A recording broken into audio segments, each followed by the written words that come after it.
Welcome to Hojo Radio. Hello, everybody, hello. Halo is the shampoo that glorifies your hair. So hello, everybody, halo. For softer, lively curls and brighter, sparkling hair. So hello, everybody, halo. Halo shampoo, halo.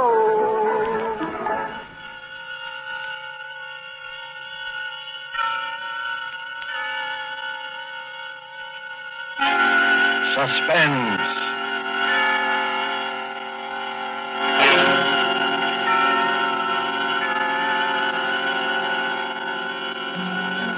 This is the Man in Black, here again to introduce Columbia's program, Suspense.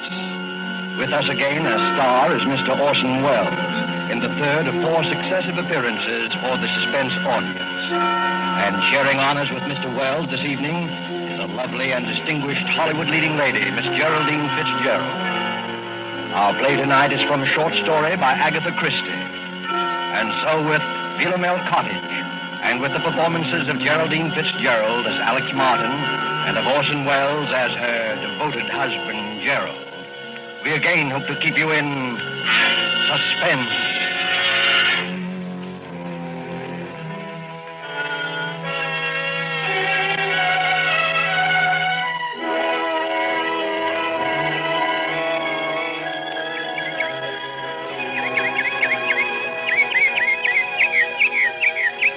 Philomel Cottage. What's that, Alex? I was just reading this sign over the gate. What does Philomel mean? Are you joking? No, really. Why, you little cockney. You've been here for 3 weeks and you still don't know. Philomel is another name for the bird that's supposed to sing only for lovers. You've been hearing it every twilight. Oh, nightingale. Of course. That sign, Philomel Cottage, is the main reason I wanted this place for us. Glad you bought it. Gerald, this was a 50-50 investment, and you know it. 50-50, £1,000 from me and 2 from you. What else could we do? You couldn't touch any more of your capital at the time, and... Well, when you find a country cottage that combines old world charm with new world plumbing, you want to grab it. And we did have to have the place, didn't we? Yes, we did. I've often wondered if you went a bit lonely. Lonely? With you? I mean, well, after living the city all your life, pretty much to ourselves, you know. 2 miles from the nearest neighbor. From the nearest eavesdropper, you mean? What an utterly hopeless romantic I married. Well, you can't get out of it now. No. Oh, Gerald, you know what day today is? Today, it's the 13th. It's our anniversary, darling. We've known each other exactly a month. No, exactly 30 days. Oh, Gerald, really now? No, really. What is it, dear? You have the pain again? No. Just a little indigestion, I think. There. Do you want me to get you your pill? No. Well, dear, it's 11:25.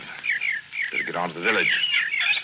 Now to get that camera equipment. And the human timetable walks through the garden gate. My dear, there's nothing wrong with system, even on a honeymoon. Sooner I go, sooner I get back. Oh, come on, Gerald. Forget your old photography. Why don't you stay and do some gardening? It'd be good for you. Better for old George. He gets paid for it. He's not due again till Saturday. The place will go to rack and ruin. Over my dead body. Goodbye, dear. Don't walk too fast, dear. Remember the last time. Be careful, darling.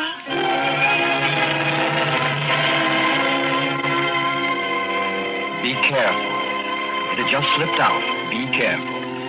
Alex Martin swinging there on the garden gate, smiling out her happiness across a part of England that was as remote and placid as any you'd care to find, wondered why she'd said such a ridiculous thing. If this were London, say, that would have... London.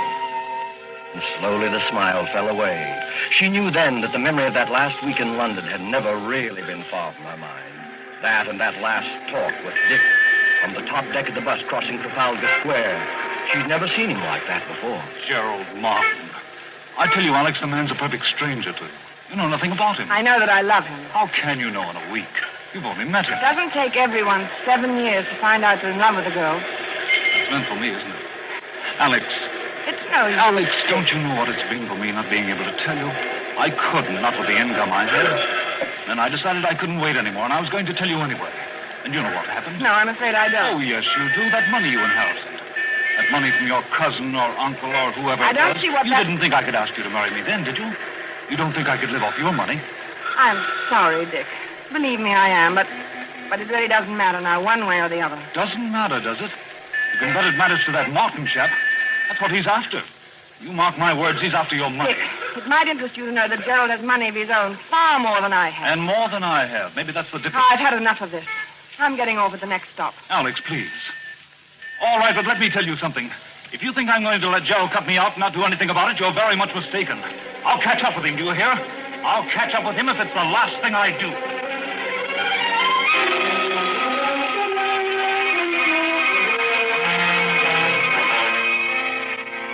I'll catch up with him if it's the last thing I do. To Alex, that threat of just 1 month ago was merely a heat-of-the-moment outburst of hurt pride. And yet as she leaned on the gate of Philomel Cottage, it kept echoing in her mind. What swept it away, what brought her back to the rustic idyllic happiness of her life with Gerald Martin, was the ring of the telephone inside the cottage. Who could be calling? Couldn't be Gerald. Gerald had hardly had time to get beyond the turn in the road. Except if something had happened to him. If he'd had another attack. Maybe one of the villagers was trying to call to say that he... Well, she hurried then, and her hand shook a trifle. Hello? Alex, this is Dick. What? Who did you say? Dick? Why, Alex, what's the matter with your voice? I wouldn't have known it. It's Dick. Dick Wonderford. Oh, well, where are you? At the Traveller's Arms. That is the right name, isn't it? Or aren't you acquainted with your village pub? You mean you're here? Yes, I'm on a holiday doing a bit of fishing. Any objection to my looking up you two good people this afternoon? Oh, no, you mustn't. Why, Alex, I beg your pardon. Of course, I won't bother you if you'd rather I didn't. I'm sorry, Dick. I only meant that we'd be away this afternoon. Won't you come this evening? Thanks very much, but I'll probably be away by then. Depends upon whether a pal of mine turns up or not. Goodbye, Alex. Goodbye, Dick, and I hope that... Best of luck.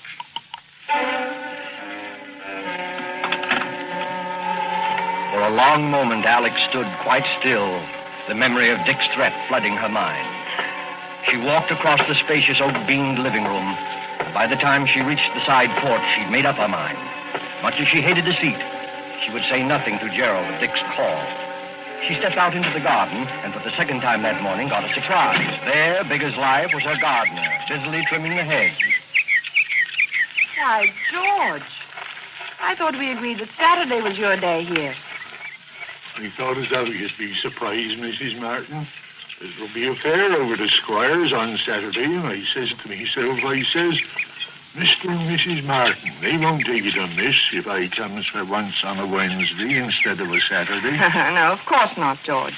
Then I thought, too, as I might as well see before he goes away so as to learn your wishes with the boarders. Before I go away? To London tomorrow. Me? Going to London tomorrow? Where did you hear that? Met Mr. Martin down the village yesterday. He told me you was both going away to London tomorrow. And it was uncertain when you'd be back again. I didn't... Now, don't tell me you and the master is disagreeing already. Oh, no, naturally not. The trip just slipped my mind. Get on with your work, George. Listen, never could understand why anybody'd want to go up to London, though. Like Mr. Raines, what used to have this house. He went up there, not to remind you. Yes, and after fixing up this place like he did, with taps all over everywhere, why, you're going to take a loss, I says to him when I sees the place up for sale. Ain't everyone as will have your fed for washing themselves in every room in this house in a manner of speaking. But George, he says to me, I'll get every penny of £2,000 for this house. And sure enough, he did. He got 3,000. 2,000.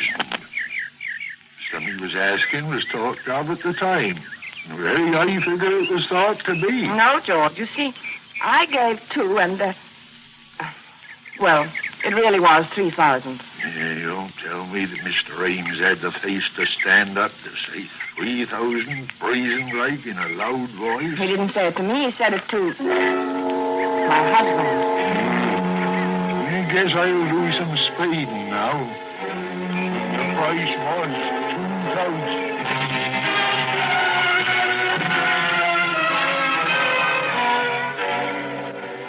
As Alex strolled on across the garden, she was conscious of a thin, vague thought struggling to make itself heard. Then, abruptly, it was gone. Her eye had fallen upon a small, dark green object lying in the furrow beside one of the flower beds. Gerald's diary. Her husband's pocket diary. She picked it up and opened it, scanning the entries with some amusement, once again reminded of Gerald's enslavement to time and system. It was the entry on page 21 that brought the smile to her face. April 14th. Marry Alex at St. Peter's Church, 2:30. And it was the entry on page 30 that took that smile away. She stared, puzzled, at the date on the page, Wednesday, May 13th. Why, that's today. Only one thing was written there, in red pencil. 6 p.m. What did it mean? What was to happen at 6 p.m.? As she stood there, that small, vague thought struggled to be heard once more. It was something Dick Winterfeld had said. Not the threat, not that wild, silly promise of vengeance, but something else. And then it came. That's a perfect stranger to you. You know nothing about him. Nothing about him. It was true. What did she know about him? After all, This is ridiculous. Gerald, my husband. I love him. I trust him. But Then she thought once again of that cryptic entry. 6 p.m. It was just 3 o'clock when Gerald, his arms laden with packages, walked up the garden path and came onto the side porch. Oh, Alex! The moment he opened the door into the living room, he noticed a rather odd kind of excitement about him. There you are. Miss me, darling. why wouldn't I? You've had time to buy out the whole village. Only the camera shop. Now, if I don't have the best-equipped darkroom this side of London, it won't be my fault. If you're not careful, that darkroom of yours is going to overflow the whole cellar. Oh, incidentally, here's something you've been watering the flowers with. Hmm? Catch. My diary. I dropped it in the garden, did I? I know all your secrets now. Not guilty. Oh, I'm not so sure. What about your assignation at 6 p.m. today? Why, that. Well, you've caught me at last. It's an assignation with a very handsome young woman, quite remarkably like you, in fact. You're evading the issue. Not at all. Simply a reminder that I want you to help me develop some negatives this evening. At 6 o'clock? That's rather a peculiar time, isn't it? Peculiar? Yes, I'm usually preparing dinner at that hour. Well, no harm in delaying it a bit. We might have a sandwich or two and some coffee out on the porch. Before we work on the negatives, you mean? Yes, that'll be pleasant, won't it? You know something, Alex? I've never found anybody yet who could touch your coffee. Oh. Really? That covers Australia and Canada, Oh, too. you and your mysterious past. Why do you say that? No reason. Oh, Gerald, I do wish I did know more about you. Alex, you're serious. I know it's silly, but Darling. I've told you all about me, my boyhood in Sydney, my life in Canada. Yes? I see. You mean love affairs. You women are all alike. Well, but there must have been. There must have been other women. I mean, if only I... Do you think it wise, Alex, this Bluebeard's chamber business? Let's put your mind on such a subject anyway. Never mentioned it before. Oh, I don't know, Gerald. I've been rather upset all day. I imagine I can thank old George for that. The gardener, you mean? He had some ridiculous idea we were going away to London. He said you told him Where so. did you see him? He came to work today instead of Saturday. You fool! Why, Gerald. How did he get this collar off? Oh, Gerald, lie down. Look, lie down here. Here's some water. Here, darling. I'm all right. Sorry. Oh, I'm sorry, darling, getting you all upset.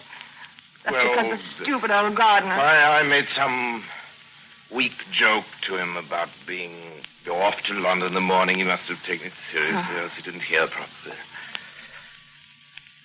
You straightened him out, I suppose. Hardly. You know what a gossip he is.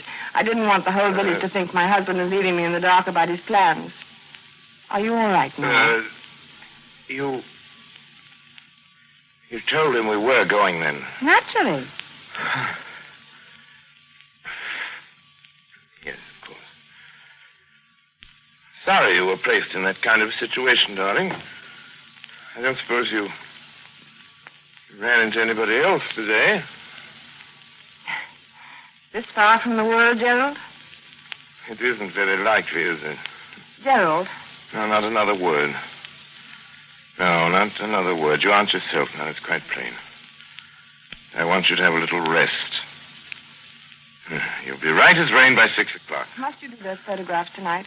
After all, you don't see so well yourself. Dear, when one sets a time to do something, one should stick to it. It's the only way to get through one's work. All right, up with you. Upstairs to your bed now. Very well, dear. I'll be getting things arranged in the dark room.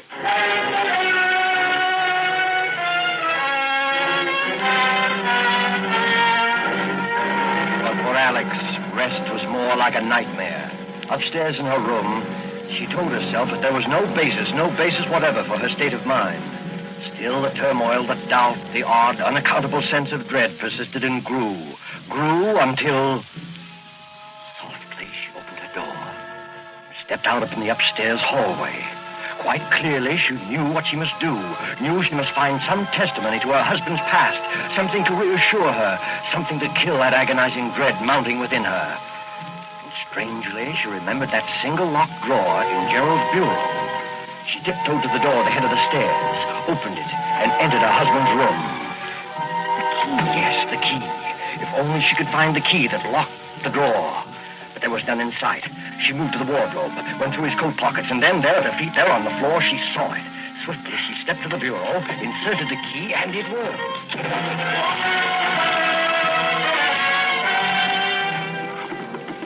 Alex Martin opened the drawer, looked down upon a small packet of letters tied with a light blue ribbon. And when she saw the uppermost envelope, her face reddened with shame.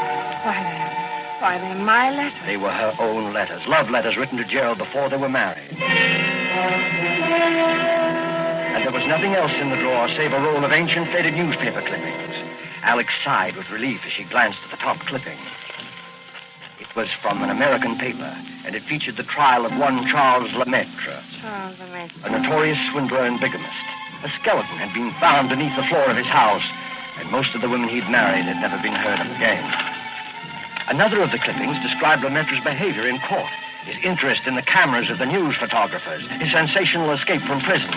Another displayed his picture, a long-bearded, scholarly-looking fellow. It reminded her of someone. But who? She couldn't tell. She glanced at the caption beneath the picture. Modern Bluebeard. Modern Bluebeard. Yes, that's what she read. Her eyes went back to the picture, and in a flash, they saw the resemblance. She ran through the other clippings. Dates had been found in the man's pocket diary, dates it was contended when he had done away with his victims. He was an amateur photographer. He was from Sydney, from Canada. He was subject to heart attacks. He was Gerald.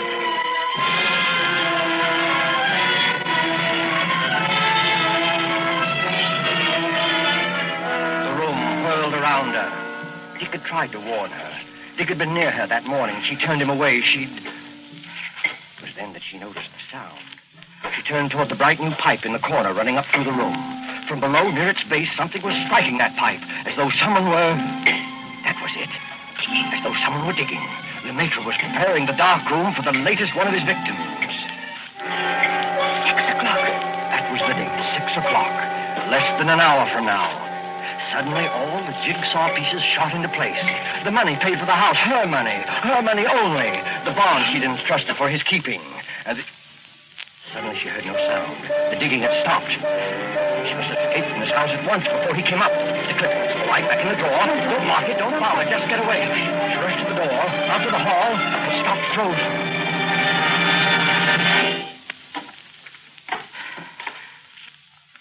Yes, my dear? Oh, you startled me. I was just trying to find your nail file. Were you, dear? Well, that's nothing to look so guilty about now, is it? Well, come on down. Getting late, you know. Gerald, I... Just have time to make the coffee and sandwiches. Before we do the pictures, that is. I'll be right down, darling. As soon as But we really mustn't delay, must we? Coming, Alex? Very well. Now, that's better. Here, let me give you a hand. Never mind, Gerald. Alex, how cold you are. Cold. Yes, I am, rather. Well, that'll soon pass away, I'm sure. Hurry along, dear. Hurry along? Yes, into the kitchen. Alex, what is the matter? Nothing. I'll be all right. The kitchen. Yes, I'll fix us something in a second. You just sit here in the living room and... No, the porch. That'll be more comfortable, won't Right. it? And I'll be right with you. Splendid, Alex. I'll just... No, of course not. What, Gerald? How rotten of me not to have suggested it. Since you're feeling a bit under par, you can probably do with some help. I'll come with you.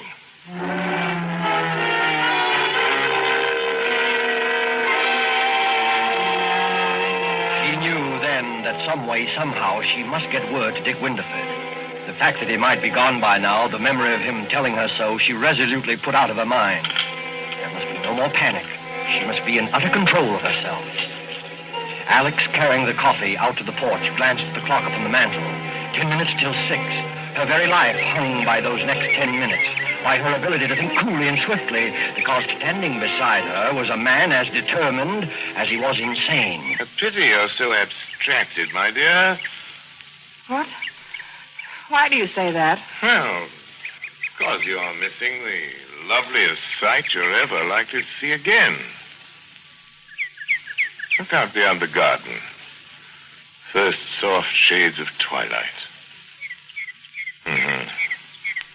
Twilight. Over Philomel Cottage. Now, I say, Alex, you are below par. What do you mean? First time you've ever slipped on the coffee. You must have tossed in the entire canister. I'll be more careful after this. Oh, dear. That reminds Alex, where are you going? Nothing to get excited about, Gerald. I forgot to order meat for tomorrow. I'm just going to phone the butcher. The butcher this time of evening? He generally stays late on Wednesdays. I'll be right back, darling. Don't shut the door, Alex. It keeps the insects out of the living room. You're not afraid I'm going to make love to the butcher, are you?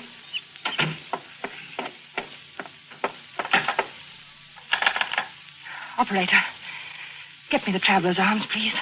Hurry. Hello? Traveler's arms? Mr. Winterford, please. Will you... What? You don't know if he's still there? Well, see, won't you? It's most important. Don't let me disturb you. Well, darling, you do. I hate anyone listening when I telephone. But I do, Gerald, truly. You're quite sure you're really calling the butcher? Why, as a matter of fact, I am not sure. What? What I mean What are you is, talking about? I'm afraid I've got the wrong person.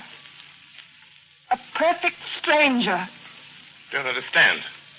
Someone I know nothing about. You know nothing about, then why don't you hang up? Here, what's at the end of that wire? Hello? Hello? Dead. All right, my girl. Might as well get started. We're late now. Late? Precisely 3 minutes past 6. Why, Gerald, it won't be 6 o'clock for 8 minutes. Look at the clock there on the mantel. I don't go by that relic. I go by my own Gerald, wristwatch. listen. Stop pacing and listen to Well? me. I don't feel up to it tonight. I'm upset. I'm tired. Alex, I promise you, you won't be a bit tired after it's over. I'm not going to wait 1 minute longer. I won't do it. Come along, I'm Alex. coming with you. Come along. No. I'll carry you there. You will, you hear? Stop. You will. I've got something to tell you. Something to confess. Confess? Yes, to confess. Something I ought to have told you before. I've had my secret past, too. Former lover, I suppose. In a way, but something else. You'd call it... Yes, I expect you'd call it a crime. Crime? You? Yes. I don't believe it. Yes. You better sit down, Gerald. There. I told you I'd never been married before. That wasn't entirely true. There was a marriage. When I was 22, he was an elderly man with a little property. I induced him to insure his life in my favor. At one time, I was a nurse with access to a number of poisons. There's one poison, a white powder, You know something about poisons, perhaps? No, I know very little about them. This one is very much like... It's absolutely untraceable. Any doctor would give a certificate of heart failure, and that... No, I can't tell you. No. Another time, Gerald. Another time. Now I want to hear. How did you get him to take it? How did I get him to take it? Yes. Well, I always made his coffee for him. Coffee? Yes. One night I put a pinch of this poison in his cup. I remember that evening how very much like this it was, how peaceful. He gasped a little, tried to move from his chair, but he couldn't. Presently, he died. How much was the insurance money? About £2,000. I speculated. I lost it. It was over 2 years before I married again. He was a much younger man, quite well off. There was a will in my favor. He liked me to make his coffee, too, just as my first husband had done. I make very good coffee. Alex! It was the same, along about twilight. Alex. I remember it perfectly. How nervous and upset I'd been all day, wondering if it would turn out all right. Coffee. But it did. It was the same as the other. He just sat there in his chair, and he died. Our village doctor pronounced it heart failure. Alex. My husband did have a weak heart, you see, and that helped a great deal. Alex, listen! That netted me over £4,000. I didn't speculate. Coffee! That's why it tasted that way. You devil, you poisoned me! You poisoned me! Yes, I poisoned you. And already the poison is working. You see? You can't move from your chair. You're lying. You're lying. I'll kill you! You can't move. You're helpless. I'll kill you.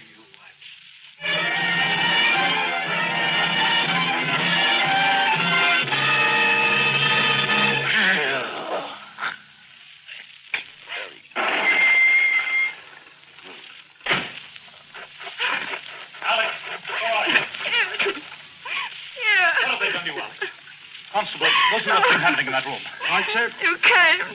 You did hear me. Oh, you silly girl. You went to the trouble to call me up and talk about someone you knew nothing about. I certainly knew enough to come. Excuse me, sir. What did you find, Constable? A man sitting in a chair. Heart trouble, it looks like, sir. And yes? Well, sir, he's dead. Your husband, ma'am?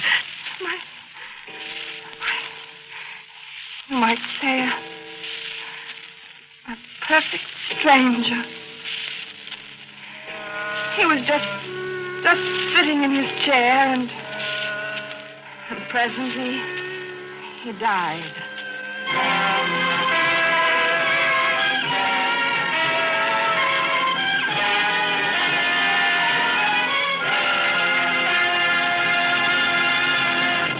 And so closes Philomel Cottage, Agatha Christie's story of love from a stranger, starring Geraldine Fitzgerald and Orson Welles. Tonight's tale of Suspense. This is your narrator, the man in black, who conveys to you Columbia's invitation to spend this half hour in suspense with us on October 19th, 1 week from Tuesday, when Orson Welles will again be our star. Our next broadcast in the series will be Tuesday, October 19th, at 10 o'clock Eastern Wartime, 7 o'clock Pacific Wartime. The The producer of Suspense is William Spear, who tonight also directed the broadcast, and who with Wilbur Hatch and Lucian Malowick, conductor and composer, and Harold Medford, the radio author, collaborated on tonight's Suspense.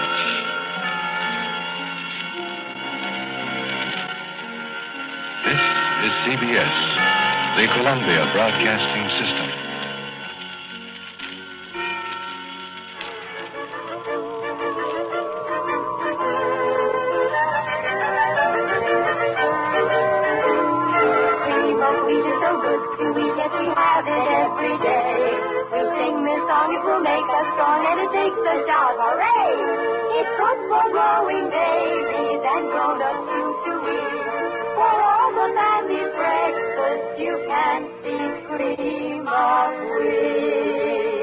Hojo Radio, we're your old-time radio headquarters. Stay tuned.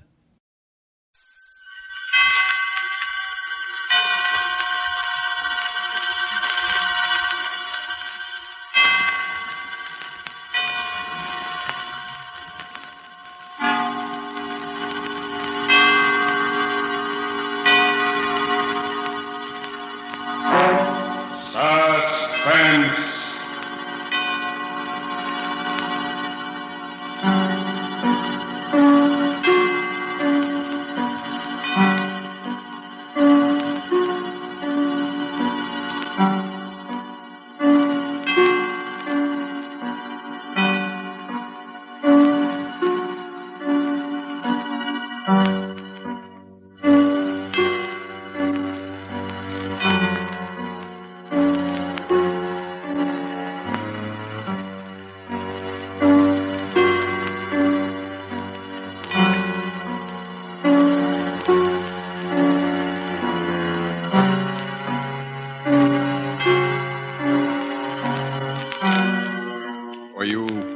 Women in the armed forces of the United Nations, we present one of America's top spine tinglers, a radio rebroadcast of a program dedicated to the mysterious, the unusual, and sometimes the supernatural.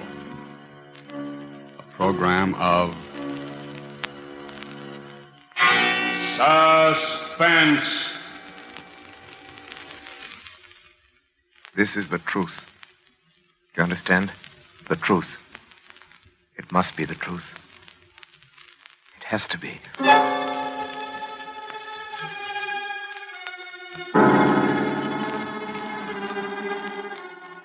I, Robert Wensley Graham, a doctor and psychiatrist by profession, do hereby of my own free will and volition, albeit with deepest regret, make the following full and complete statement relative to that all but unbelievable series of events which has brought such disaster and misfortune to my house, particularly to my poor wife, Isabel. It had its beginning, properly speaking, some 2 months ago, to be exact, on the evening of July 25th. We were in the drawing room, Isabel at the piano, practicing, as she said.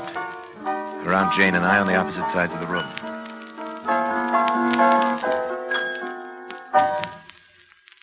Isabel, what's the matter? I don't know. I can't seem to keep my mind on anything anymore, even my music. Nerves. Nerves? Isabel. Yes, Robert?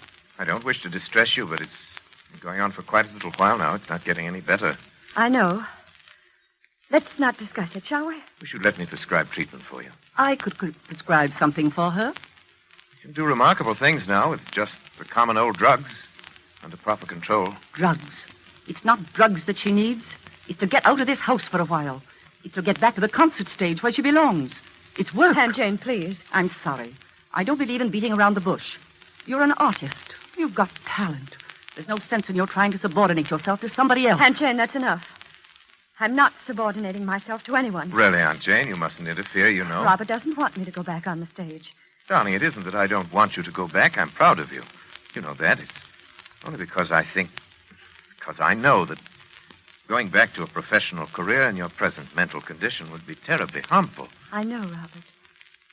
I know, you're right. Oh, after all, I'm a doctor. It's my business to know these things. I get it. Probably the hospital.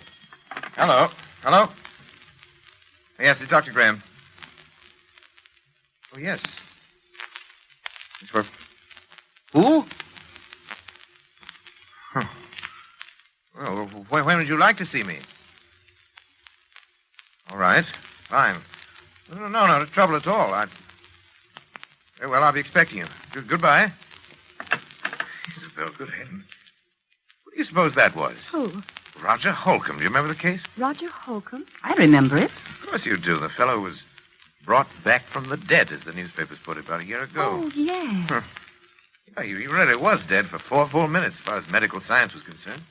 Then Bates brought him around. It was 9 days' wonder at the time. Well, what does he want to see you I about? don't know. Something to do with his experience, obviously. He was in a terribly agitated state. Poor fellow had been walking up and down in front of the house for an hour trying to get up courage to ring the bell. Finally, he phoned from the corner drugstore. Why, the poor man. Why in the world should he do that? Anxiety, neurosis. They hounded him, in the most shocking way. Got out of the hospital. Preachers and spiritualists and movie agents, just plain fakers. People trying to find out if he remembered anything of the 4 minutes. He's supposed to be dead. People just trying to exploit him. Oh, must be Holcomb now. Take him into the office.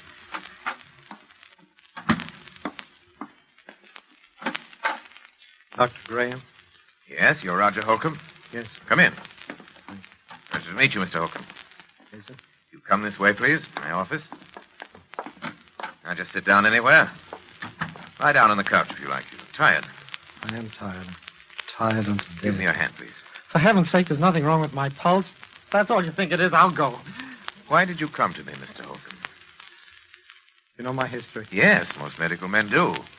Up until your disappearance. Yeah, most medical men do, all right. Then they tell me I'm crazy. Do you think you are, Mr. Holcomb? Oh, I see. You're like all the rest. Let go of me, please. Just a minute, Mr. Holcomb. You came to me for advice. For treatment. I suggest you tell me your story. Well, I was told you specialize in strange cases. Things that other men can't explain. And that's true in a way. You know what happened when I got out of the hospital. Yes. Followed me, questioned me, hounded me day and night, trying to find out if I remembered anything, if I'd experienced anything beyond the grave. Yes, I remember that. Well, then you remember that my answer was always the same. That I remembered nothing. That I knew nothing. Well, I was wrong. Oh?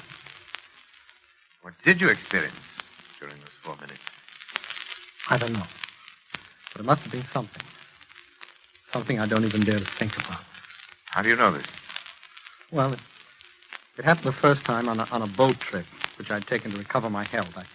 I found myself chatting with a woman who was seated at my table in the dining saloon.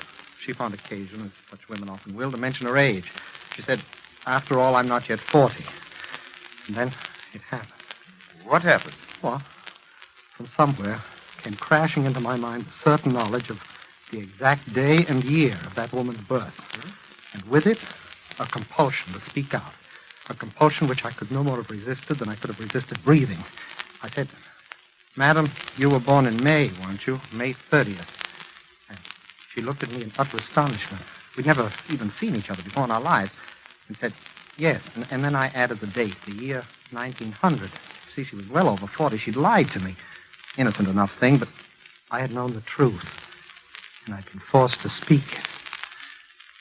And I have been ever since. This phenomenon has occurred often? More times than I can remember. Every time a direct lie, no matter how trivial, is uttered in my presence, I suddenly know the answer to that lie.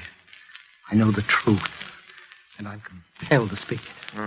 And this condition has existed only since your... Since my 4 minutes beyond the grave, yes. Quite. It's as though, in that brief time, I glimpsed eternity. As if I'd seen revealed all truth of all the ages. I can never tell you how horrible that seems.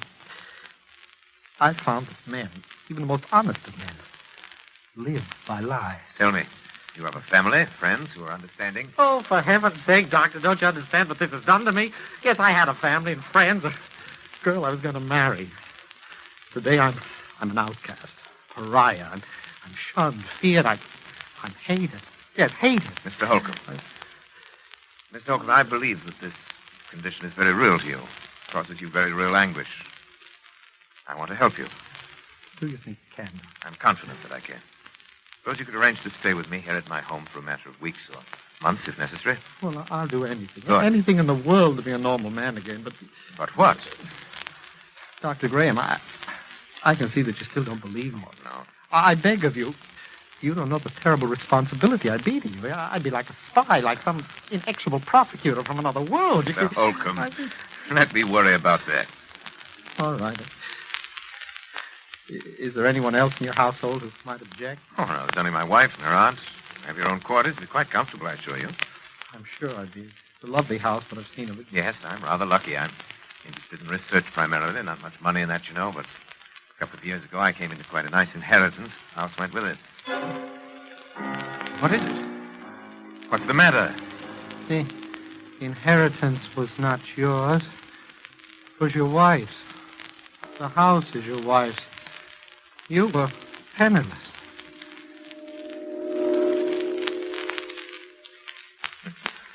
Well, that's true. I don't know why I lied to you. Pride, I suppose. I'm sorry. I told you I couldn't help it. No. I'll go now. Please. Mr. Holcomb, it's my fault. It's a small matter. But you see now that I want to help you.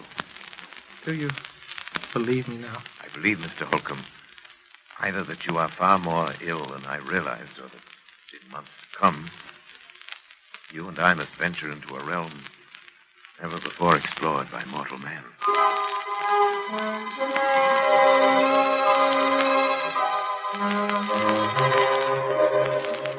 It was utterly fantastic, and yet it was true. I checked the facts again and again. He could not possibly have known, and yet he knew. Could you imagine what this meant to a man of science? If I could fathom the depths of Roger Holcomb's mind, I could make a contribution to the body of scientific knowledge absolutely without parallel in modern times. I'd be more famous than Pasteur or Ehrlich. There remained the problem of Isabel. I was aware of the danger, of course. I was acutely aware of the peculiarly delicate balance of her mind at that time. The fact that the presence of a man like Roger Holcomb might be seriously detrimental to my rather well-conceived plans for Isabel. I believed I could control the situation. I determined to proceed. Actually, Holcomb's presence made itself felt almost immediately. The first incident came after he'd been with us.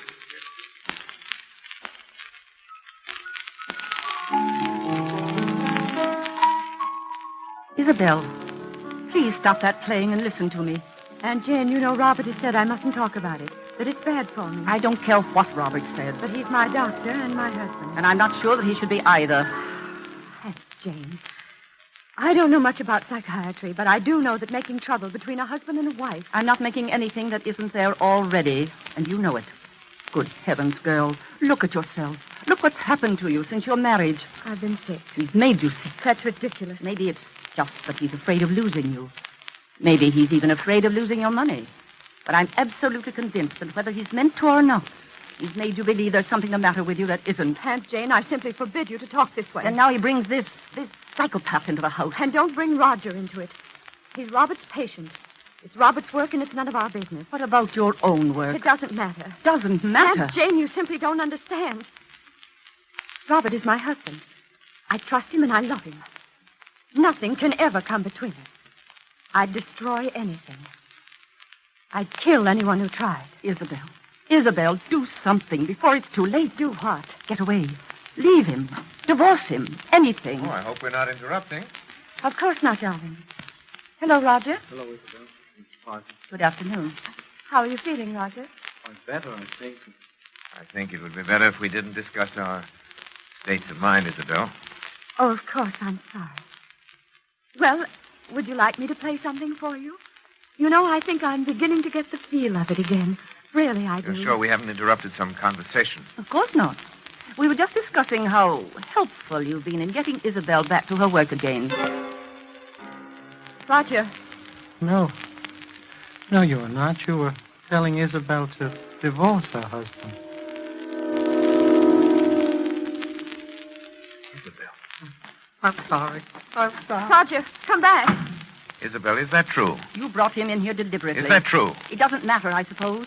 You've known how I felt for a long time. Yes, I'm afraid I have. Robert, it was all so silly. She didn't mean it. It was just I did mean it. But I did mean it. I'm sorry, Isabel. But I've been under this roof too long as it is. Oh, Jane, you're not leaving us. It's best, Isabel. Yes? Yes, I think it's unquestionably best. Best that you go at once.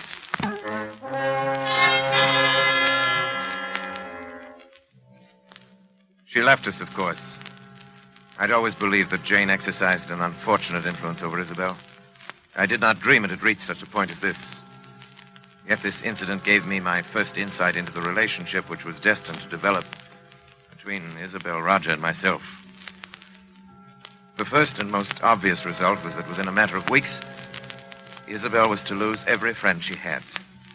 We became further estranged as each day passed. It was difficult to speak of even the most casual things with this strangely terrifying specter of truth, always at our elbow. The situation reached its inevitable climax the evening that Leopold Sarinsky, the famous conductor of the Los Angeles Symphony, was to call on Isabel with a view to resumption of her professional career under his auspices. I gave a great deal of thought to that evening. It had to be handled with a great... Robert, you will help me, won't you? Of course I will, darling. I don't know whether you realize how important it is to me. I have nothing but the music now. I've been working so hard. Playing sometimes half the night while you were asleep. I've heard you. Sometimes it seems that the piano's all that's helping me to keep my sanity. My darling, I want you to let me prescribe something for you. Time we face this thing, your trouble, I mean. Robert, does he have to have dinner with us tonight? Roger? Isabel, you know how I stand on that. Oh, yes, but just now, this one... Even once, Isabel, keep him in his room like a spoiled child when we have guests. Isabel, it might undo everything I've accomplished in weeks. Oh, of course. You're right. But, Oh, Roger, come in. Robert, I was wondering if I mightn't be excused just tonight. Oh, you're having dinner with us, Roger. Must I? You know you must, Roger, and you know why. Why, Roger, don't you want to meet the great Leopold Sarinsky? He's really a wonderful person. Oh, yes, indeed, I would very much. You know, I made my debut with him in 1934. I did a concert with him every year until I... Isabel was very talented, you know. I was? I am. Oh, Roger, I'm going to play with him again. He wants me to open the season in November. Can you imagine what that means to me? I'm so glad, Isabel. And Robert has finally given his consent. Haven't you, dear? I'm sorry, what was it you said, Isabel? I said you'd given your consent to my playing with Sarinsky. Why, Isabel, you know I don't want you to think that I'd ever stand in your way. I know, dear. Roger, I'll do the Emperor Concerto, and you will come to hear me. You do want to, don't you, Roger? Please, Isabel, don't ask things of me that can't... What's the matter? What's the matter with both of you? You act as though you thought I wouldn't be able to appear. As though the whole idea were hopeless or something. Isabel, please. I am going to play. I'll be better than I ever was. You know I will, don't you? Don't you? Yes, of course, Isabel. You play wonderfully. Roger. No, Robert, you're very certain that Isabel will be prevented from ever playing again by death. Death? Oh, Isabel, forgive me, please. By death? No.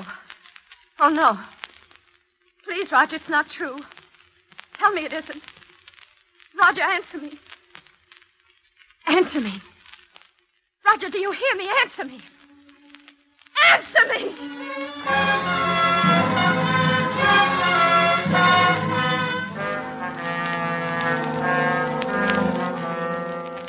When Sarinsky arrived, I told him it'd be quite impossible for Isabel to leave her room. The concert was canceled, and indeed, to my knowledge, she's never touched the piano since that day. By now, to even the most casual observer, it must appear only natural that Isabel had every motive for a desperate, almost paranoid hatred of Roger Holcomb. This much was clear to me. The rest not yet. But one thing from any point of view was certain. I had to keep Roger and Isabel apart. Perhaps what I feared was indeed inevitable.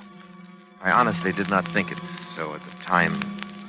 As a precautionary measure, however, I prescribed a drug for Isabel, which she at last consented to take. I gave her her own supply. She administered it to herself, as I had directed.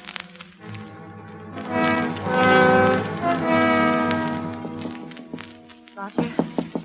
Roger? Yeah? It's Isabel. What do you want? Let me in, please. No. Please, it's terribly important. Robert said that I know.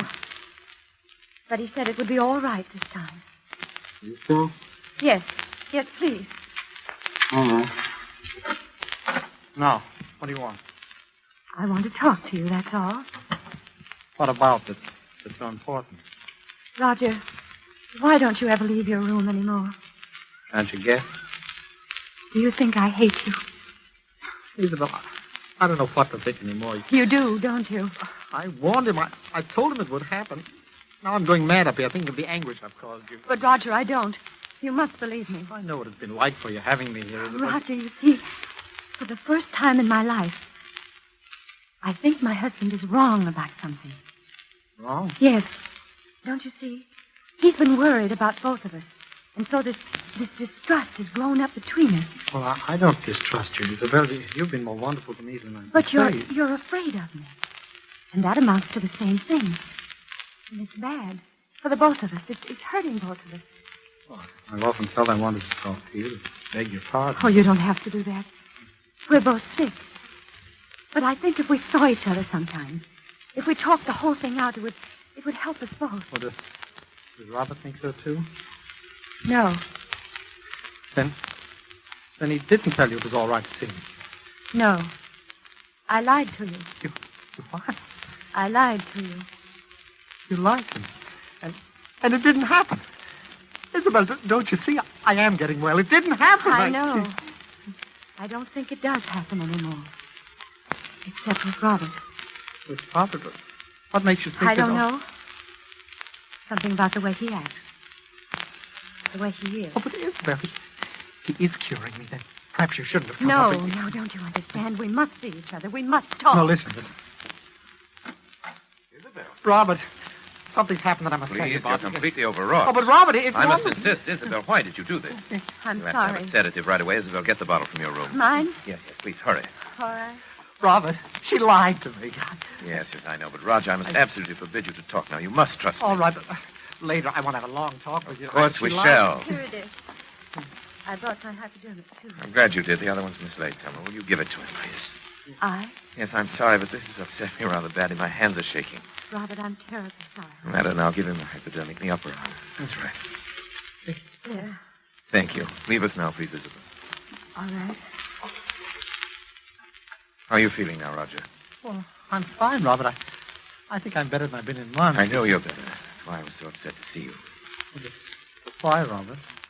Can't tell you all my reasons now, but you must trust me and believe in me. Oh, I do, but... Only that I'm afraid for your health. Roger. No. You're afraid of murder. What? Murder. Roger, listen to me. Roger. Murder. Roger, what are you talking about? Roger. Roger!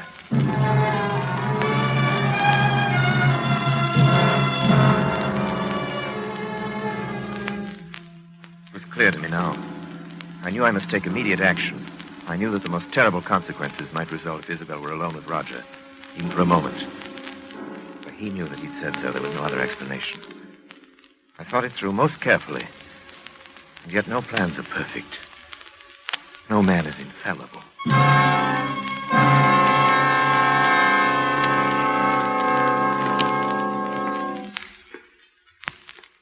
Isabel! Robert, frightened. What are you doing? Nothing. Don't lie to me, Isabel. I'm not. You were coming from Roger's room. No. No, I swear I won't. Isabel, don't you understand that you're sick? That I've insisted on these things for your own good and his. All right. I was going to talk to him, but I haven't. Oh, Isabel. Why do you try to tell me that? But it's true, Robert. Really true. Is it? Roger? Roger? What's the matter? Look. Robert. No, it couldn't be. It is. He's dead. Dead. Hypodermic by his side, the drug, your hypodermic. But it's only a Except sedative. that in large enough quantity, it's fatal. You knew that. Oh, Robert, no, listen to me. Isabel, why? Why, I warned you. Robert, look at me. It's Isabel. It's your wife. You can't... Oh, no. Where are you going? Come back. I'm going to call the police.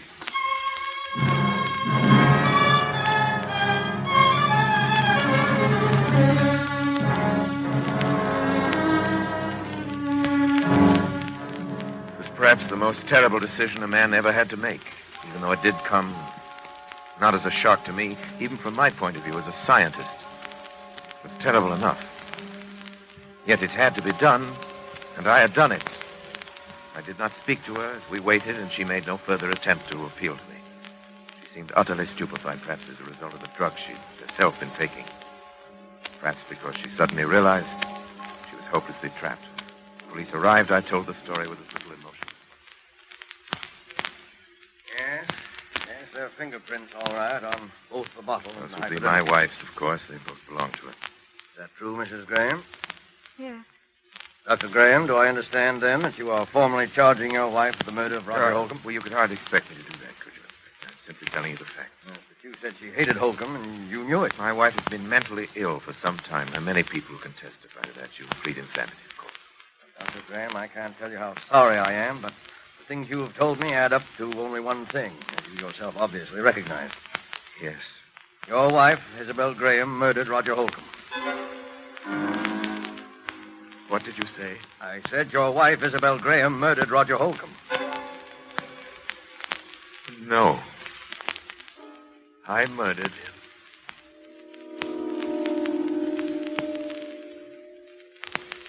What?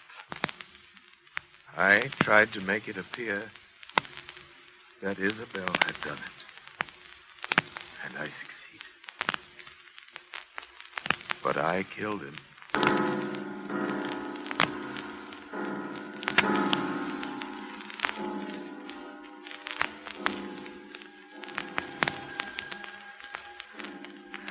No plans are perfect. No man is infallible.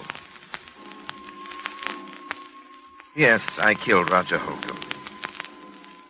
And he himself revealed the truth. I'd planned to dispose of Isabel for many months. I'd never loved her. I'd loved only science. I wanted her money, and Holcomb found it out. That was the risk I ran. But any chance lie in his presence, either by Isabel or myself, bring out the truth, and it did. I had no alternative once he'd discovered that, but to kill him. It's easy enough to throw the blame on Isabel. I had not counted on that terrible compulsion for the truth. That strange affliction of Roger Holcomb's. Its power over me. Did it transfer itself at his death to me?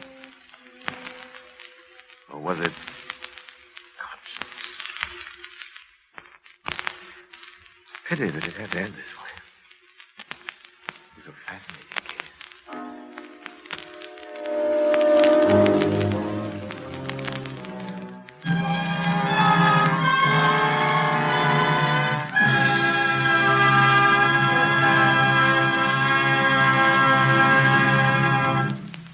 And so closes Lazarus Walks, starring Orson Welles. Tonight's tale of Suspense.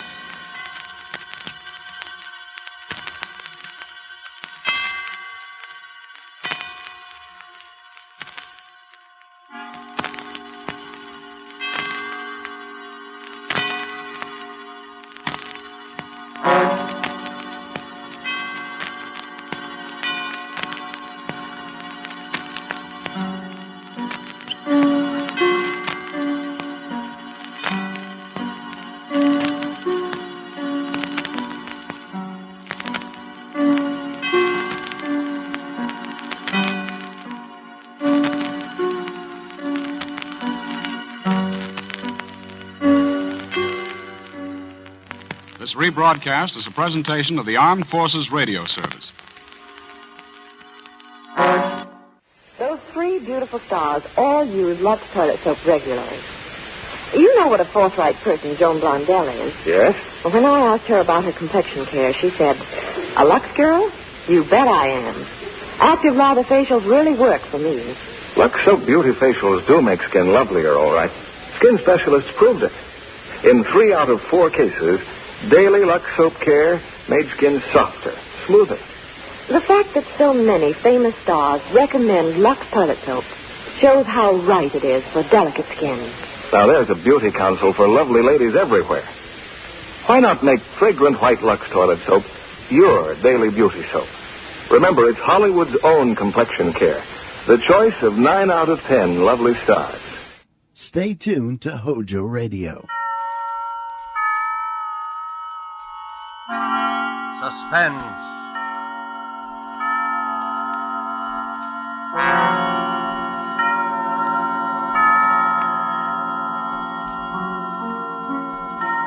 This is the Man in Black, here again to introduce Columbia's program, Suspense. With us in Hollywood tonight as star is Mr. Otto Krueger, whose career on the screen and on the stage has afforded him a precisely equal number of appearances as a character on the right and on the wrong side of the law. Whether the man Mr. Krueger portrays tonight is devil or saint, we shall leave for you to judge when the play is over. It is called After Dinner Story. The author is Cornell Woolrich, the radio adapter Robert L. Richards. And so, with the performance of Otto Krueger as Mr. Hardecker, who told this extraordinary after-dinner story, we again hope to keep you in suspense.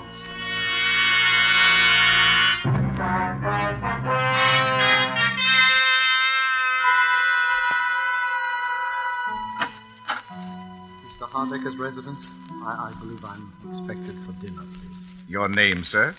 Kenshaw is my name. Very good, sir. Mr. Hardecker? Mr. Kenshaw, sir. Ah, number 1. Good evening, Mr. Kenshaw. Is this where Mr. Hardecker lives? My name is Lambert. Mr. Hardecker? Mr. Lambert. Number 2. My name is Prendergast. I think Mr. Hardecker? Mr. Prendergast. Number 3. Mackenzie's the name. Mr. Hardecker? Mr. Mackenzie. Number 4.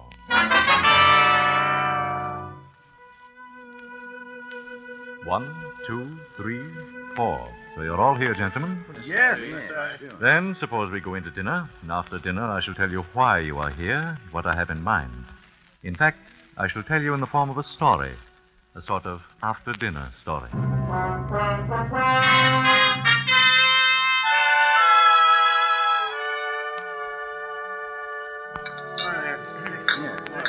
All right.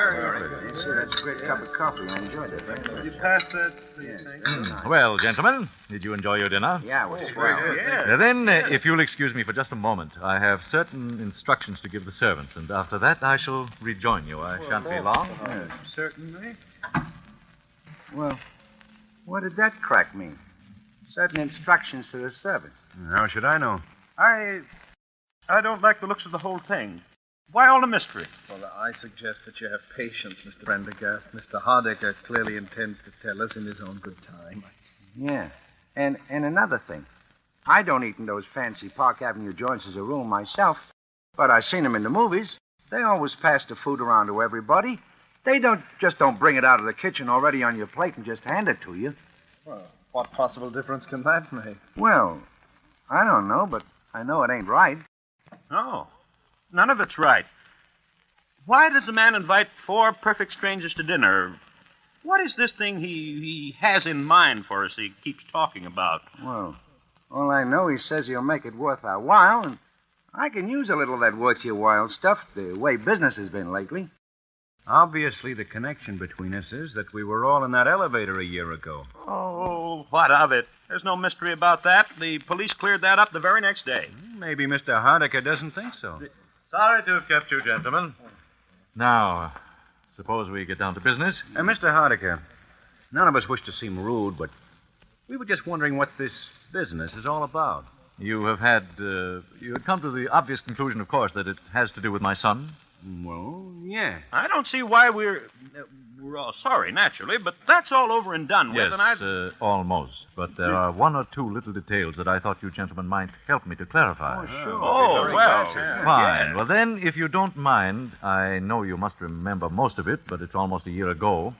I'd like to go over the whole story from the beginning. Well, that's all right. Well, it was just before 5 in the afternoon on August 30th of last year when the matter which concerns us here this evening had its beginning. And on that day, and at that time, all 4 of you, perfect strangers, who had never seen each other before in your lives, found yourselves, for personal and business reasons of your own, on various floors of the Norfolk building in Midtown Manhattan, waiting for the express elevator to take you to the lobby.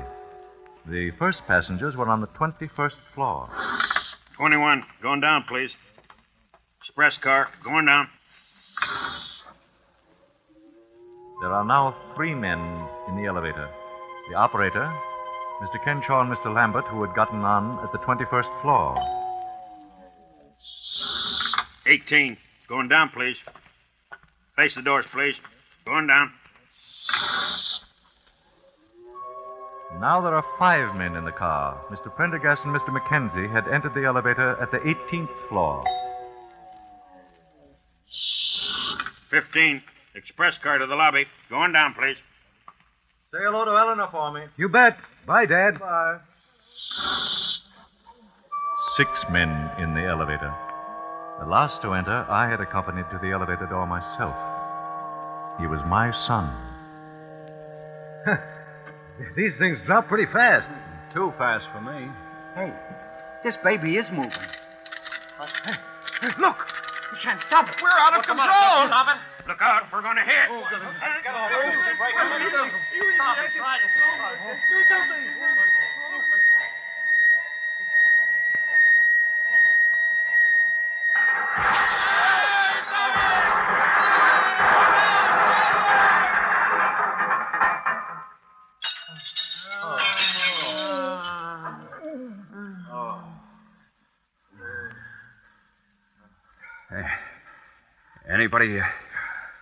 Anybody got a match? I think my leg's broken. Get me out of here. I got a wife and kids. Somebody get me out of here. Get me out Shut of up here. a minute, can't you? You're not the only one with a wife and kids. Has anybody got a match? We've got to get this door open. Yeah. I don't have it. We're liable to suffocate in here. These things are practically airtight. Where's the operator? Operator, he's over here. I can feel the braid on his coat against my hand. Oh. Hey, what about it, Bud? You've got a match so I can see what I'm doing here? Hey, operator. He's dead. Dead? Why doesn't somebody come? What's the matter with him? Why did they come? Pipe down, will you? Pipe down. Yeah, I got it. Now we'll get a little air anyway. Oh, there's a light up there somewhere. Yeah, I can hear voices. There, you hear them? Help! Help! Say, there's no use yelling your head off. They know we're down here.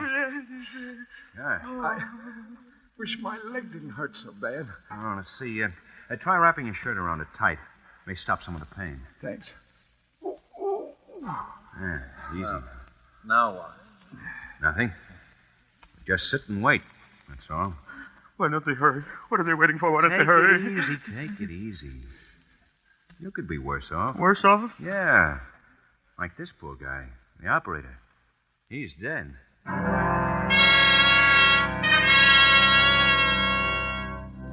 And so you waited. 6 men, 5 living, 1 dead. I know how it must have been for all of you, the minutes dragging by, there in the darkness, with nothing to do but wait. How's your leg? It's better. How long do you suppose we've been down here? Well, it's hard to tell. Maybe they think we're all dead. Maybe they're just taking their time. Don't worry. They heard you hollering all But right. I... Gee, the poor guy. I wonder if he had any kids. The operator? Yeah. I often wondered sometimes what would happen if one of these things ever slipped. Well, now you know. I'll never ride in one again. So he's going to walk up 68 stories to the Rainbow Room. I don't go to the Rainbow Room. Oh, I'm certainly glad my father didn't get on this car with me. He was going to, but he changed his mind. Wish I'd changed my mind. You know, if I hadn't gone back to make a phone call, I'd have been on another car. What's the use of wishing? Okay. It's happened, and here we are. Listen, there they are. They're going to get us out. Yeah. Hello. Hello up there. Yeah, we're coming to you. Take it easy. Hurry, can't you? Hurry! Hurry. We'll hurry. Anybody hurry? Yeah, one guy's dead. We'll be through to you in a minute. Okay, Ronnie, let it on now.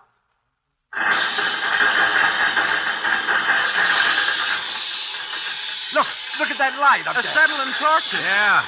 They're going to cut a hole in the roof. What a racket. Oh, I'm nearly deaf already. Listen, you guys. We're coming through, see? Watch out for sparks. Shut your eyes and stand back against the wall. Okay. I never knew those things made so much noise. It's because we're closed in. No! What was that? I don't know. I thought I heard somebody holler. Yeah, so did I. Must have been one of those guys up above. Those sparks are enough to blind you. Well, don't look at them. They will blind you. One went right by in front of my face, right across the car. They couldn't have. They're dropping down. Did you see it? It was awful bright. Oh, just a reflection. Don't look at it. I guess they got it cut through. Phew, yeah. I couldn't have stood much more of that. They're pulling off the top. It won't be long now. All right. Stand clear down there. I'm going to jump down. Hey, cop. And no cop ever looked lovelier. All right. Pass them ropes down now. Okay, hold it. All right. Who's first now? Who's the worst hurt of you all? How about this fella? Now, that's the operator. He's dead. Hey, look. Those other two guys have both passed out. Yeah, shocking. Yes. Officer, I've got to get out of here. I feel pretty bad. Hey, hold your horses. There's nothing wrong with you. But I... That man's got a broken leg there. Who's got a broken leg? I have, I think. All right. Can you sit in this rope sling here? I'll try. Now, hang on with both your hands. I'll be all right. Okay. Pull him up. Well, so long, fellas. Take care of that leg. Thanks. Yeah, thanks. My name's Lambert. Mine's Mackenzie. Maybe we'll run into each other sometime. Yeah. Well, so long. All right, let me have that rope now. Well, who's next now? Well, maybe you better take those two guys that passed out. They might be hurt. Why, sure. How about this young fella? Sure. He got a little blood on him, hasn't he? He has that. Glass from the light fixtures, I guess. Well, I don't think it's serious. You don't, eh? No, he seemed to be all right. Well, whatever he seemed to be, he's not now. This man is dead. Dead? Oh, but he can't be. Look here, my lad, you don't seem to realize that you've come through a pretty serious accident. I know, but he can't be dead. We heard him talking just a few minutes ago. Isn't that right? Yes, I heard him. Well, sure. He was talking to us here in the dock. He said something about being glad his father wasn't on this elevator. I can't help what he said or what you heard him say. This man is dead.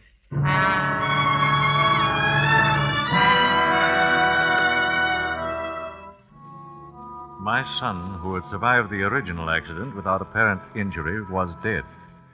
You gentlemen were more fortunate. You lived.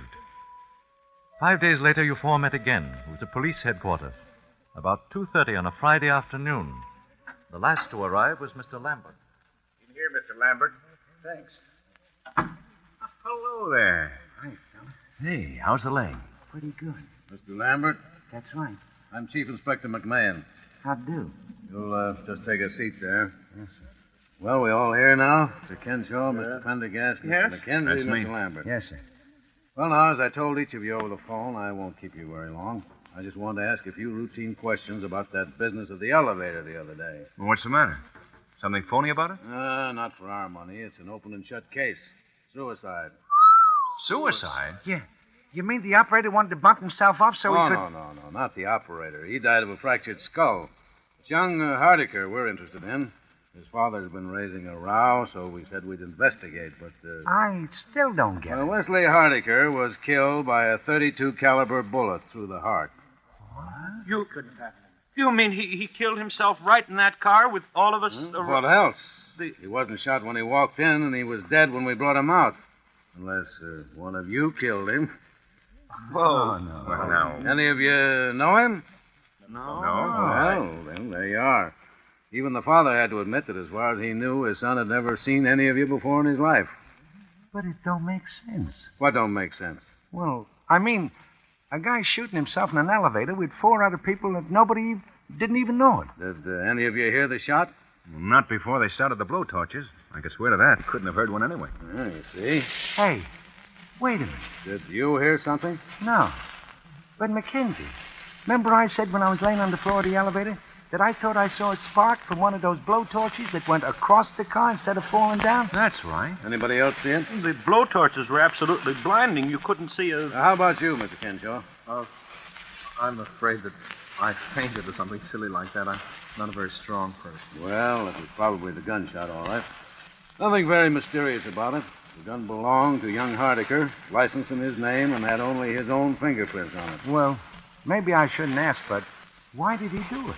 The official verdict is suicide while of unsound mind. He seemed all right.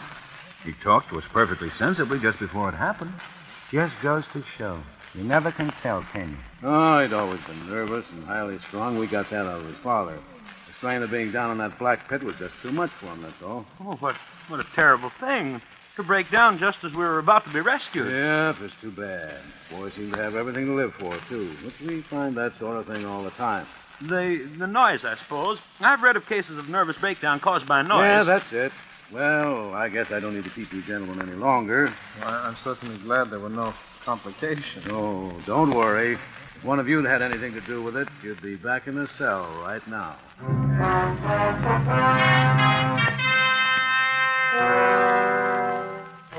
That was almost a year ago. Last week, each of you received a phone call from me. I can well understand and sympathize with the fact that you were somewhat astonished, perhaps a little suspicious of what you heard. I don't doubt that most of you debated at some length in your minds the advisability of accepting my invitation at all. You, for instance, Mr. Mackenzie, you are married, as I remember.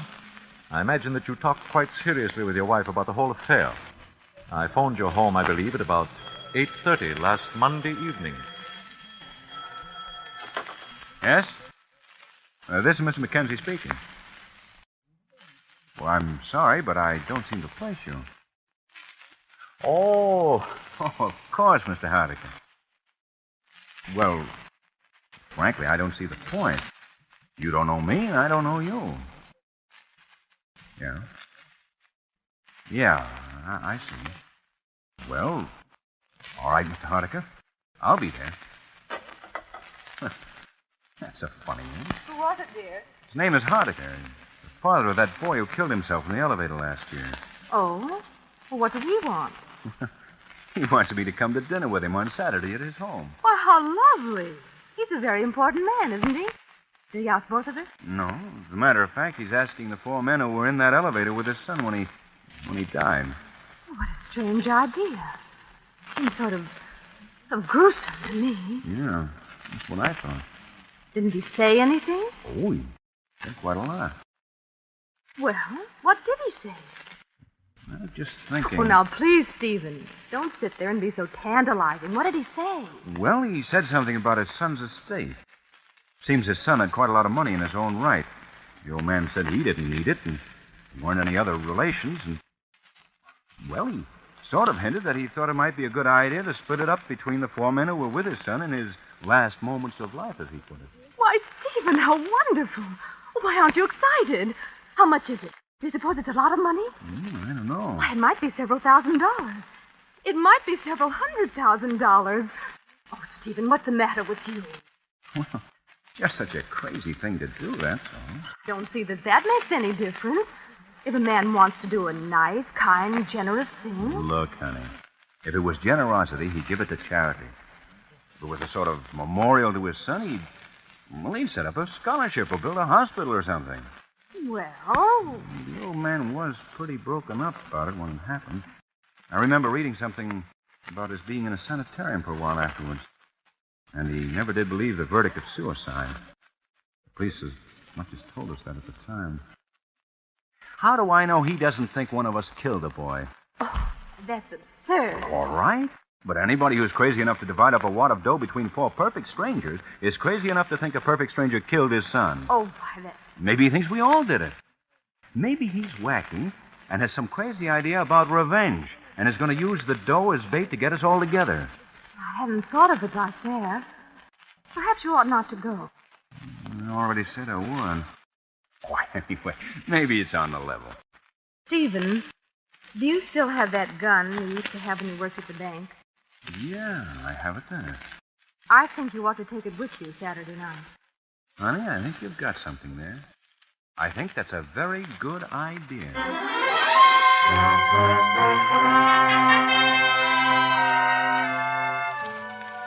And so, gentlemen, I'm quite gratified that you all saw fit to accept my rather unique invitation, and that we are all here together this evening.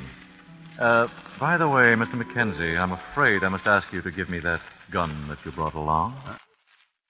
So that's it. And, Mr. Mackenzie, you will notice that one of my servants who is standing in the door directly behind you has got you covered, is the phrase, I believe. Oh. Okay. Thank you. How did you know?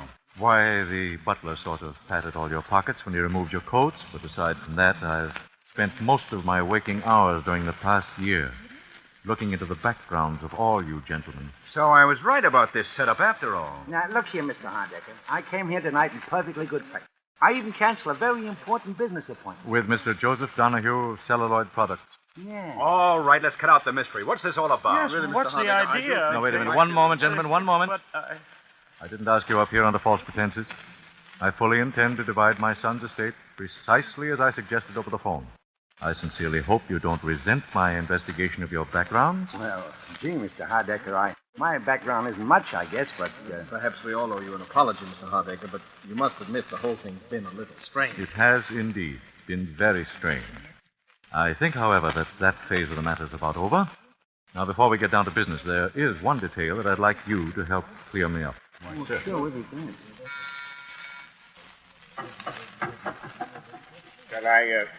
Shall I bring it in now, sir? If you please. Is it well mixed? Yes, sir.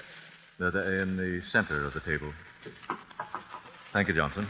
Now, please see that we are not disturbed on any account whatsoever. Yes, sir.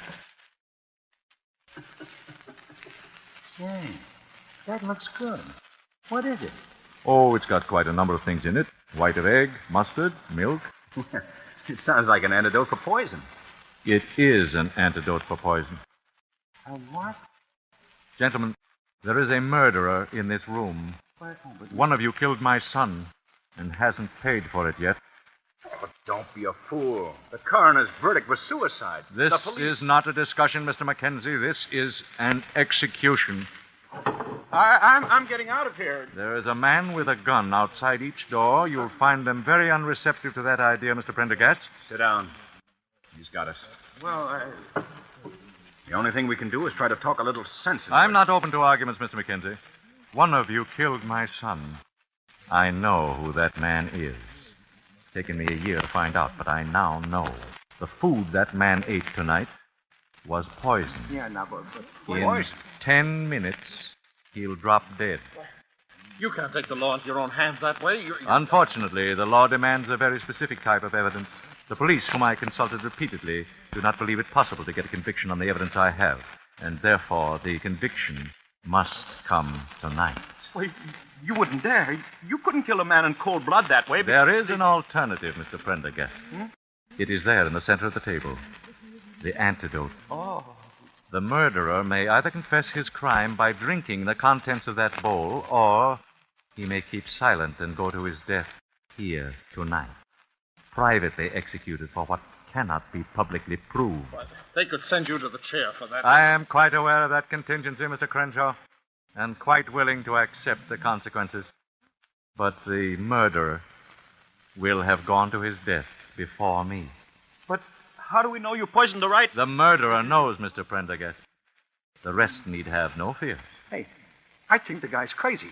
Maybe he poisoned all of us. Look, Mr. Hardiker, this whole thing is insane. Nobody killed your son. As to that, we shall shortly see, Mr. Mackenzie. The man who killed my son has approximately 7 minutes to live. 7 minutes? It's me. I know it's me he's poisoned. My whole insides are on fire. It's me he's don't poisoned. fall for it unless you're sure. The whole thing may be a gag. I assure you, nothing has ever been more serious, Mr. Mackenzie. You know, I don't feel so good myself. Neither do I. Probably just indigestion. After dinner story like this is enough to give indigestion to a horse. No kidding. Hey, supposing this guy's a maniac. Suppose he just made it all up in his own head and poisoned all of us. Listen, Mr. Hardiker. Let me just tell you this. If I come out of this alive, I'm going to beat your brains out of it. It's the last thing I do. I can't stand it. Mr. Heidegger, I didn't do it. I swear I didn't. I didn't do it. Shut up. 5 more minutes. Hey, I feel awful. Maybe we all ought to take some of that stuff, just in case. Yeah, that's it. We'll all take it. Yeah. Who'll take it first? Unfortunately, gentlemen, there's only enough antidote for one. Even if you're right, Heidegger, this is no way to do. This is my way. You're crazy, I tell you, crazy. Perhaps. Have you a son? Kenshaw.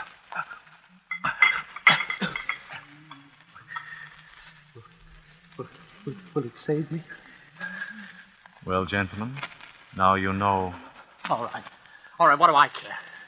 I killed him. And I do it again.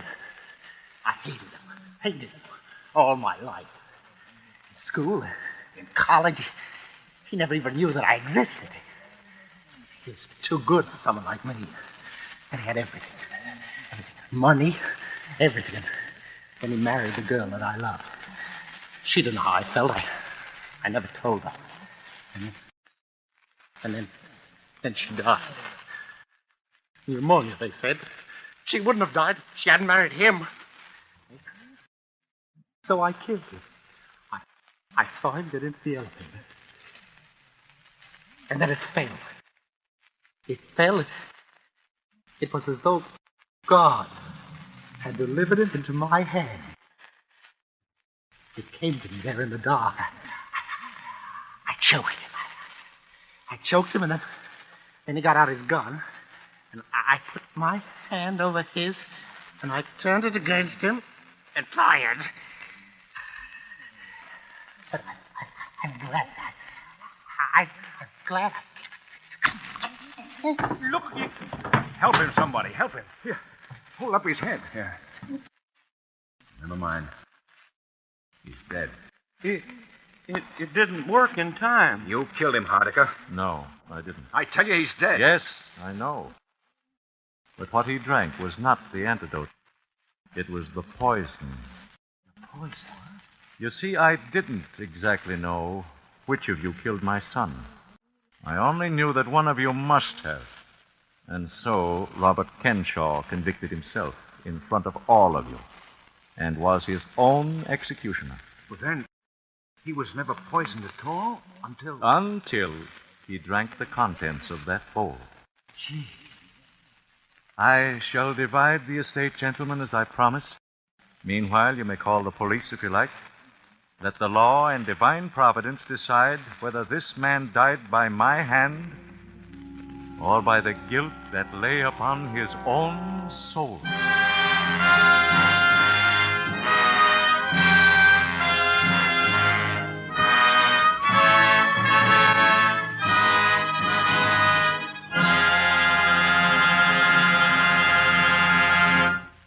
And so closes After Dinner Story by Cornell Woolrich, starring Otto Krueger.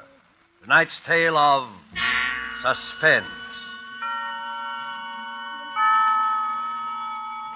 This is the Man in Black, who conveys to you Columbia's invitation to spend this half hour in suspense with us again next week, same time, when our star will be Jean Lockhart in the suspense play called Statement of Employee Henry Wilson. The producer of Suspense is William Spear, who tonight also directed the broadcast, and who with Lud Gluskin and Lucian Morowick, conductor and composer, and Robert L. Richards, the radio author, collaborated on tonight's Suspense.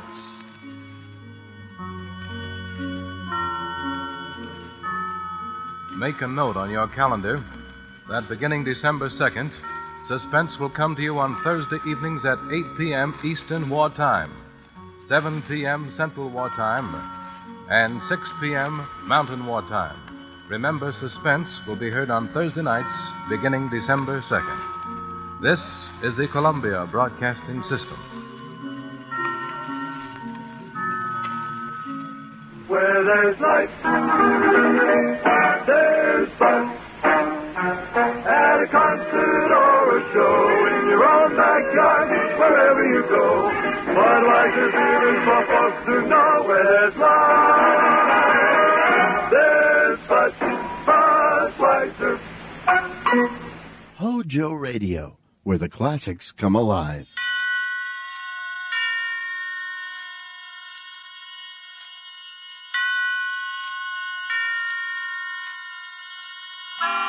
Suspense.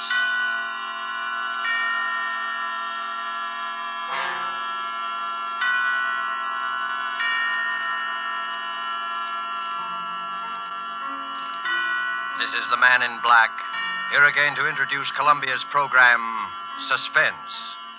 With us in Hollywood tonight as star is Mr. Gene Lockhart, whose remarkable characterizations on the screen have won him a notable following with American audiences. It is with rueful satisfaction, but with satisfaction nonetheless, that the genial Mr. Lockhart contemplates his reputation. Because of his cinematic misdoings, his numberless treacheries, betrayals, and cowardly villainies, he is one of the most hated men in the country today. Our story this evening by John Shaw is called Statement of Employee Henry Wilson. And so with the performance of Gene Lockhart, as he relates and relives the events of the climactic moment in Henry Wilson's life, we again hope to keep you in suspense.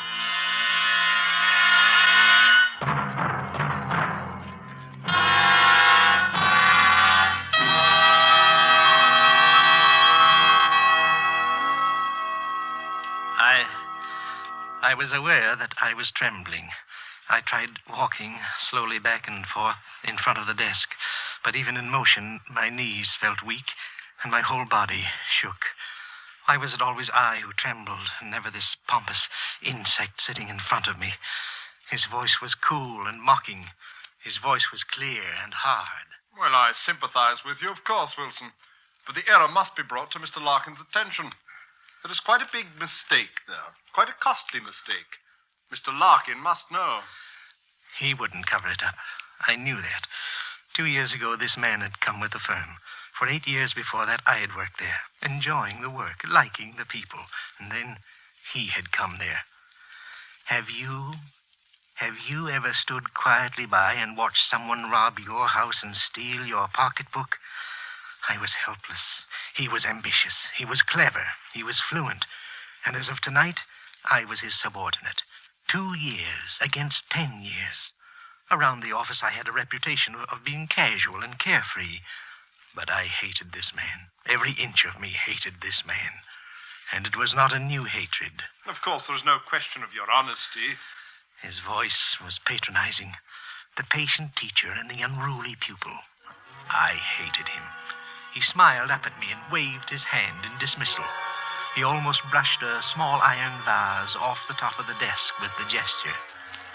I had seen that vase so often, but I had never seen it out of the eyes that I was looking at it with now. Good night, Wilson. Good night, I said. Good night, clever boy.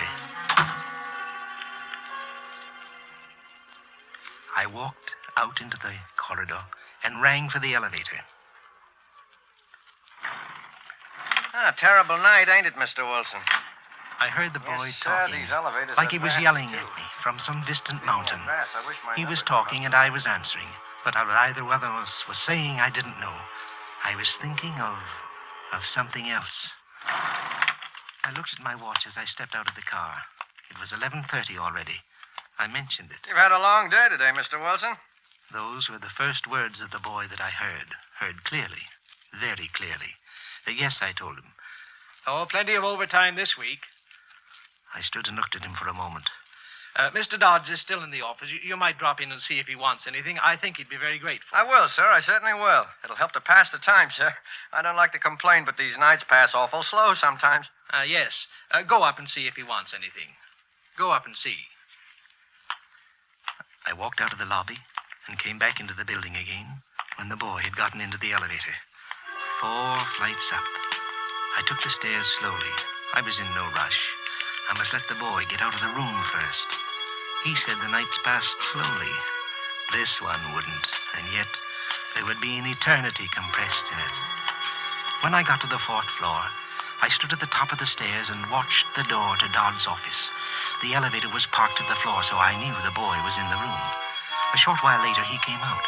and I crouched back in the shadows until he'd gone down in the car. And then I walked into the room, not in a crouch or moving my feet so that no sound would wake the stillness, but casually, honestly. There was a small waiting room to Mr. Dodd's office. In 2 years, he had a waiting room. In 10, I had none.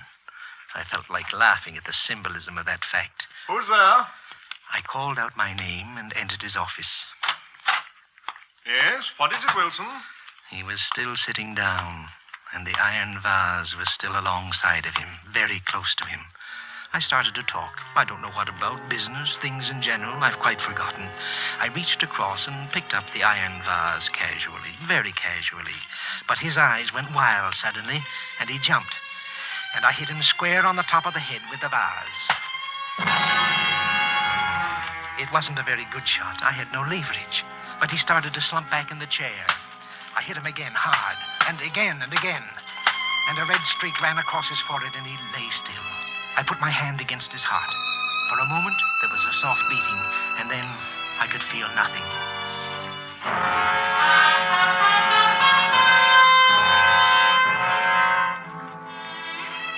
I was very calm and very warm. I was calmer than I'd ever been before. I wiped off the vase and put it back onto the desk. I ran through the papers that Dodds had been looking at until I found the one paper I was looking for. I ripped it into little bits, and I put the pieces into my pocket. Outside the building, my first act would be to scatter the pieces. I'd cover my mistake myself. I moved slowly back to the door. I wiped the doorknob and looked once around the room before I opened the door and stepped out into the waiting room. And then... Going home, Mr. Wilson?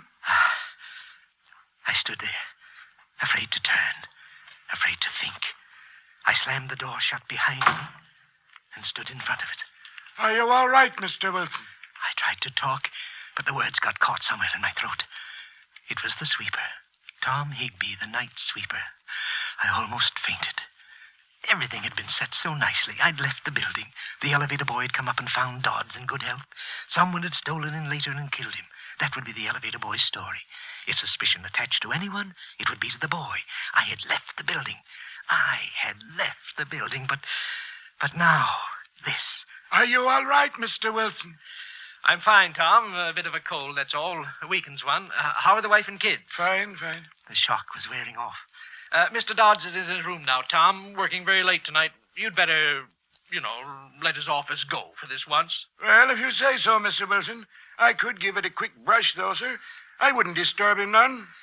I stood firm in front of the door. For a moment, I wondered if he'd seen anything when I'd come out of the room.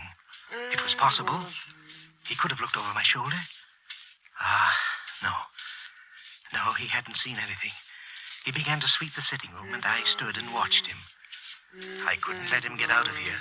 I'd go to the chair if he told me about being there. And I couldn't kill him, too. Oh, what a quick step it had been back to normal. I was nervous again, and I felt a sickness at the bottom of my stomach. I tried to talk, and I sounded stupid. Tom looked at me. I wouldn't have to touch him. It would be his word against mine, and I had left the building. I opened the door quickly and went back into Dodd's office. I tried to keep my eyes away from that thing at the desk. I remember that he'd kept a bottle in one of the drawers, and I took it and brought it out to the sitting room with me. Oh, Tom, Mr. Dodds has a birthday tomorrow, and he wonders if you'll drink his health with me. Well, I don't think you better take any tonight. Mr. Dodds has a birthday. Sometime tomorrow he'll be a day old in the next world. Tom was famous for his liquor habits, but he hesitated. Well, now... I poured the drinks. I don't think I better have... Up with it, Tom, and down with it. And here's to Mr. Dodds. Well, all right. Here's kindness. He drank one. He drank another. He drank a third, and still I poured them into him.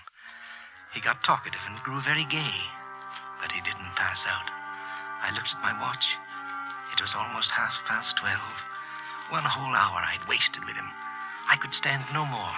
He was drunk. Any test would show that. His story tomorrow would be listed as a drunkard's babble. I had left the building an hour ago. I couldn't afford to waste any more time. I walked behind him, and he was laughing. and I hit him as hard as I could on the back of the neck. He pitched forward off the chair onto the floor.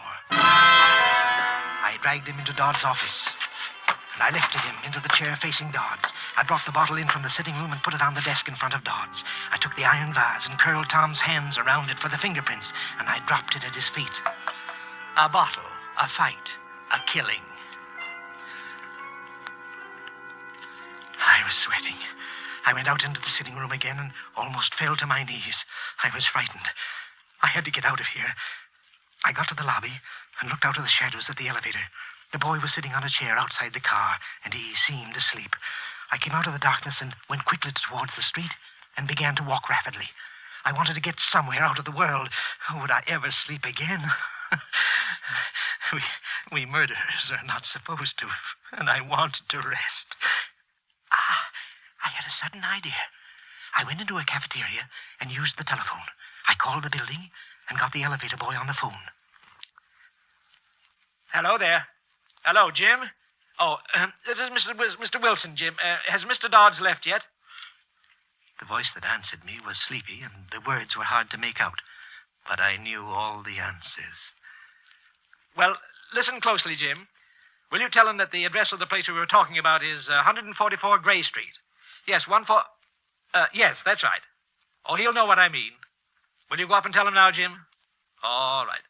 Thanks a lot, Jim. I was sure the sweeper would be discovered in the room with Dodds. The address was a Turkish bath. It was logical. A man working all night might want to go to a Turkish bath afterwards. Jim would walk in now, and heaven only knew what came next. The sweeper would be caught like a rat in a trap, drunk, and with a murdered man sitting across from him. I walked home through streets that crushed me in their shadows, between walls that whispered at me as I passed. I sat up in my room for hours listening to the sounds Manhattan makes in the night. And finally, I fell asleep. And I sat, and I slept, and I dreamed until sunrise.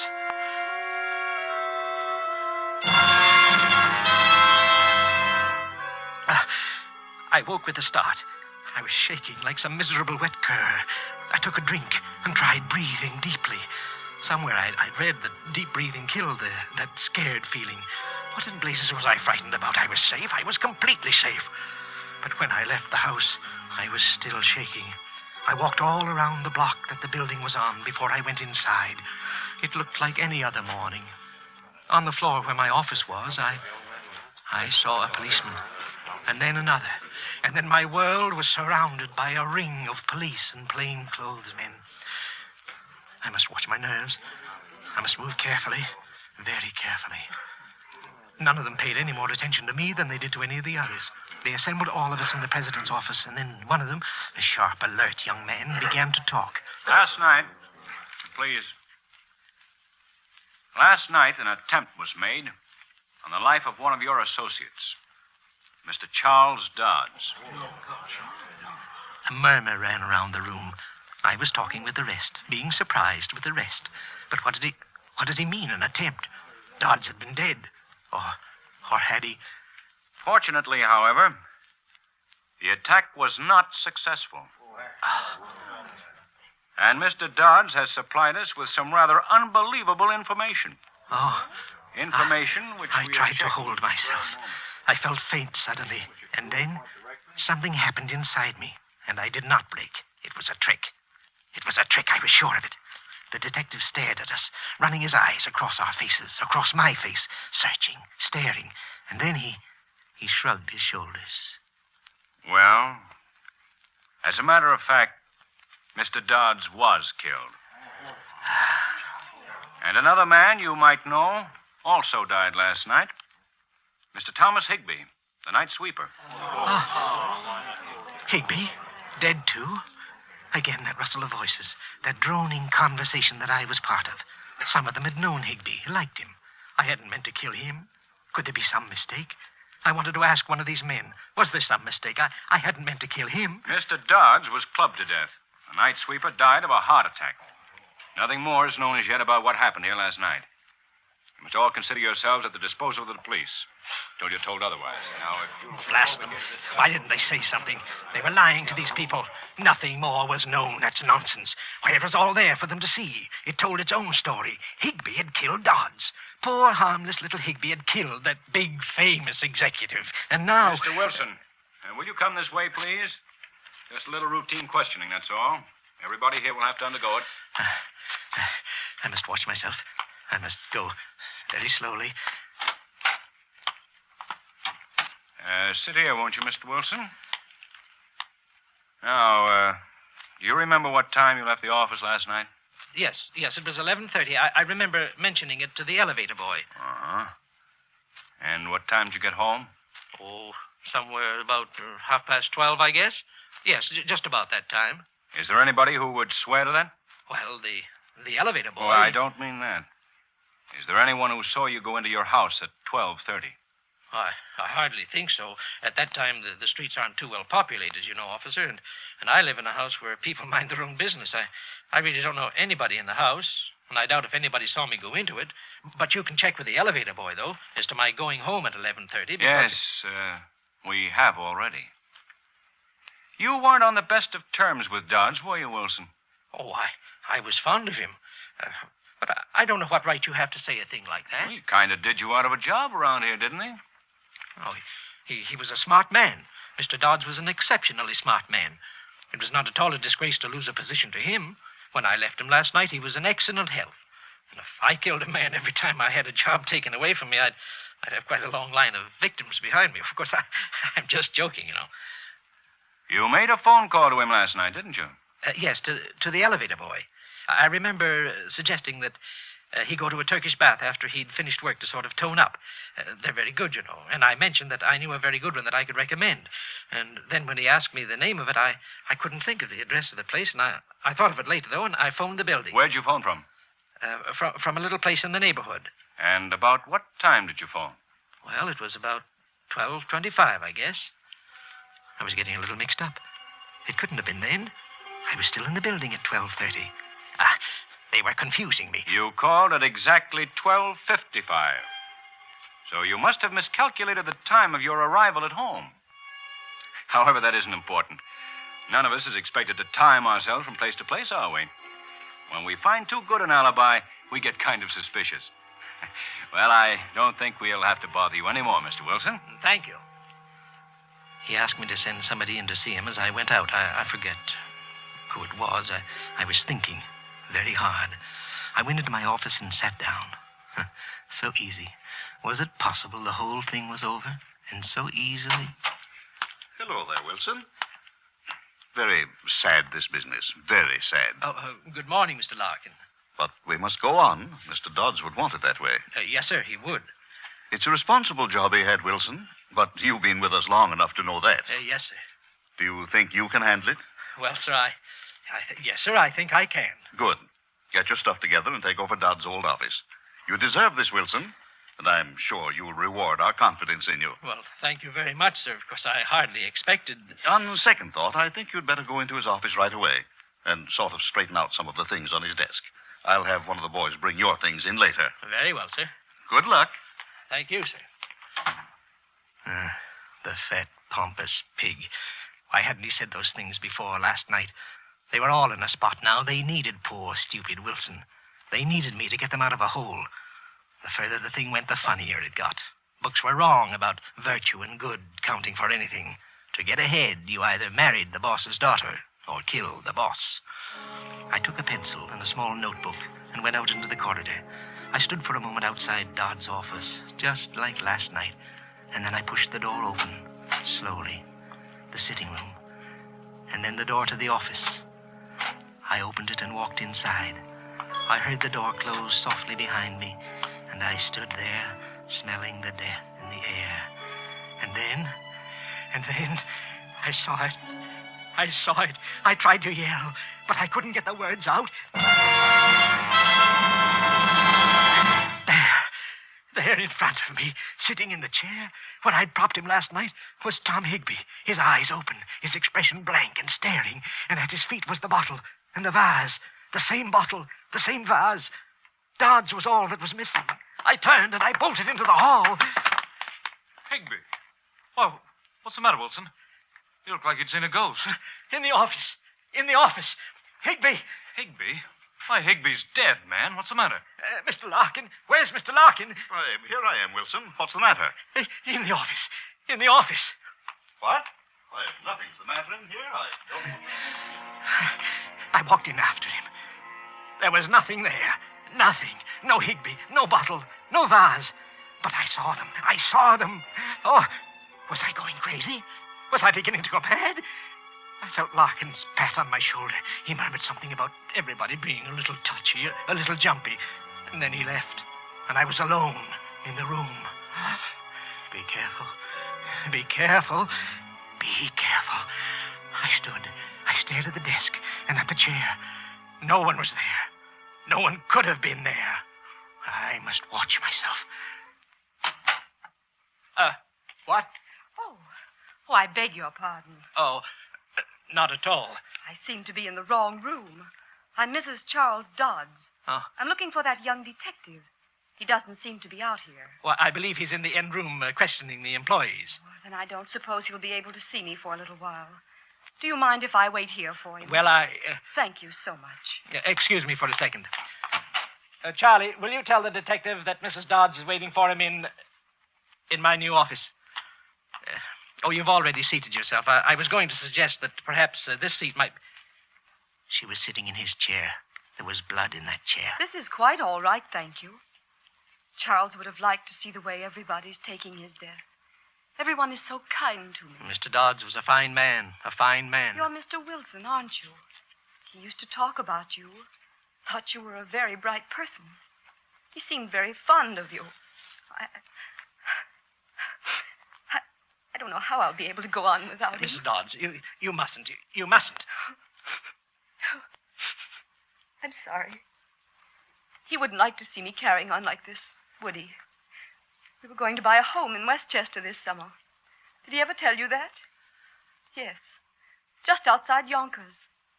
We have two lovely little ones, Toby and little Mary. He loved the New York State countryside. We talked so much about it. On she rambled. He liked this. He didn't like that. The children, Toby and little Mary. Toby and little Mary, she was driving me crazy. Stop it, I wanted to yell. Get out of here and leave me in peace. Get out of here, you witch. Get out. Get out. Mrs. Dodds, Detective Lewis would like to see you now. Thank you for everything, Mr. Wilson. And goodbye. Goodbye. Goodbye, and get out. And leave me alone. I hadn't meant to do anything like that. I hadn't wanted to do any of the things I was doing. All I'd wanted to do was to kill Dodds. All these other things, they weren't mine. I hadn't killed Higby. He can't haunt me. His wife can't cry at me. Heart attack. That's it. Higby died of a heart attack. I beg your pardon, sir. Have you seen Mrs. Higby? The detectives are looking for her. How would I see her? Am I everybody's guardian? How can anybody get lost in this office? Sorry, sir. Mrs. Higby? Mrs. Higby? Stop it, you Mrs. fool. Higby! You howling idiot. Can't you be looked for quietly? You will drag Higby from his grave with your yelling. 2 widows. What? You manufacture widows, don't you, Mr. Wilson? Widows and orphans. Tell me, Mr. Wilson, is it your life's work or is it just a hobby with you? Tell me, Mr. Wilson. Who is that? Who is that talking? Do they think they can make a fool of me? The office communication. It's off. Oh, stop it, Mr. Wilson. You'll go balmy. You've committed the perfect crime. Don't go crazy and spoil it. No. Perfection is instinctive with you, isn't it? Yes. Not a plan that you make. Spontaneous perfection. Yes. There aren't many could do that. Go on. Go on. Voices can't frighten me. They deserve to die. And that's why they're dead. Thou shalt not kill, Mr. Wilson. Thou shalt not kill. Thou shalt not kill. Not Higby. I didn't kill him. His heart stopped. Do you hear me? That's all. I didn't kill him. Now you voices stop. Do you hear me? Stop it, I command. Stop it. Is something wrong, Mr. Wilson? What do you mean, is there something wrong? Do you hear them, too? Well, you mustn't listen. They lie. Do you hear me? They lie. Now get out. Get out. Get out. You must talk only to me. Do you understand me? Only to me. Not to these others. Don't say anything to them. Only to me. Only to me. Well, what do you want? Well, I don't know. You think they'll say something bad about me, don't you? So you can carry me off to jail. That's what you're waiting for, isn't it? Well, you're going to be disappointed. You see, they're quiet. What's quiet? Yeah, who's quiet? You think I'm going to tell you. They won't say anything unless I tell them to, and I'm not going to tell them to say anything, not one little word. Last night you wanted to know all about last night. Well, you asked them, but they won't tell you. Look at the expression on that face. Look at him, Lieutenant. They were there. They saw me hit him, but they won't say anything. They were there, but they won't tell you a thing. Not one little word, not a single thing. He's a gibbering idiot. Because I'm not going to let I shouldn't have let you They won't monkey feel around. No. We could have gotten it out of him some other way. You and your psychology. You know, you should leave that stuff in colleges. All I did was plant Higby in the office and route Mrs. Dodson here and talked into the ventilating system. Yeah, those voices had me creepy, too. Incidentally, Dodds was single. What? That girl's my fiancée. She's an actress. Well, why did you tell him Higby was dead? No, maybe you better not explain. Psychology, huh? Well, what are we going to do with the confession now? We should have pinched him the moment he walked in here. Behave. Maybe I'm lucky I never went to college. There's no use you waiting here. They won't tell you anything. They're mine, all mine. I tell them what to say. All right, get the wagon up Can't say here. a word. I'm not going to walk this thing through the Remember that. streets. I won't say a word.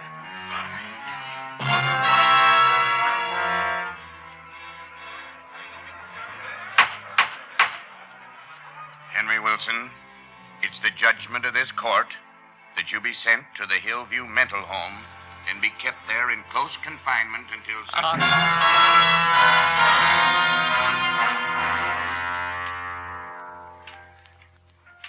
On the voice went.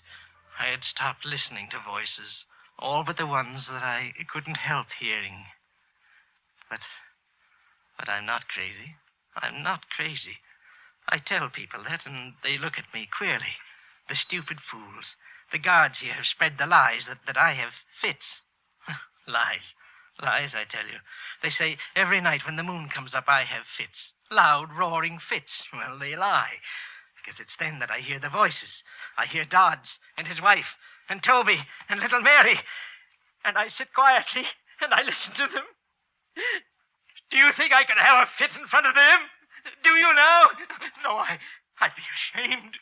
I tell you, I'm not crazy. And they lie when they tell you that they lie, all of them. They lie. And they're lies, lies, lies, lies, lies.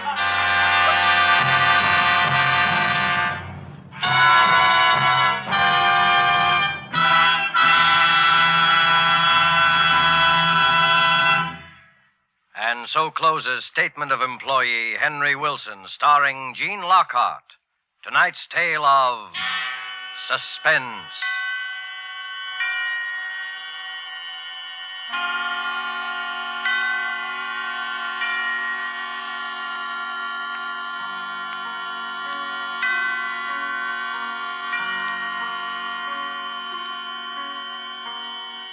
This is the Man in Black, who conveys to you Columbia's invitation to spend this half hour in suspense with us again next week, same time, when our two distinguished stars will be Margo and Philip Dorn.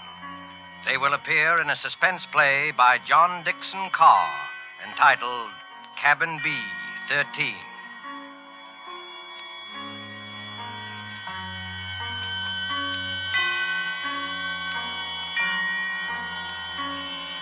Producer and director of Suspense is William Spear, who with Lud Gluskin and Lucian Morowick, conductor and composer, and John Shaw, the author, collaborated on tonight's Suspense.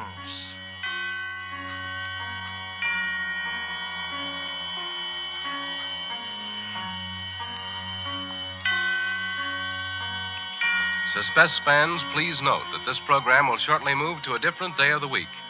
Suspense will come to listeners in Eastern and Central time zones on Thursdays, beginning December 2nd, and to Mountain and Pacific time zone listeners on Mondays, beginning December the 6th. Now remember, Thursdays, beginning December the 2nd, in Eastern and Central time zones, and Mondays, beginning December 6th, in the Pacific and Mountain time zones for Suspense.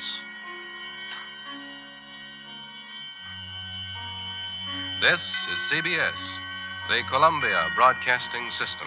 You worked too hard, you ate too much, the cheesecake made you greedy. Let your aching head and stomach hear this message from old Speedy. Alka-Seltzer, plop, plop, fizz, fizz, oh, what a relief it is. Plop, plop, fizz, fizz. Oh, what a relief it is. Ah, those speedy Alka-Seltzer bubbles burst into action to relieve your upset stomach and aching head fast. Use only as directed. Oh, what a relief it is. What a relief. Keep it tuned right here to Hojo Radio for more classic old-time radio. Suspense.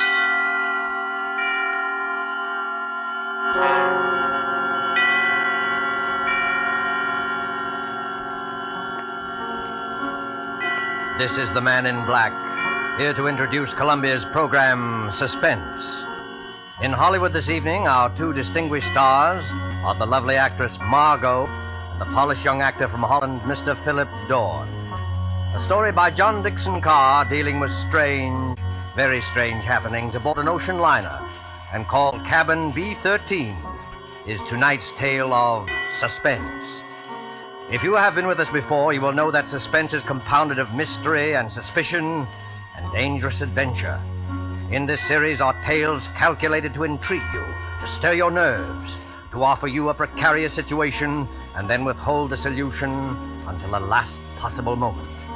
And so with Cabin B-13, and with the performances of Margo as Anne Brewster and Philip Dorn as Dr. Karl Heinrich, we again hope to keep you in suspense.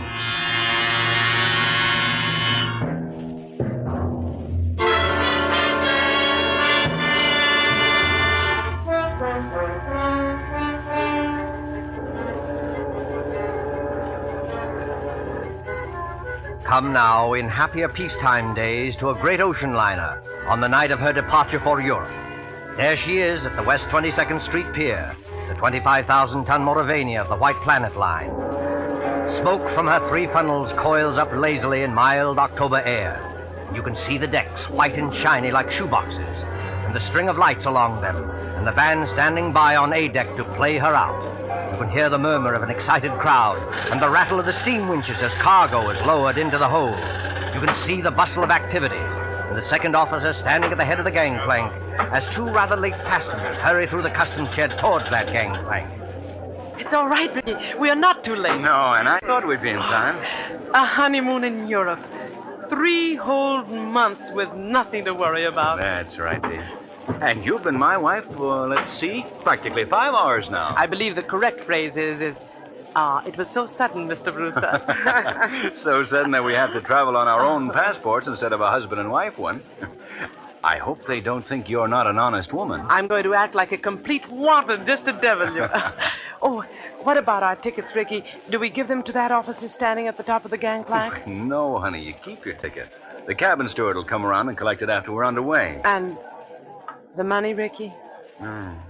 It's a lot of money, Anne. $10,000 in cash. Maybe I better turn it in at the purser's office for safekeeping. Yes, maybe you had. Wait a minute, Ricky. What is it then? Wait. Do you mind if we stand here for a second before we go up the gangplank? Oh, what's the matter? You're not ill, are you? No, but getting over brain fever isn't any joke. Oh, I know, dear. You see, Ricky, I ought to be eager and excited like all those people up there, but suddenly you get fancies. Queer, sick fancies. Suddenly, right now, all I can think of is the night and the wind and all the black water in the dark. And that's exactly the kind of morbid fancy I'm trying to cure you of. I know, Ricky. I'll be good, but I was just thinking of a story. What story? Oh, never mind. It doesn't matter. Which way do we go? Up the gangplank, through that door there, and then down on the elevator to B deck. And no more horrors, do you understand?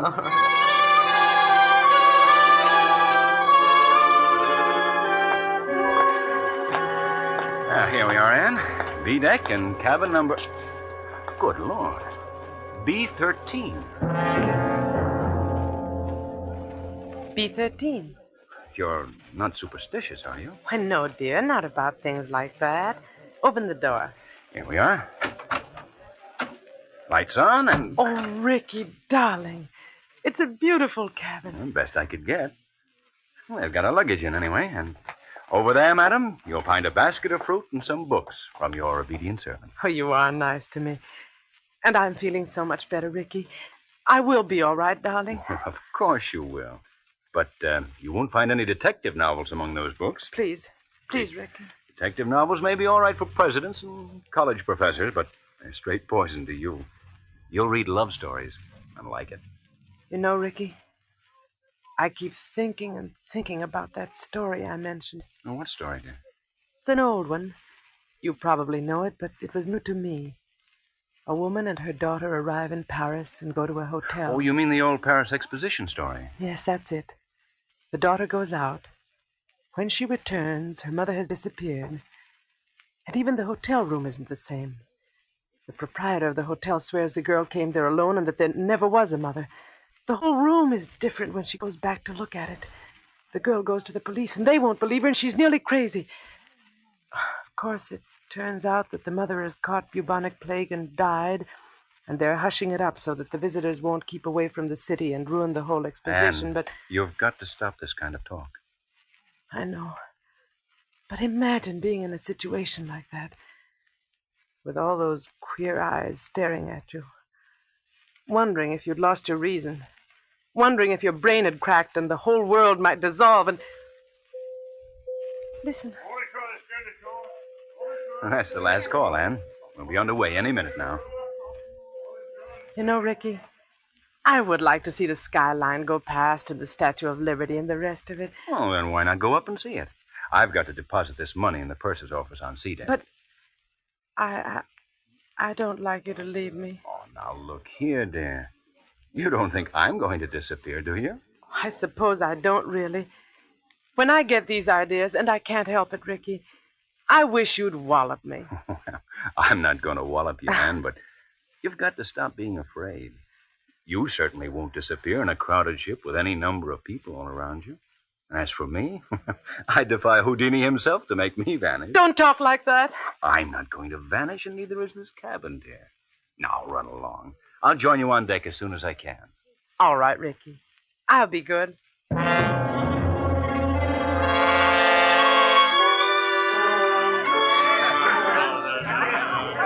with your gangplank! In with your gangplank! Gangplank, please, sir. Close the rails. Stand by. Eager people, excited people, happy people, all crowding up to the rail to wave goodbye. Nothing to worry about, nothing on their minds except... Except what? Oh. Except seasickness, madam? Oh. Oh, I beg your pardon. I hadn't meant to startle you, believe me. Please don't mention it. How silly of me. It was my fault. I haven't been very well. I noticed it, madam, if you'll forgive me. That was why I spoke to you. As you see by my uniform, I'm the ship's doctor. This is a British ship, isn't it? But you don't sound British. No, I'm an Austrian, madam. Dr. Paul Heinrich, at your service. I'm not very popular in my own country today. The days of colored shirts and vacant minds. I'm Mrs. Brewster, Doctor. Anne Brewster. When does the ship go? In about a second, Mrs. Brewster, you will hear the whistle, then the band will strike up, all langs in, and then... We're moving, aren't we? Yes? Don't you feel the vibration of the engines?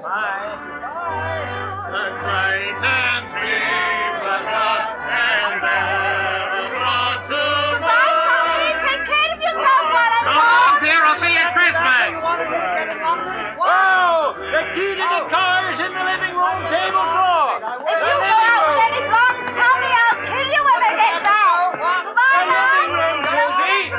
Yes, dear, of course I'll behave myself in Paris. Say, what time does the bar open aboard this time, huh?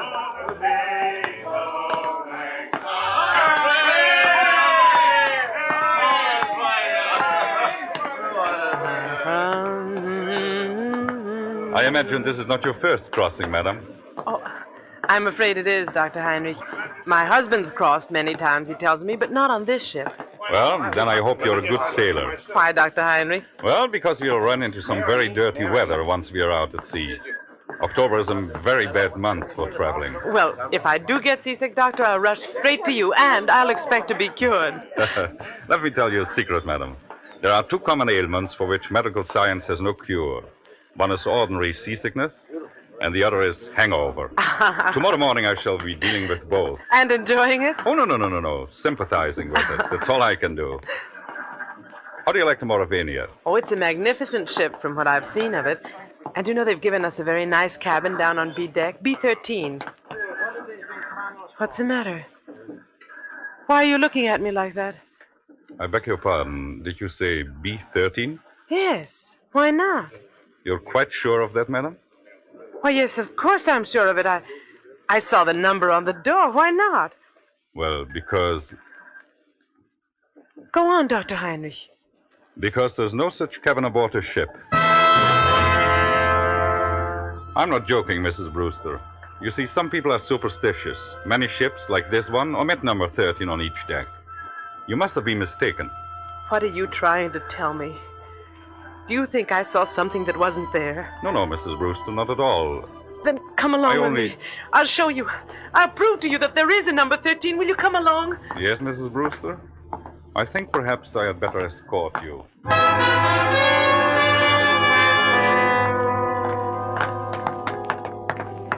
Stewardess! Yes, miss. Yes, ma'am. Come in straight away. Tell me, stewardess, this is B deck, isn't it? B deck, ma'am? Oh, yes, ma'am. No doubt about that. Dr. Heinrich and I have been all over this part of the ship looking for cabin number 13, but we don't... I've been trying to convince this lady stewardess that there's no such cabin number 13 on this ship. Why, there sure to heaven isn't, ma'am, and never has been. I've served aboard the Mauravania a matter of 8 years, and I ought to know. But I tell you, I saw it. I was in there. It was a big cabin with a private bathroom attached. The walls were paneled in light oak, and the furniture was rosewood and yellow satin, and the portholes were like real windows. No, that's not much good, ma'am. No, I'm afraid not. Most of the cabins hereabouts look like that. May I ask you, what name was the cabin booked in? Brewster, naturally. Mr. and Mrs. Richard E. Brewster. Here, let's have a look on my list. No, there's no Brewster here, ma'am. I tell you, I was in there. They even delivered the luggage. I saw it. Excuse me, ma'am, but I had a look-see in all the cabins I'm in charge of, just to see if the passengers wanted anything. And I don't remember any luggage with a Brewster label on it. Wait a minute. There may be a partial explanation of this. Ah, you see, that's better, Mrs. Brewster. I was hoping you might find one. Ricky, that's my husband. Ricky and I have only been married a very short time, and when my maid printed the baggage labels, she must have made them out in my maiden name. I never noticed at the time. Oh, what name might that be, ma'am? Thornton. Anne-Marie Thornton. Oh, Lord, miss. Now, why couldn't you have said that before? I remember it well. 2 silk cases and a little trunk. They're in B16 now. Where's B16? Right behind you, miss. You're standing practically in front of the door. Oh, thank goodness. Oh, yes, but, what about my husband's luggage? There's no gentleman's luggage in that cabin, miss. Your husband's or any other gentleman's, if you know what I mean. I won't stand for this. Where's Ricky? What have you done with Ricky? Please, Mrs. Brewster. There's one easy way to settle this. Settle it? How? Just look down the corridor. You notice the man coming towards us? The man with the 2 gold stripes around his sleeve? Well? That's Mr. Marshall, our second officer. Did you ever see him before? Yes. Yes, of course I have. He was standing at the top of the gangplank when Rick and I got aboard. Exactly. So he might be able to tell us something. Oh. Mr. Marshall? Mr. Marshall? Yes, Doctor, what's up? Would you mind coming here for a moment? Well, not at all, old boy. Always glad to oblige a chap who may have to cut me up at any moment. What may I do for you? Take a good look at this young lady. And tell me, have you seen her before? Seen her before? My dear chap, if I had overlooked, the young lady will pardon me, I know, a passenger as charming as this lady is, I would be less of the gentleman than I fancy myself. You saw her coming aboard tonight? Oh, yes, certainly. And, of course, you saw the gentleman who was with her. The gentleman who was with her? Yes. Oh, but there was nobody with her, old boy. You're quite certain of that, Mr. Marshall? My dear doctor, she was the last of them to come aboard. I'll take my Bible oath there was no other passenger with her, or ahead of her, or behind her, if it comes to that. You're lying to me. Please, Mrs. Brewster, lower your voice. I know what it is. It's the old Paris trick, like in the story. But you won't get away with it, do you hear? Now, look here, madam. I'll go to the purser, I'll go to the captain. Oh, dear Father in heaven, won't anybody believe me?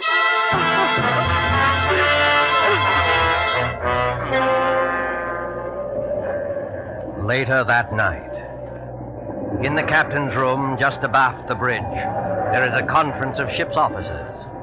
Outside, stung by spray clinging to the bulkhead rail in the dark, a frightened girl waits until the door of the cabin's room opens. Will you bring the young lady in, Dr. Heinrich, and close the door? Yes, sir. Here we are. This is Captain Wainwright. Now, just tell your story straightforwardly, and please don't excite yourself. Well, maybe we can get some decision into this matter. Will you sit down here beside my desk, Miss Thornton? My name is Brewster, Captain. Mrs. Ann Brewster. Whatever you say, Mrs. Brewster. Thank you very much, Captain. I might tell you, ma'am, I've got a lot on my mind already. My first officer comes aboard with an attack of flu. I'm facing an equinoctial gale short-handed, and now this has to happen on top of it. I'm terribly sorry I can't help that, Captain. But I want to know what they've done with Ricky. Just one moment, please, while I get this straight. By this time, I understand you yourself have personally interviewed practically every single passenger aboard this ship. Is that true? Yes, it's true. But your alleged husband is not here. Is that true?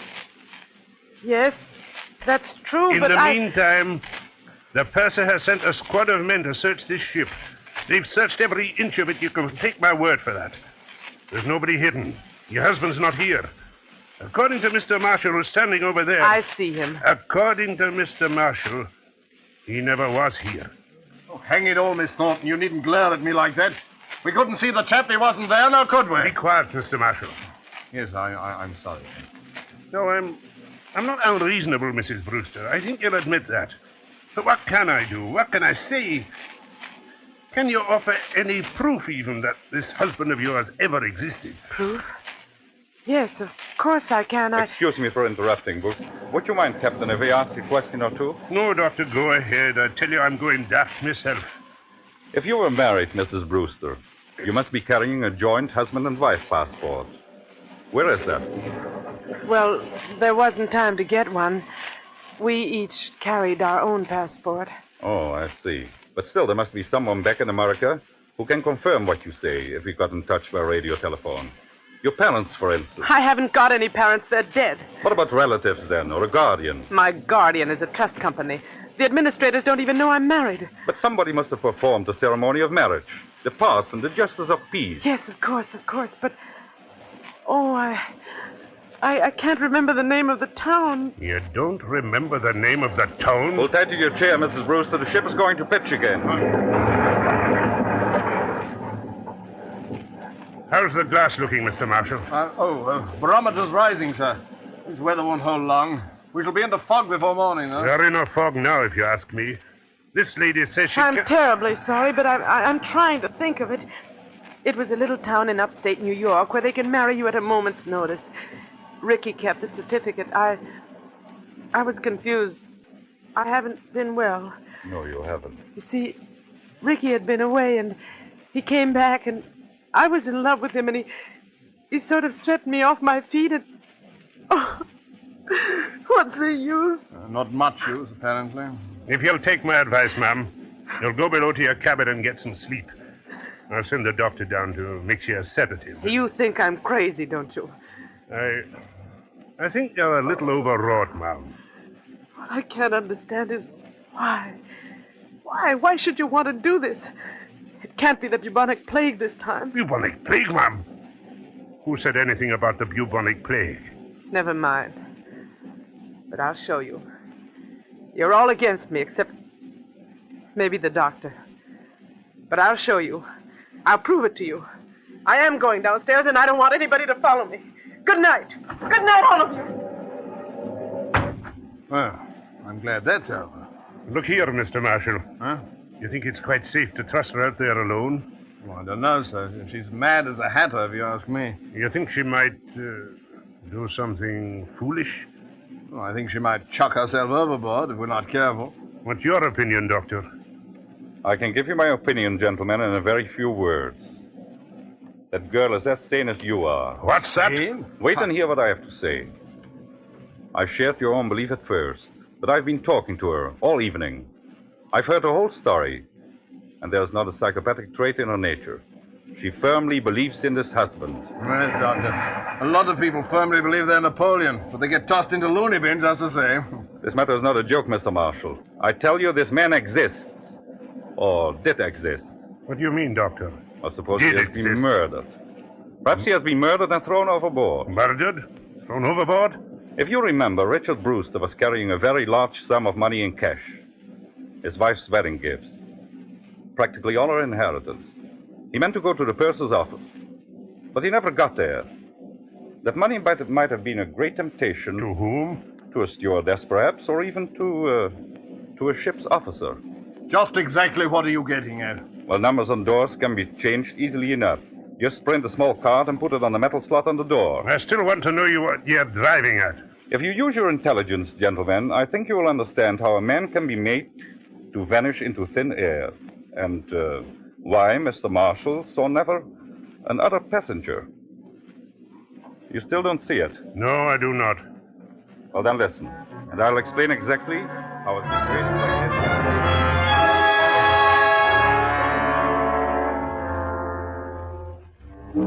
4 o'clock in the morning.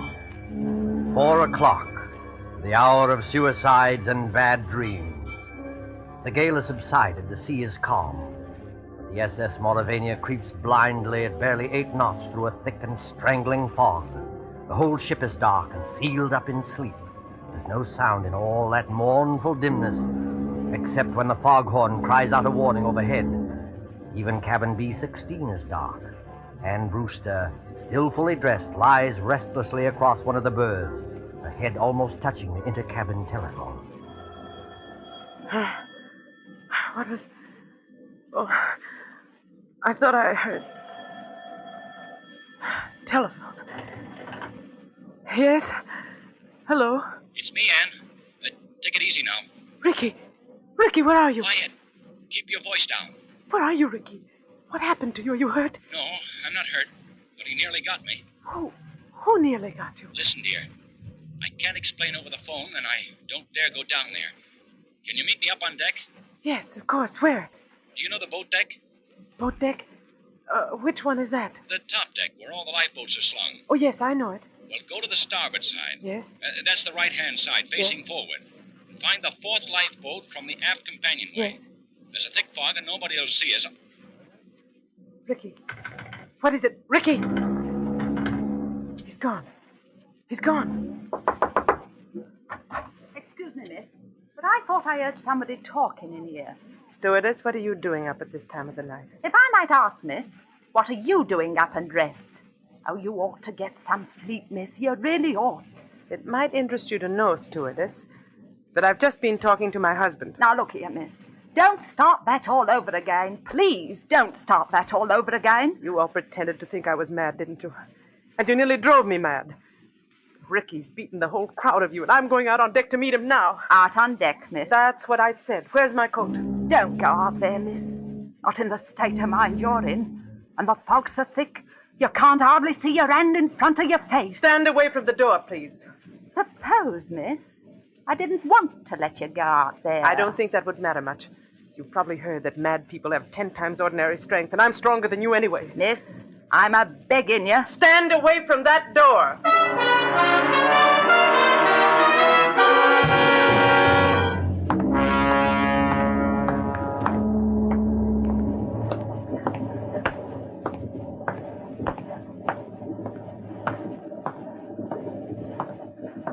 1, 2, 3rd.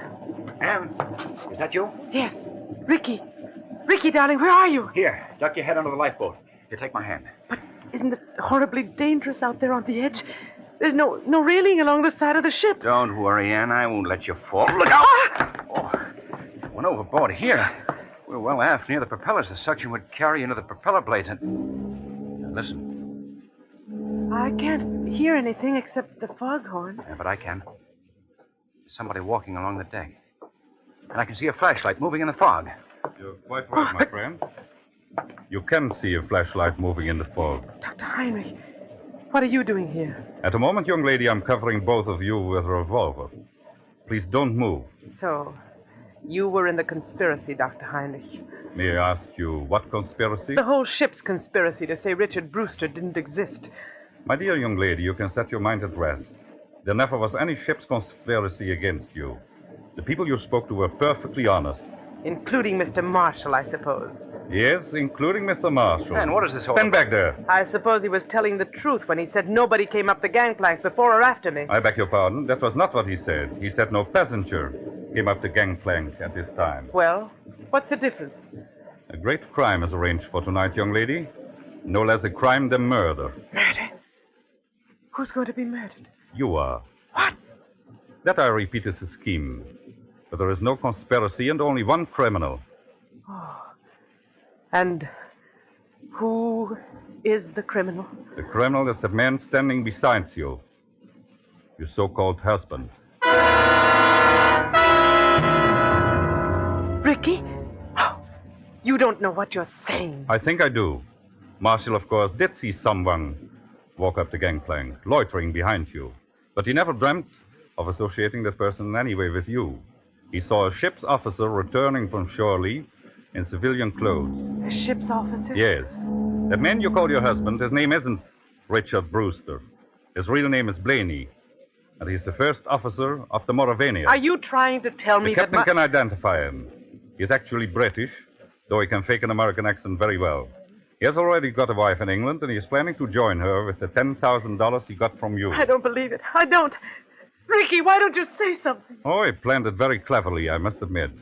He never let you know he was ship's officer, did he? He's been away for some time, naturally, so he persuaded you to marry him in a hurry. Ricky, is this true? He has the money, you see. All he did was hang a dummy number on the cabin door, remove it later, put on his uniform, and walk away with his own luggage. But Captain Wainwright told us that the first officer had come aboard tonight with... With a bad attack of flu, yes. Our friend couldn't be seen in public until after he disposed of you. The best thing was to convince everybody you were insane, as he did.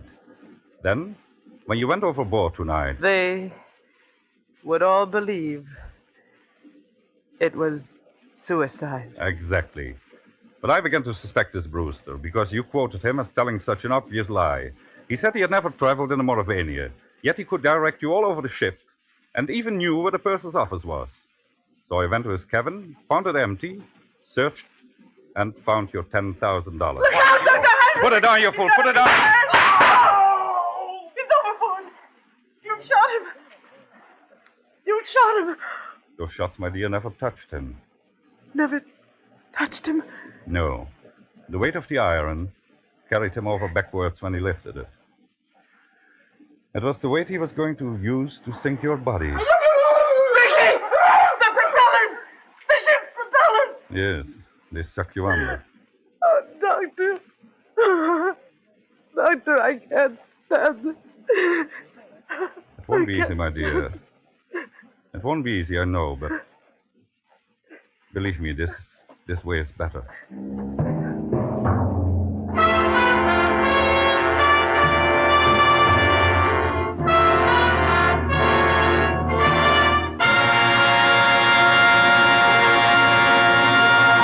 And so closes Cabin B-13, starring Margo and Philip Dorn. Tonight's tale of Suspense.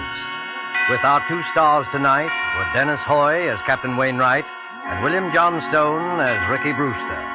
This is the Man in Black who conveys to you Columbia's invitation to spend this half hour in suspense with us again next week, same time, when our star will be one of the screen year's most sensational newcomers, Mr. Gene Kelly.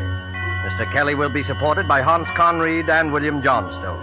The producer and director of Suspense is William Spear, who with Lud Gluskin and Lucian Morawick, conductor and composer, and John Dixon Carr, the author, collaborated on tonight's Suspense.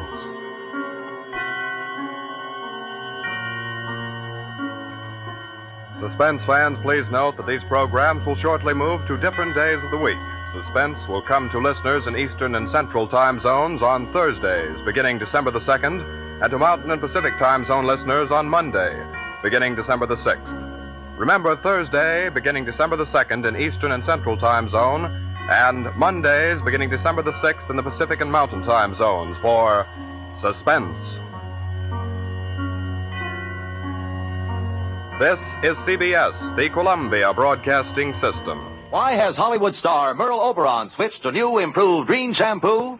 Because compared to Dulling soap shampoos, this wonderful new Green reveals up to 33% more sheen. Follow Merrill's secret for shining hair. It's new Green for Hollywood sheen. Improved Green for Hollywood sheen. Your hair can have that Hollywood sheen. The very first time you use new Green, get wonderful new Green shampoo. Stay tuned to Hojo Radio.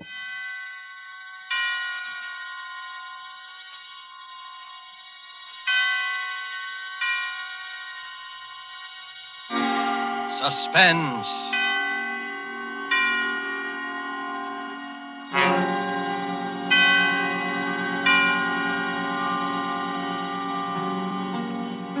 This is the Man in Black, here to introduce Columbia's program, Suspense. In Hollywood this evening, our star is the young American actor who, within a single year, has become one of the most provocative of Hollywood's leading men, Mr. Gene Kelly. Mr. Kelly appears tonight as a gentleman named Art Kramer, a gentleman of most uncertain scruples, engaged with other gentlemen of similar disrespectability in distinctly unlawful practices.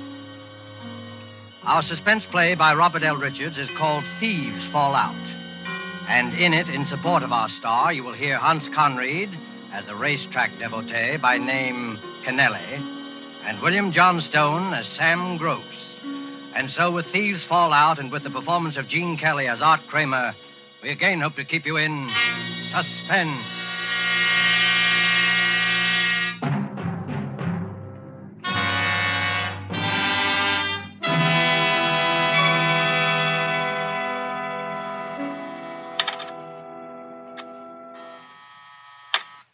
ABC Enterprises. No, he's not in. No, I don't know where you can locate him. Yes, I'll tell him you called. ABC Enterprises, ABC Enterprises. Why does he give all these guys his phone number if he wants to keep this business so quiet? You know, wants to do favors for people he meets in bars, brags, how he can get things for them, you know. Sure, I know. And the next day I have to get him the brush off. He's going to brag to the wrong guy someday. Hi, Yachty.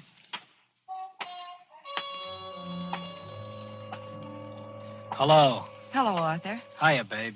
Where you been the last couple of days? Ducking all the guys I owe money to. What time is Sam getting the boys together? In about half an hour, down at the warehouse. You better start down there pretty soon. What's the difference? I won't get enough out of it to buy a round trip to Coney Island. Any calls? Yeah, Kennelly called a little while ago. That punk. Another guy who wants dough I haven't got.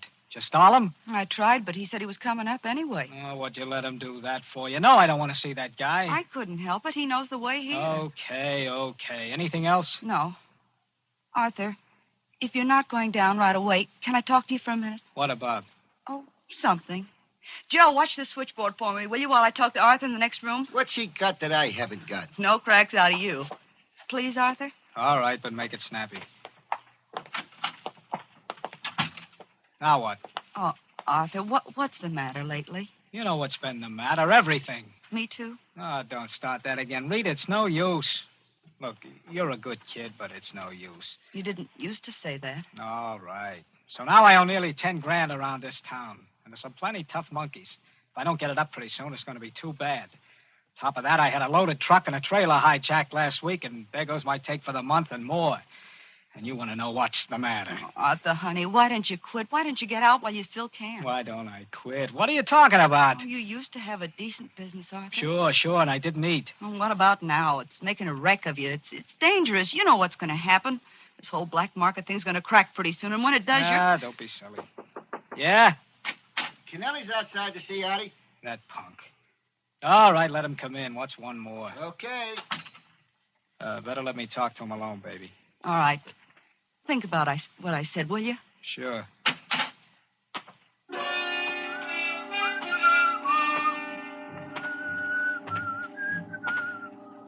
Hi, Artie. I thought I might catch you. Yeah, I'll bet.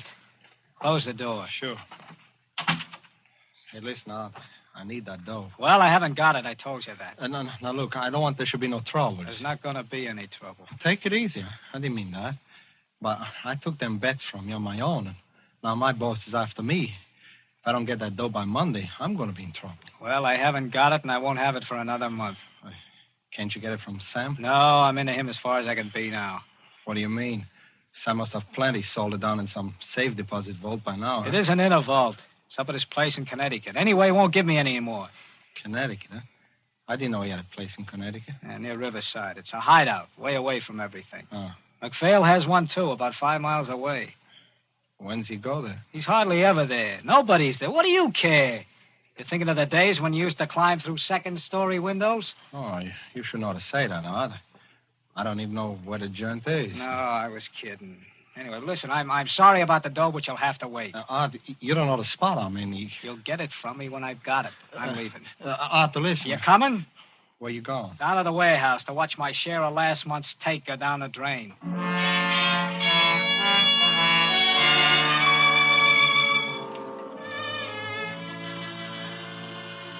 Where is it? Artie. Okay. You late? Yeah, I stopped in at the office. Hi, MacPhail. Hi, Mo. You weren't waiting just for me to hand out the chips, were you? You're right. We weren't. I just wanted you to know how it worked out. It was a good month out. Except for you. I know. Come on, Sam. Come on. Pass around the sugar. Let's get it over with. Well, here it is. In cash. Total take was 53 grand. 17 goes to you, MacPhail. I got the figures all here if you want to see.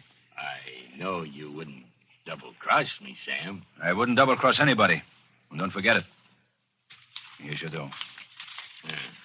Oh, yours is 6. You understand you didn't bring in as much business as MacPhail. I ain't complaining. I get 21. Part of that is paying expenses. The rest is my percentage. Don't I get anything? What? Your cut would have been 9 grand. But there was that truck and trailer. Those things cost dough, you know. To say nothing of a whole load of prime meat. You have to take it all out now? I already have. I'll give you 500 to keep going on. Oh, that's fine. 500. Listen, Sam, I need dough. You always need dough and never have none. Listen, you... He's right, Art. You got to get yourself straightened out. If I give you any more, it'll just go to the bookies and gambling joints like the rest has. Listen, Sam, I tell you, I gotta have it. There's guys after me. I think he's yellow, Sam. You keep your big mouth out of this. Yeah? I was a respectable businessman when you were running a lousy clip joint on Sand Street. Yeah, and you're starved. And you're still starving. Because you haven't the guts to keep a couple of mugs from hijacking your stuff. Why, you... Cut it out now. Cut it out. There's not going to be any trouble in this organization. There's plenty for everybody. Now listen, Art. Yeah? Why don't you go up to my place in Connecticut for a few days? Take it easy. And let me talk to these guys who are looking for you. I know who they are. They don't want any more talk. Anyway, I go nuts up there in the country. Go on. Pick up my car at the station. No, thanks. Well, I'm going. I'm going out to the country and tend them a victory garden. Your victory garden? Yeah. I see you about Tuesday. Okay. Hey, Mac. Yeah? Wait a minute. So long, Art. So long. Say, Mac, I'm sorry I made any cracks. Yeah, forget it. Mac, you going up to the country? Yeah, bet your life. Going down and get on the 520 right now. Say, I think I'll take Mac up. Mac, I kind of need a rest. I think... Yeah, you'll need something. Do you mind if I ride up on the train with you? Why not? Why not? It's a public train. Mac, I was sorry about... Say, Artie. Yeah? Don't mind me. I talk a lot. And I don't mean it. Forget it, Mac. I know. Say, you want to see my victory garden? Are you kidding? No, I got a garden. It's a beaut, too. Want to see it? Sure I would. I always like gardens. Well, in that case, you'll have to stop off at my place on your way to Sam's, huh? It'll be a pleasure.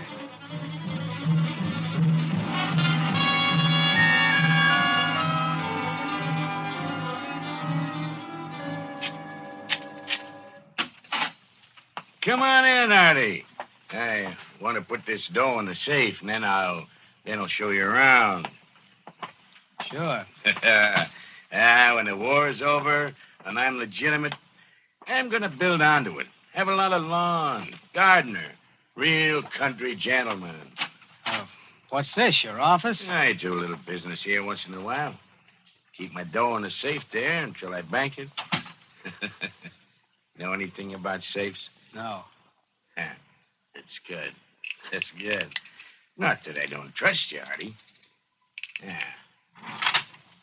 There she is. Put him up, Mac. What? You heard me. And not a move either. A stick-up, huh? Why, you yellow little rat. You don't think you can pull this on me and live, do you? It's not a stick-up, Mac. I just want you to do me a little favor, and I want to be sure you do it. Yeah?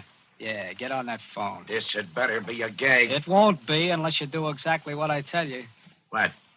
Call Rita in town. Ask her what Sam has lined up for Tuesday. Say you called me over at Sam's house just now and talked to me, but I didn't know. Go on, get going. Atwater 35562. Listen, Art. I'm no guy to kid around with. And I don't like this. Talk. Rita, this is Mac. What's Sam got lined up for Tuesday? I just talked to Artie over at Sam's place. Yeah. Yeah, up here in the country. He said he didn't know and to call you. Oh, I say. Cut it short. No. Never mind. Okay. All right. Now what's the gag? You never were very smart, were you, Mac? That's my alibi. You just told Rita you talked to me at Sam's place. You get it? Why, you...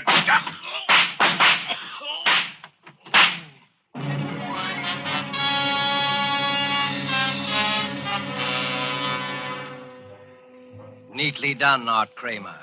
Virtually a perfect alibi. And $17,000 in cold cash.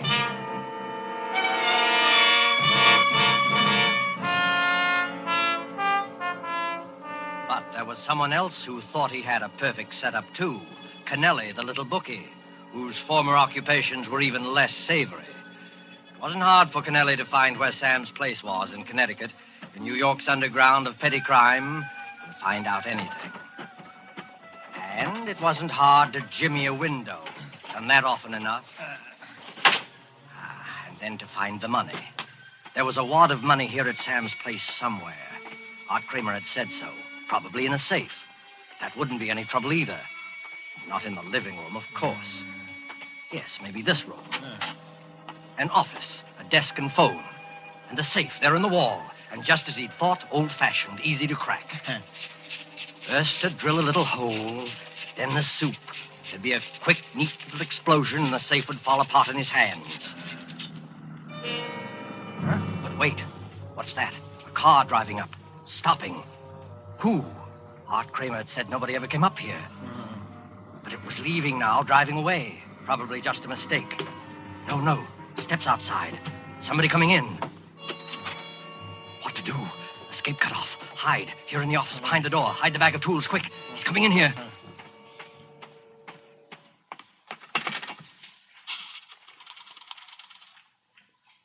Well, operator. I want New York City. Atwater 35562. Yeah, that's right. Hello, Rita? Sam. Listen, Rita, get a hold of everybody. Artie, Mac, Mo, everybody you can. I've got a tip-off there's going to be a raid. Yeah, cops. Tell the boys to duck. Lay low until they hear from me. Find out where they're going to be and call me right back as soon as you contact everybody. Got it? Yeah? Oh, okay. I'll get hold of Mac myself as long as he's up here. Artie, too? Well, I'm calling from my place now. I don't see him anywhere. Well, he must have changed his mind. Well, I didn't look in the garage. He came by cab. He's probably around someplace, yeah. Well, I'll wait for your call, then. Okay, Rita. And make it snappy now. Hey, Kennelly, what are you doing? Listen, Sam, I just... The safe. Why are you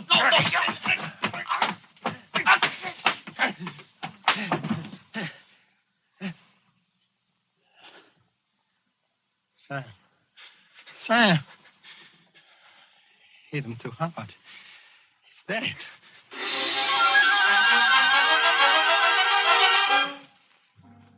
Dead. Yes, hit him too hard. Murder. That's a lot different from housebreaking. Murder. The phone. Somebody calling Sam. Fear, blind, unreasoning fear. Smash it. Rip it out of the wall. As though whoever was on the other end could actually hear, actually see what was in this room. Murder and a murderer. There. Why, oh, why had he done that? Foolish. Just nerves. Don't get hold of yourself. Think. What now? The money. Yes, have to have the money now. Make a getaway. Mexico, South America. Maybe Sam. Yes, the body. Hate to even touch him. But turn him over. There, the wallet. Empty. That's funny. Other pockets. No, nothing. The safe, then. Finish the job quick. Then get out. Find the drill again. Hurry. Again, somebody coming. Who? Never mind. Not going to be caught this time. Can't be. A murderer. Close the door. Lock it quick. Pocket the key. Hide. Maybe whoever it is will go away. Then come back and get the money later. Here he is. Hide quickly. Kitchen. Get out the back window again if you have to. But wait. He's not following. Wonder who it is. Just have a look through the crack of the door. Careful. There. Art Kramer. The suitcase must be going to stay. But wait, why not? Art wouldn't know anything. Couldn't with the office door locked. Give him a plausible story. Stay overnight and get the money when he's asleep. A chance, but have to take it. Have to have the money now. Why not tell Art he'd come looking for Sam to borrow? Then, looking through the house for him, call him. Yes, make it look natural. He can't answer now. Call him. Sam? Hello, anybody here? Hello? Who is it? Who is it yourself? I'm looking for Mr. Gross, Sam Gross. Well, what are you doing here? Hello, Arthur. I was looking for Sam. I thought you didn't know where this place was. Oh, I found out. Yeah? What made you think Sam was going to be up here? Why, I heard a tip in town there might be some trouble. I figured he might come up here to duck out. What kind of trouble? Cops. Yeah? I didn't hear anything. I don't know, but I'd do something. You know I need dough the worst way. I figured Sam might let me have a little. He paid off today, didn't he? That's right. Did you get any? Me? Well, if you did, I don't like to keep asking you, but I need it, Arthur. Look, Kennelly. Huh? You know, I meant to get in touch with you about that. I wanted to talk to you this afternoon. You mean you got something? Come on inside, I'll tell you. Oh, sure. I got an idea. An idea. It came like a flash to Art Kramer. Frame Kennelly for the murder of MacPhail. Plant some of MacPhail's money on him as evidence. And who would ever believe Kennelly's word, a man with a criminal record, against Art's? Why, Rita would swear that MacPhail himself had said Art was at Sam's place. Simply denied that he'd ever seen Kennelly. And Kennelly would be MacPhail's murderer, and Art Kramer would be safe forever. Now, about that money. Yeah. As a matter of fact, I did get some. Not much, understand? Well, even a little would help. How much do I owe you altogether? Nearly 4,000, huh? Well, suppose I gave you 2. I shouldn't give you that much, the way I'm fixed. Well, it ain't what I need, but it'd help. Okay, here's $2,000 on account. Oh. Then. You know, it doesn't leave me with much. I appreciate it, Aunt, really. Say, you're really on the spot, huh? Yeah. How much more do you need? Another 4 or 5, anyway. Oh, well, you know, I just thought I know where you can get it if you work it right. You do? Yeah. You know MacPhail? Oh, I know him. Not well. Well, I do. He took in plenty this month. What good does that do me? I tell you, I know the guy. He's the softest touch in the world. He'd give the shirt off his back to anybody if they told him the right story. Yeah? How come you don't put the bite on him? He doesn't like me, but anyone else. You mean, I just ask you? Sure. You get anything you want. I'm not kidding. If you ask for 10, even 20, you'd get it if he had it. No fooling. Sure.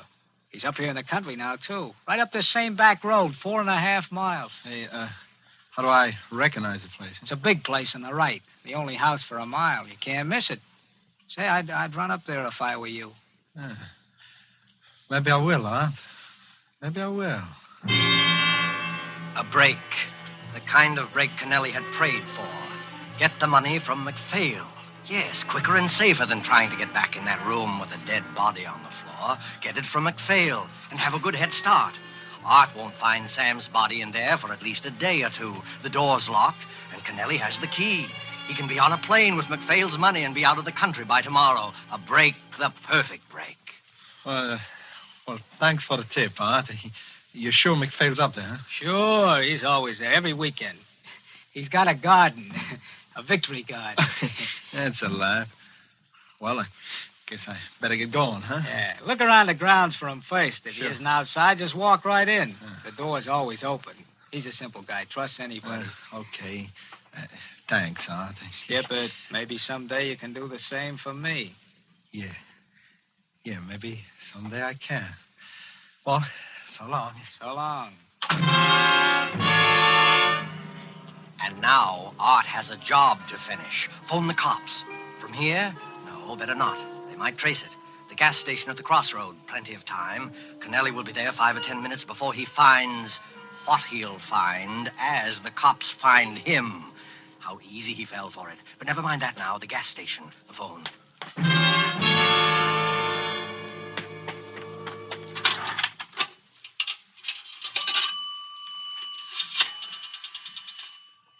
Hello. I want the police. Hurry, please. Hello, Riverside Police?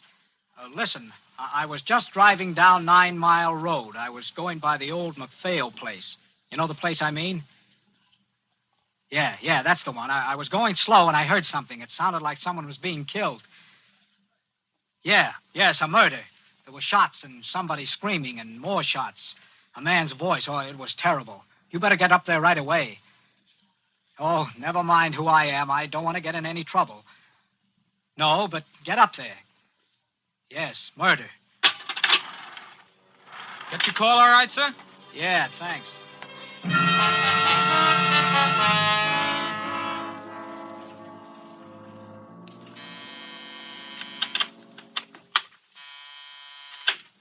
ABC Enterprises. Yes, did you locate him yet? Oh, well, keep trying and call me back. Joe, I'm worried. Don't worry about him. If you can't find Mo, neither can the cops. I'm not thinking about him. I'm worried about Sam and Arthur. Maybe they went out. Sam said he'd wait for my call. It isn't that. The phone's dead. I've got to get in touch with them somehow. Can it wait? You know it can't. Not with the cops raiding the warehouse and arresting everyone in sight. Well, how about a telegram? Oh, too slow.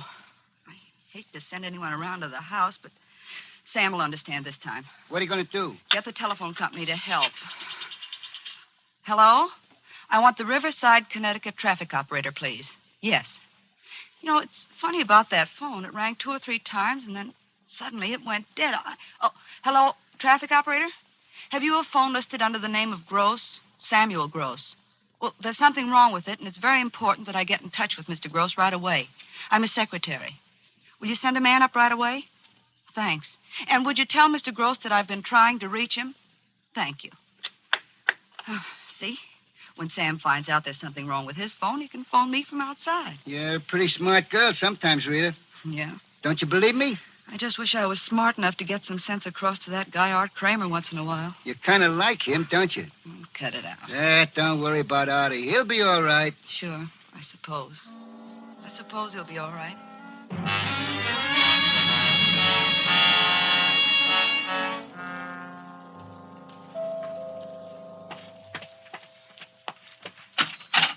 Mr. Gross, I'm from the telephone company. Mr. Gross isn't here. Oh, well, we just got word from New York that his secretary's been trying to reach him, but his phone is out of order. I was sent up to look at it. Sure, go right ahead. I'm a friend of Mr. Gross. I know he'd want you to fix it. Okay. Where is it? First door to your right. Well, looks like we've got more visitors. Yeah, cops. Well, I better get after this phone here. I'm sorry to trouble you. I wonder if we could use your phone. It's out of order, I'm afraid. There's a man here fixing it now. What's the matter, officer? Trouble? Yeah, a little killing up the road. We didn't want to handle the phone there. Might be fingerprints on it. Murder? That's right. Up at the old McPhail place. Caught the guy red-handed. Murder and robbery. We even found the dough on him. Yeah? Who did it? Says his name is Kennelly from New York. I wouldn't tell you all this except it's an open and shut case. Couldn't explain what he was doing there or how he got the money or anything. Well, you'll read about it in the papers tomorrow. You, have him outside now? Yep. Well, we better be going. Hey, mister, that door you got, it's locked. You got a key? Why, no. Oh, what's the matter? You lost a key someplace? Well, I must have. The room with the phone in it. Oh, maybe I can help you out. I got a little gimmick here that might open her.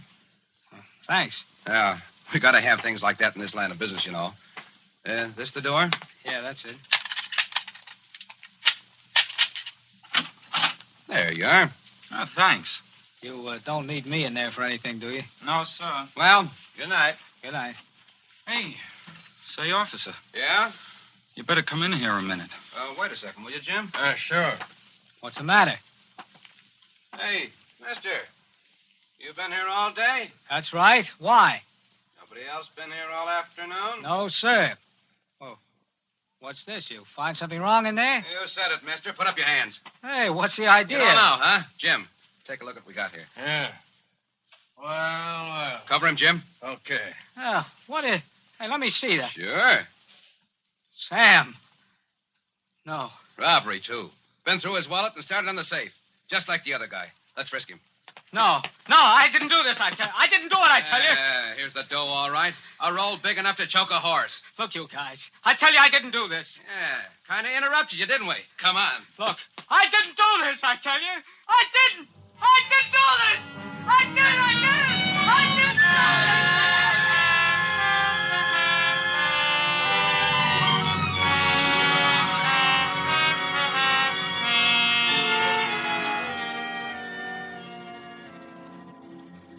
And the story ends with a newspaper clipping.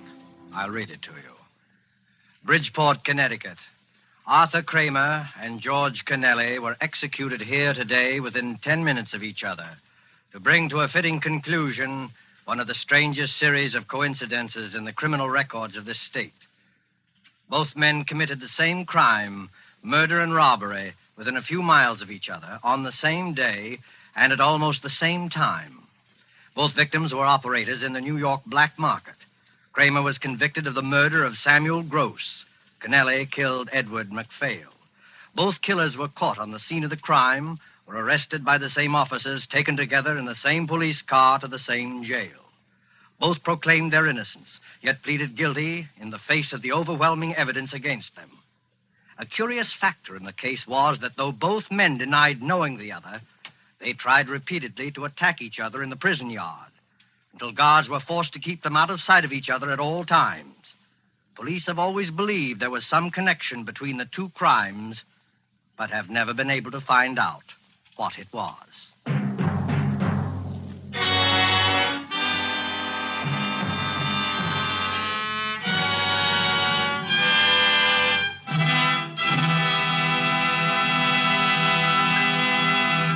And so closes Thieves Fall Out, starring Gene Kelly. Tonight's tale of Suspense. Appearing with Gene Kelly, who is to be seen currently in Metro-Goldwyn-Mayer's Technicolor musical Thousands Cheer, were Hans Conried as Kennelly and William Johnstone as Sam Gross. This is the Man in Black, who conveys to you Columbia's invitation to spend this half hour in suspense with us again next week, same time, when our star will be Mr. Vincent Price.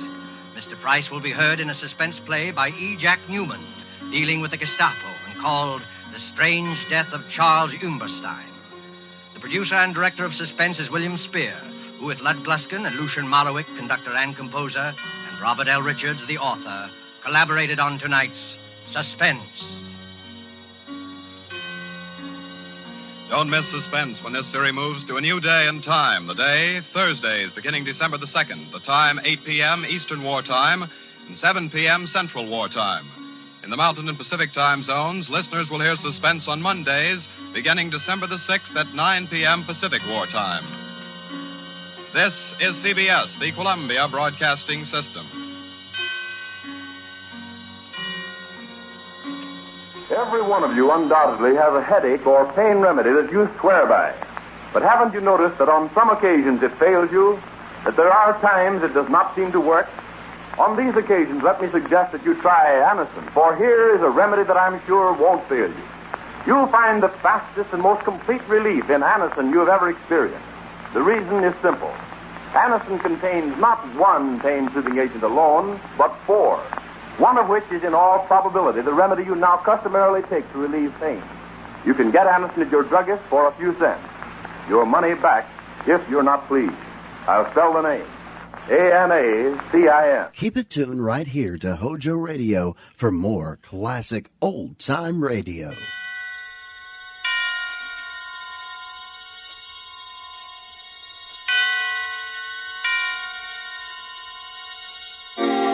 Suspense.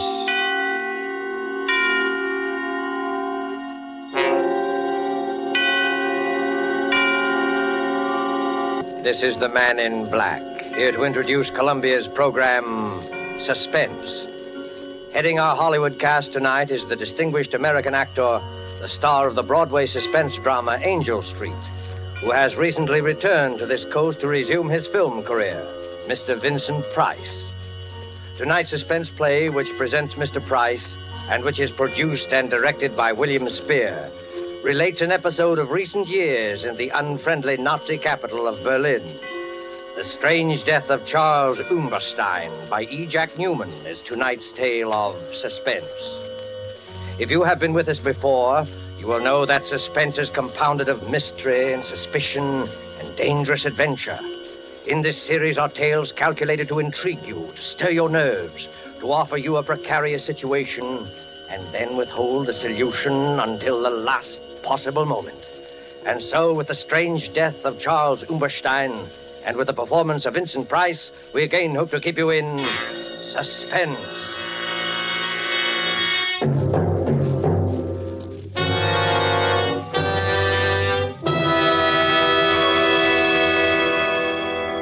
I was infuriated to think I had been trapped.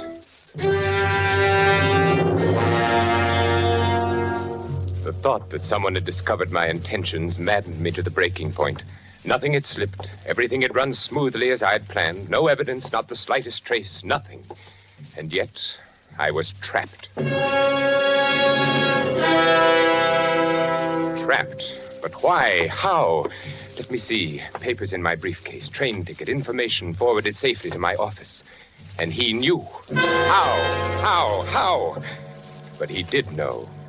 I stood quietly in my room, watching him, watching me, waiting for me, standing by the lamppost beneath my window, knowing he had trapped me, waiting for me.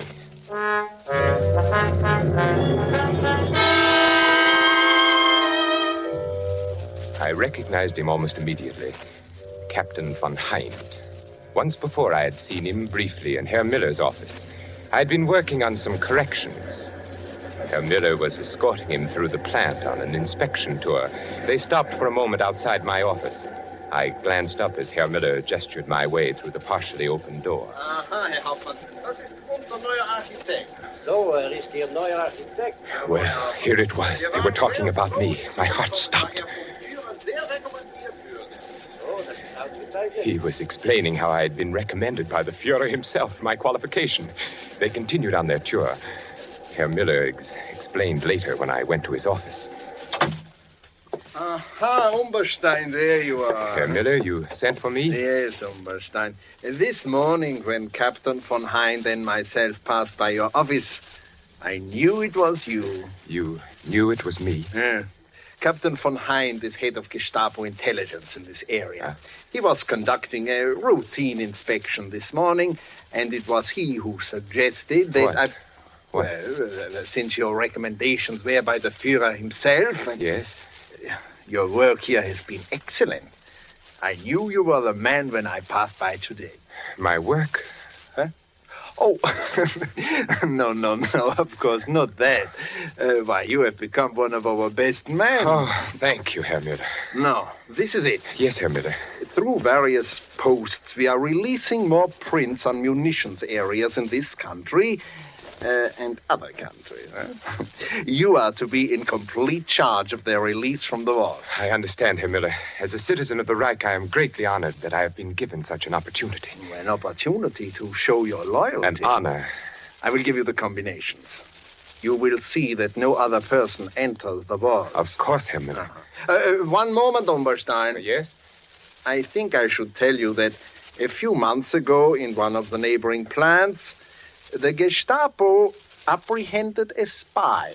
Yes? He was working for an enemy espionage service, found in possession of certain vital documents which he had access to in his work. And what did they learn from him? Well, many things. He was reluctant to speak at first, but it's difficult to hold out indefinitely. Well, he finally gave them enough information to locate other agents who had filtered in. It was well he was detected. Oh, yes. The Gestapo is still on the alert for some of his co-workers, still expected to arrive. Of course, they are ignorant of his confession and his fate. So, Herr Umberstein, I must warn you to take all the necessary steps against the possibility of espionage. We cannot be too careful. I shall be careful. In you, Umberstein, is exemplified the efficiency of the Third Reich.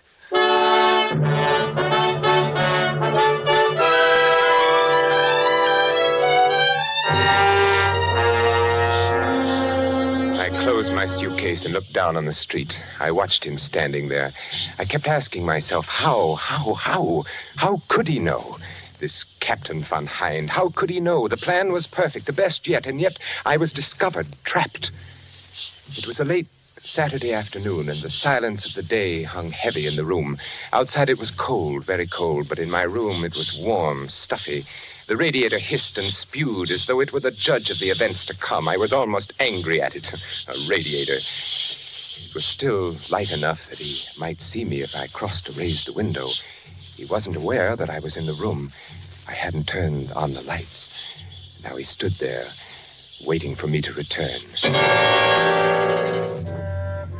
I lay down on the bed, smoking, my thoughts troubled by the one question, how? How had he discovered me? Safely, I had avoided all connections with anyone who might have a chance to spy on my work. There was not the least cause for suspicion. An established citizen of the Reich, well-recommended, pure Aryan, employed as an architect in one of the country's largest munitions plants. Certainly there was no reason for him to suspect me. The Gestapo, this Captain von Hind, waiting to take me. Fräulein Keller. Absurd. Oh, of course not. Not she. But could you ever trust a woman? Fräulein Keller. Did I give her any reason at all?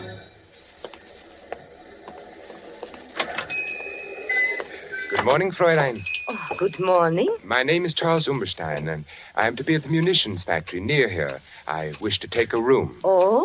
One facing the outer street, Fräulein, if you can accommodate me. Oh, I think so. We have one. It is on the second floor, overlooks the street corner. Oh, fine. I'm glad. It looks comfortable here, small and comfortable. Oh, yes, you will like it, I'm sure. I am the owner and manager here. Fräulein. Sign here, please. Yes, of course. There you are. Thank you. Otto, would you show Herr Umberstein to his room?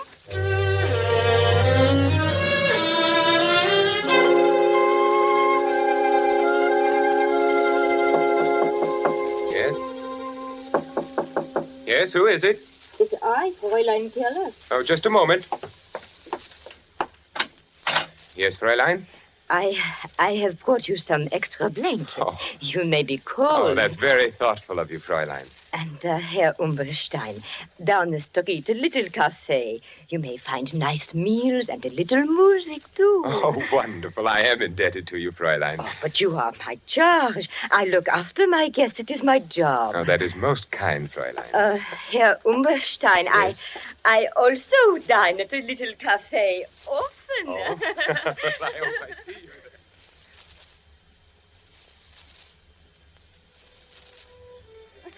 Here's to you, Fräulein, for your wonderful hospitality. Oh, to you, Herr Umberstein. Fräulein, it's growing late. I must be off. I have a great many things to do tomorrow. Oh, and so do I. Oh, it has been a wonderful evening. Wonderful. Yes, wonderful. Here's your coat.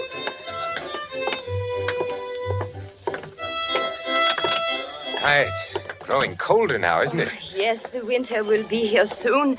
Too soon. Yes, but I won't be... You won't be? Oh, nothing, Fräulein, nothing. You will be here long. Certainly, Fräulein, certainly. I was just, wishing. Wishing? For what?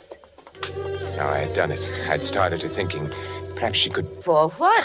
Nothing, Fräulein, nothing important. Only the hopes of every man. They become so near sometimes. They're almost reality. So? What else could I do?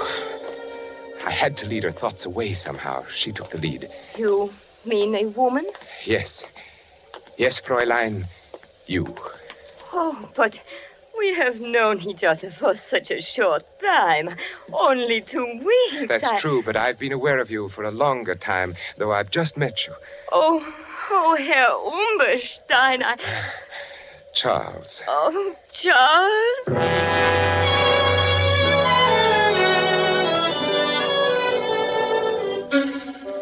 At first I was uneasy about the whole affair.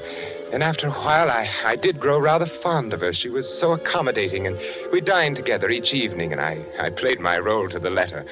Never once did she mention my work. Oh. Fräulein Keller, what are you doing in my room? Well, I was... You've been looking through my papers. Why? I was looking for something. But what right have you? What are you looking for? I was looking for a letter. A letter? What letter? One that you haven't got. I thought perhaps you might have it. Now, out with it. A letter from a woman. Very well, Charles, if you must know, I suspect you of blustering Phil to me. She was actually looking for a letter from some woman. Any woman. She didn't trust me. She didn't trust her Charles.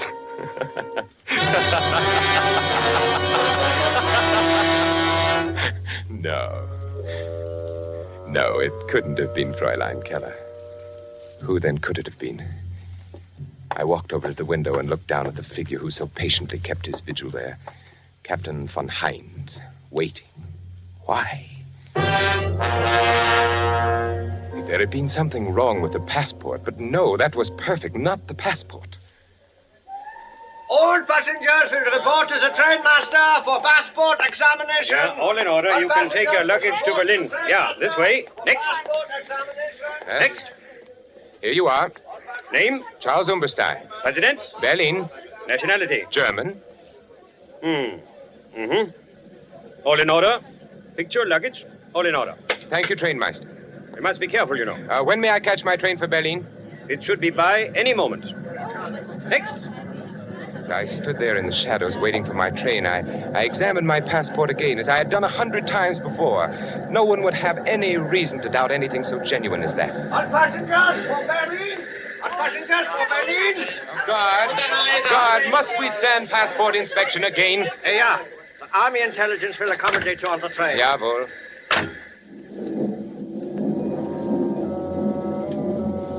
At 3 stops, my passport was inspected. A good test?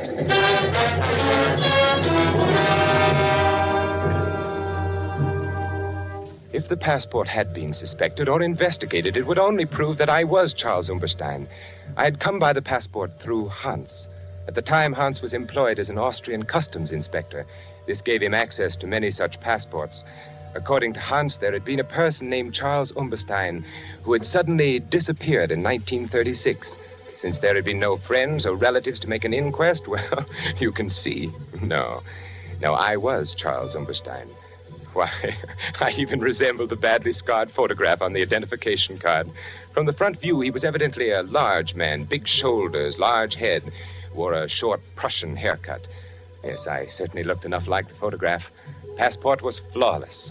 He couldn't have discovered me through that, this von Heinz. Something else. What else? The plans? No, of course not. They couldn't have discovered that. I merely made copies and left the originals. No, not the plans. Why, Hans and I...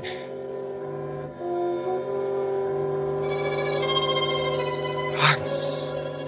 Oh, no, not Hans. Never. We'd worked so well together. Oh, no, not Hans. A strange, silent boy, perhaps, but surely... That night in 1936, when he gave me the passport, he was our man in Austria, but strange things happen even to the most loyal. All set, Charles. Then I will not see you again, Hans. Until I arrive, eh? I will be attached to an Army Ordnance division in the city. You will receive additional information on the first day of each month. From you? Yes. There's a hotel not far from the factory. Here is the address. Fräulein Keller runs this hotel. Now... On the second floor in one corner sits a mahogany table. On it are a set of silver candlesticks. 4 of them. Beneath the candlestick nearest the right, you may find your information on the first day of each month. It will be written in code? Naturally. Be very careful when you pick it up. I see. And make no effort to contact me in any other way. And can I leave anything I might learn in the same place? Is it safe? Yes. Now, Remember, sooner or later, we are bound to be introduced, you and I. My duties with the Ordnance Division will, of course... So near and yet so far kind of thing, eh? Yeah, very far. Once inside the city, I'm Oberleutnant Hans Neumann of Army Ordnance, understand? I am Herr Charles Umberstein, architect. Right. Well, time grows short. I must go. Everything checked. Your passport? Perfect. I even resemble the photograph. The Hans, don't you think so? Yes, not bad. Very considerate of Umberstein to have looked this way. Tickets? Right here, through to Berlin. I report to Franz Miller in the munitions factory, produce my credentials. He's been expecting me. I haggle a little about the salary, then I accept. At first opportunity, become acquainted with MB plans. And I will see that you are highly recommended from a reliable source. Just as a matter of curiosity, Hans, who will recommend me? Oh, you needn't worry, Herr Umberstein. It'll be good, I assure you. Then goodbye, Hans. Oberleutnant Neumann, if you please. Oberleutnant Hans Neumann. Well, then, my Herr Charles Umberstein, auf Wiedersehen. Wiedersehen. Heil Hitler. Heil Hitler.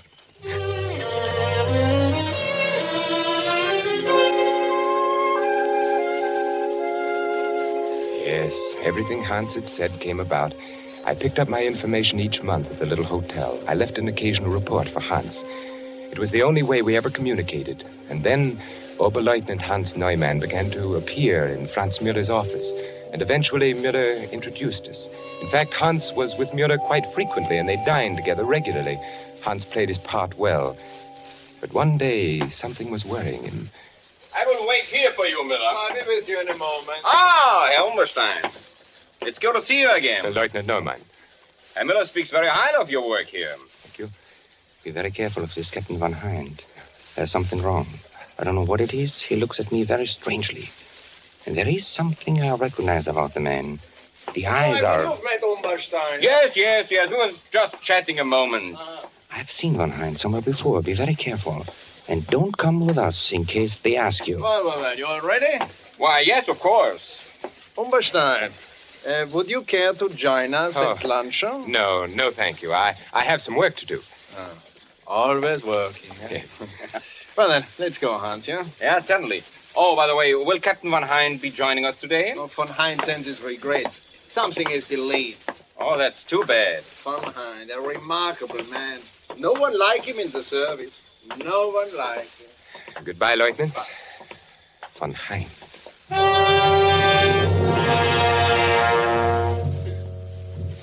Such a brief warning. Curt and sinister. Hans was frightened. He would never have taken the chance to speak to me if he had not been frightened. Something that he recognized about Von Hind. Saturday was the first of the month, and there was no information at the hotel. Hans didn't appear again to lunch with Herr Müller. Something was wrong. Something had happened to Hans. Today I found out. We will enjoy ourselves today, eh, Umberstein? Yes. We should lunch together more often, you and I. I like good company when I eat. Good food, good company, good digestion, Herr Müller. This is a wonderful restaurant that we are going to. You know, they serve Norwegian smoked salmon that is exquisite. And cheap, too. Nothing like these new foods we are getting from Norway. I've heard of Norwegian salmon. And this is the best. You and Oberleutnant Neumann dine here often, don't you? Hans Neumann, yeah. We came here often, yeah. Hans Neumann will not come here for a long, long time again, I'm afraid. I don't understand. Yeah, you don't. You remember Captain Von Hind? Oh, yes, the Gestapo man who was inspecting our factory a few weeks ago. Yeah, a most efficient man. He has apparently been observing Hans Neumann for some time. Oh? Oberleutnant Neumann is being detained by Captain Von Hind, no? Was he... He was a spy. Spy? How do you know? Von Hind arrests only spies. And Von Hind never makes a mistake. The man is incredible. Was there something suspicious about Hans? There's something suspicious about everyone to Von Hind. He himself asked me to cultivate Oberleutnant Neumann so that he could better observe his action. Yes, I noticed that you two lunch together very often. We lunch together at this very same restaurant you and I are going to now. That made it easy for Von Hind. Easy? Well, to study the man in leisure. Von Hind always wants to be certain of his quarry. And where is Hans now? Who knows? Who knows what happens when Captain Von Hind takes a man? Don't you admire such efficiency, Umberstein? Well, of course. Yeah, well, the captain did indicate that there were others to be rounded up, too. Well, here we are. Oh, look, you see them in the window? Norwegian salmon. Oh, they are beautiful, so red, so delicious. Are you hungry, Umberstein? What? Oh, yes. Oh, they do look delicious.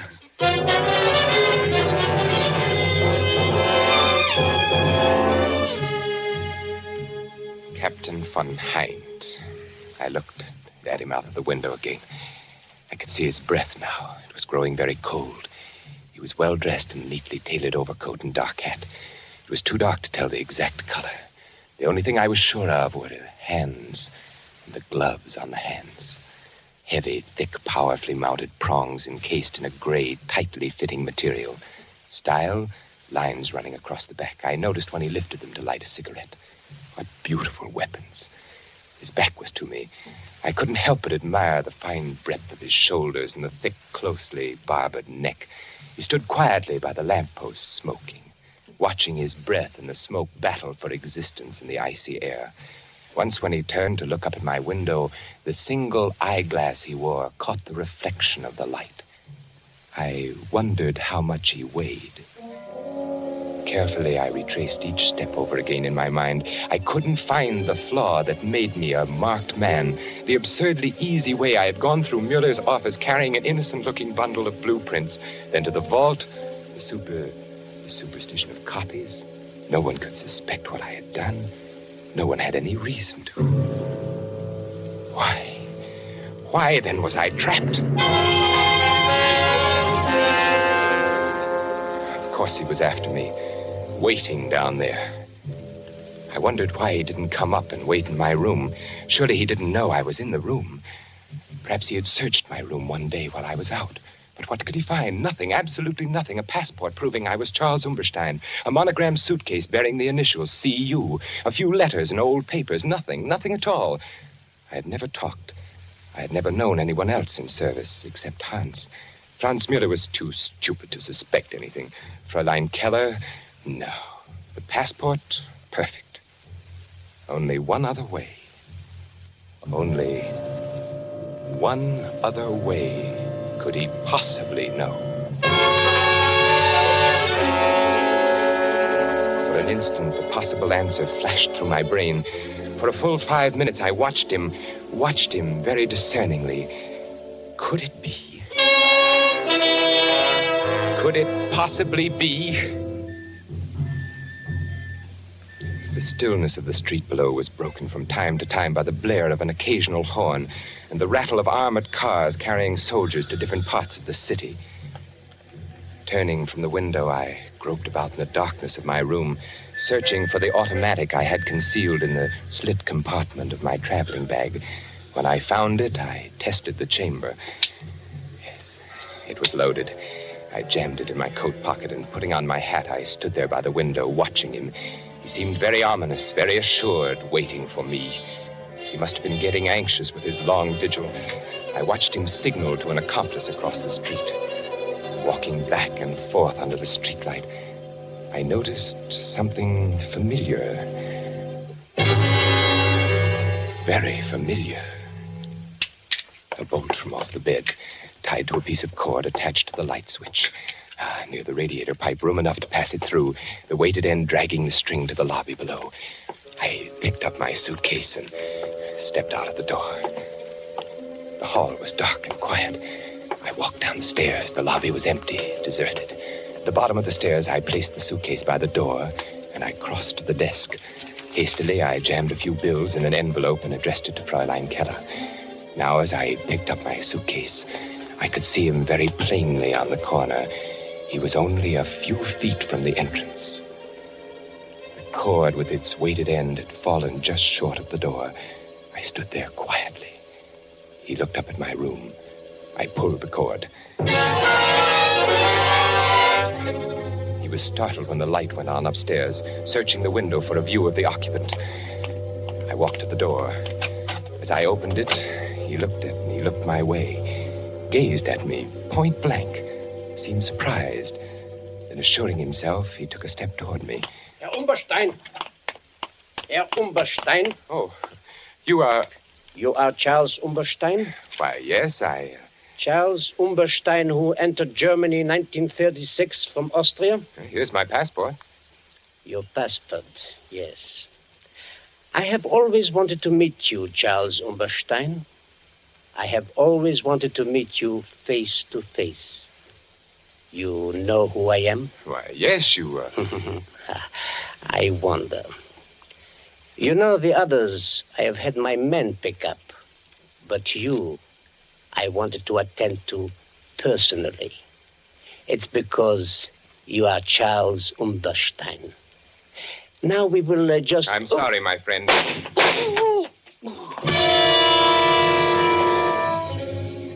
He sat down hard on the curb. He looked up at me, mumbled strangely, then fell over with his head in the gutter. His hat fell off, and I saw that his hair was closely cropped. There were other people on the streets. I ran till I was out of breath.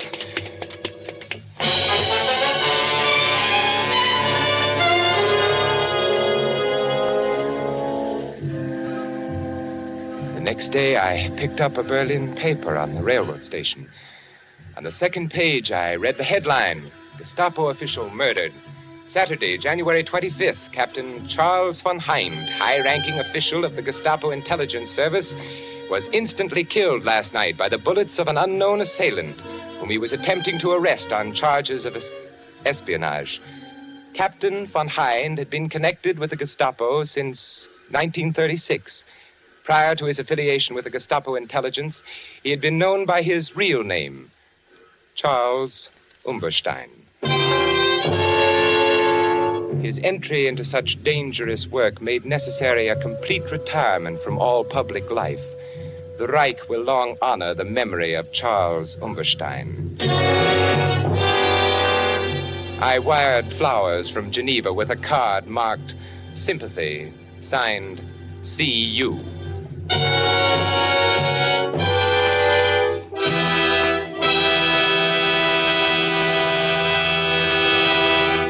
And so closes The Strange Death of Charles Umberstein by E. Jack Newman, starring Vincent Price. Tonight's tale of suspense. Vincent Price will soon be seen in the 20th Century Fox production, Song of Bernadette. The producer and director of Suspense is William Spear. Music was composed by Lucien Morawick and conducted by Lud Gluskin. This is the Man in Black, who would like to draw your attention to the new day and time for Suspense, beginning next week, when Cary Grant will be our star. Beginning next week, listeners in the Eastern and Central time zones will hear Suspense on Thursdays at 8 p.m. Eastern Wartime and 7 p.m. Central Wartime.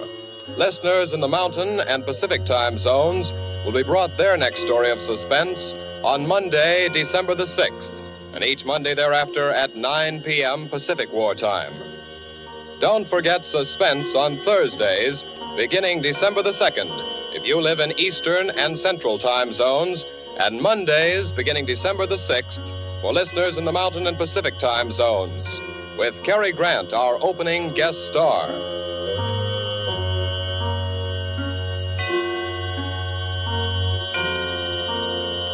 This is CBS, the Columbia Broadcasting System. But first, here's a mighty swell suggestion. Kellogg's Pep! Say, gang, you'll want to spread the news around to all your friends that you're collecting those slick new comic buttons that now come in packages of Kellogg's Pep. Because that's the only way they'll know you can trade duplicates with them. And you wouldn't want to miss out on that fun. You want to be sure you round out your collection of all 18 different buttons. Yep, that's 18 different comic strip characters, like Smitty and K.O. and Herbie and Superman, of course. And the best part is, you don't have to send in a single penny for these sharp, new comic buttons, not even a box top. Fact is, you can't buy 'em anywhere. But you can ask Mom to get you a package of that super delicious whole wheat flake cereal, Kellogg's Pep. Inside each package, there's a thrilling prize. One of these bright new comic buttons or a military insignia or warplane button. Remember, that's P-E-P, Pep, made by Kellogg's of Battle Creek. Stay tuned to Hojo Radio. Suspense.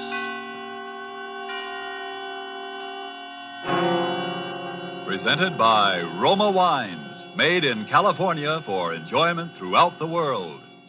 Salud. Your health, senor.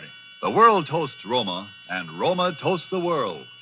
The wine for your table is Roma, made in California for enjoyment throughout the world.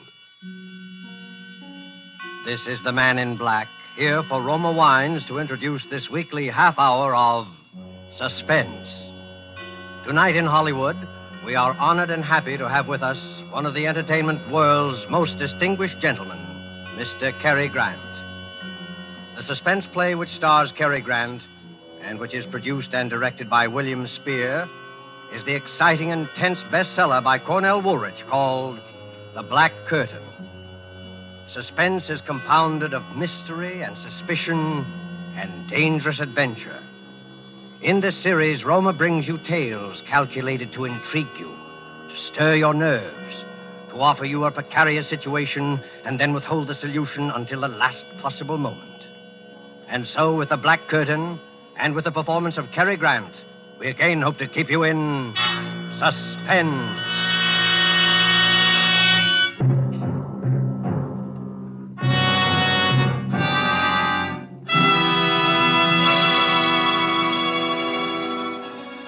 Began, or rather life began again for me, I guess you'd say, that day, on that street. My head was pounding terribly. I could hear all the noise and the people milling around. Everything was a jumble at first. All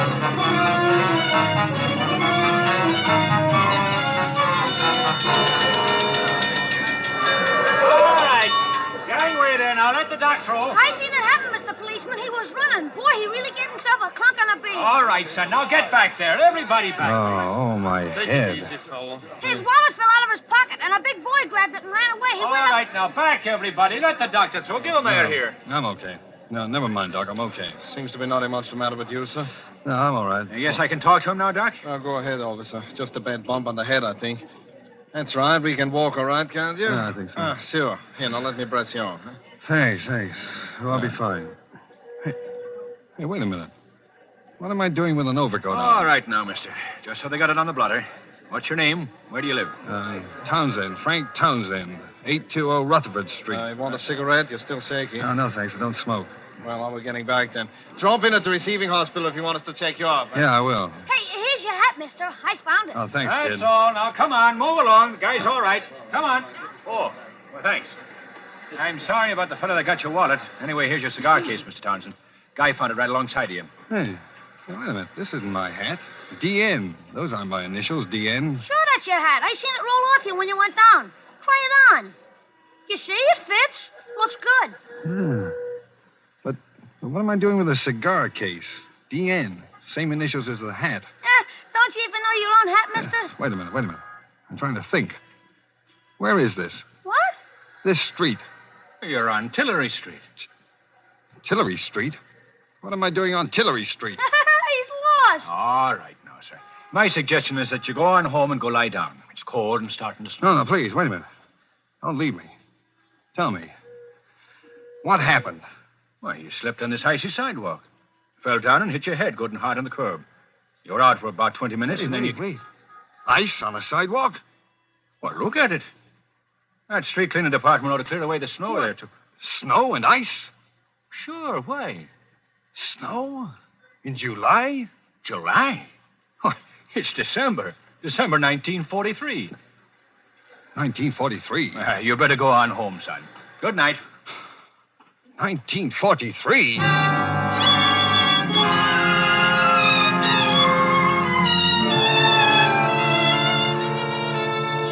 December 1943. The last I remember was July 1940. 3 years just gone. Amnesia. black curtain comes down over your mind. That black curtain had been over mine for 3 years. Where had I been? Who had I been? I hadn't been Frank Townsend. I'd been someone else. D.N. Someone whose initials were D.N. I walked along Tillery Street thinking about it those 3 years. I could have been married. I could have been a thief. I could have... Something made me turn around on the street for a moment. That was when I first saw him. Gray Eyes. He'd been talking to the cop who took my name. He looked up as I did. And then he started to walk rapidly in my direction. I backed away instinctively. Something about him spelled trouble. He called to me as he came forward. Hey, you, stop! Townsend!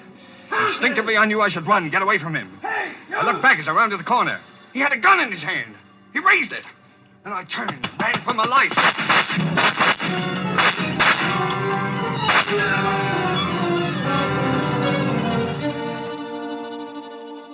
What lay behind that black curtain which separated Townsend from his past?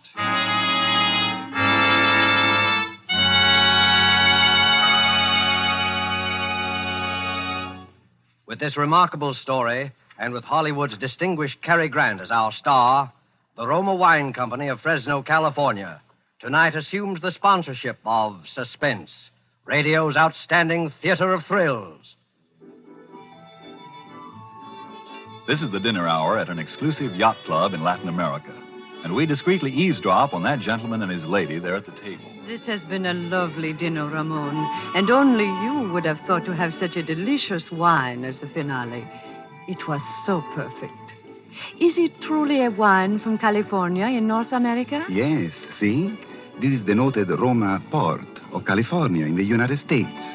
We were fortunate to have it tonight, for now, in time of war, only occasional ships can bring us Roma wines. I knew that you would... Fortunate? Yes, for Roma wines please the exacting tastes of wine lovers in many countries. And we in the United States are most fortunate of all, for we can enjoy any of those delicious wines from the famous Roma wineries located in choice wine districts throughout California at prices unbelievably small for wines of such distinguished character. Because we do not have to pay heavy shipping costs and duty, here at home in America, Roma wines cost only a few cents a glass. What's more, you'll find Roma California wines just around the corner at your favorite dealers. Right there, waiting for you now, the types of Roma wines you most enjoy. So if you haven't yet discovered the delight of Roma wine regularly with meals or when entertaining friends, make your first purchases of Roma tomorrow. R-O-M-A, Roma, America's largest selling wines. Made in California for enjoyment throughout the world.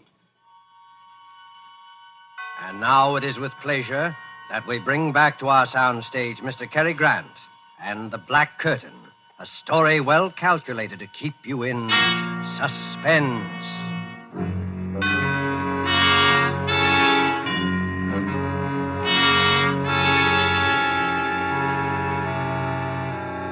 Why was he following me?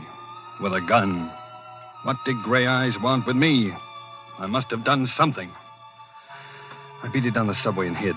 I had to think it all out carefully. I knew I was on the spot for something. Gray Eyes meant business. What could it be? Who had I been? During those last 3 years with that black curtain in front of them. Well, maybe I'd been a gangster, and he was one of a mob that wanted to rub me out. I didn't know. No identification, my wallet stolen. Nothing in my pockets that would help. Just D.N. in the hat. And D.N. on the cigar case. D.N. My head was aching with worry. My stomach had panic in it. I had to find out who I'd been, what I'd done. But how? Where? Tillery Street. That's where I'd been when I woke up. Tillery Street. Well, maybe Gray Eyes would go back there, too, looking for me. But I had to take that chance. Tillery Street.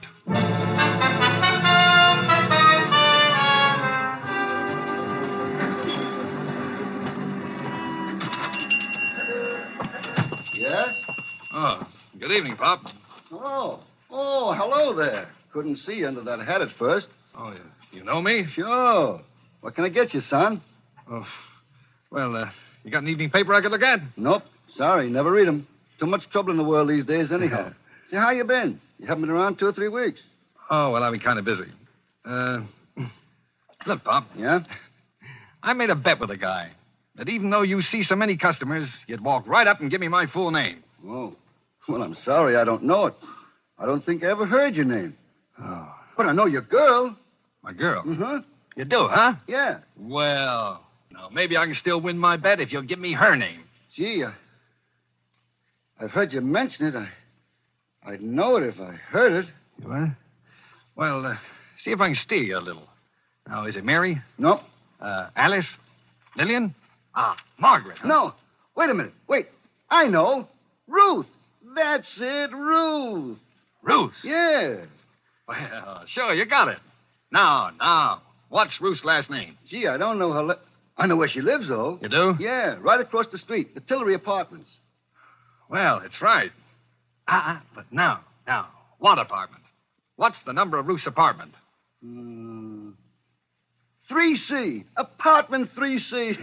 Say, that's pretty good if I do say so. I was only there once, remember? The night I brought the sandwiches over. Well, thanks. Will you win your bet, mister? Huh? Oh, yeah, I think I will. What's your name so I'll know it next time? Oh, I'll tell you tomorrow. I hope. So long. So long, Pop. Thank you. I'll be... What's the matter? Nothing. I just tying my shoe. I'd just been going to walk out when I saw him standing across the street, gray eyes again. I ducked down behind the store window and watched him. He looked over in my direction and then up and down the street. Oh, then he lit a cigarette and strolled down to the corner. The minute he disappeared, I yanked the door open, dashed out, ran across the Tillery Apartments, and went in.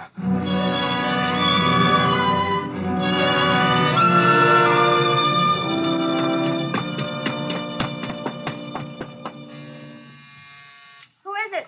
Ruth? Yes? It's me. Dan! Oh, Danny, where have you been? Get in here.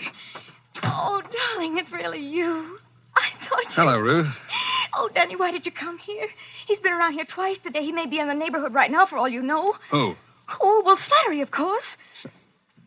Has he got gray eyes? What? Yeah. Did you ever see a detective that didn't? Oh, I see. Sure. Danny, what's the matter with you? You're acting so strangely. Well, I just want to look at you. You seem so different, so far away. You haven't kissed me. Well, that's easily fixed. Oh, darling, where have you been for 3 weeks? All around. Miss me? You know I did. Oh, Danny, do you think we could get away tonight? I've got $3,000 saved up. We could go to Mexico or South America. We could get married. Mr. and Mrs. Daniel Nearing tour the world. Daniel Nearing? Oh, yeah. And wife? Sounds plenty good to me. Oh, you'll never know how good. We'll get out of here tonight. I'll call up and tell them I'm quitting my job. I'll say I'm sick. All my stuff's here. Nothing's out there but a couple of uniforms. I'll make Alma and Franklin a present of those. Alma and Franklin? Don't you bother your pretty head about those 2 charmers. Maybe they weren't glad when it happened. A couple of vultures. Bye-bye to them. Oh, with you back, Danny. Just think with my $3,000 we could... Do you think you ought to quit your job? Absolutely, I think so. I was never cut out to be a nurse anyway. I guess you weren't. Any more than I was cut out. Any more than you were meant to be a secretary. That's right. Well, I never wanted to be a secretary. Just drifted into it, I guess. Kind of got on my nerves, especially toward the end.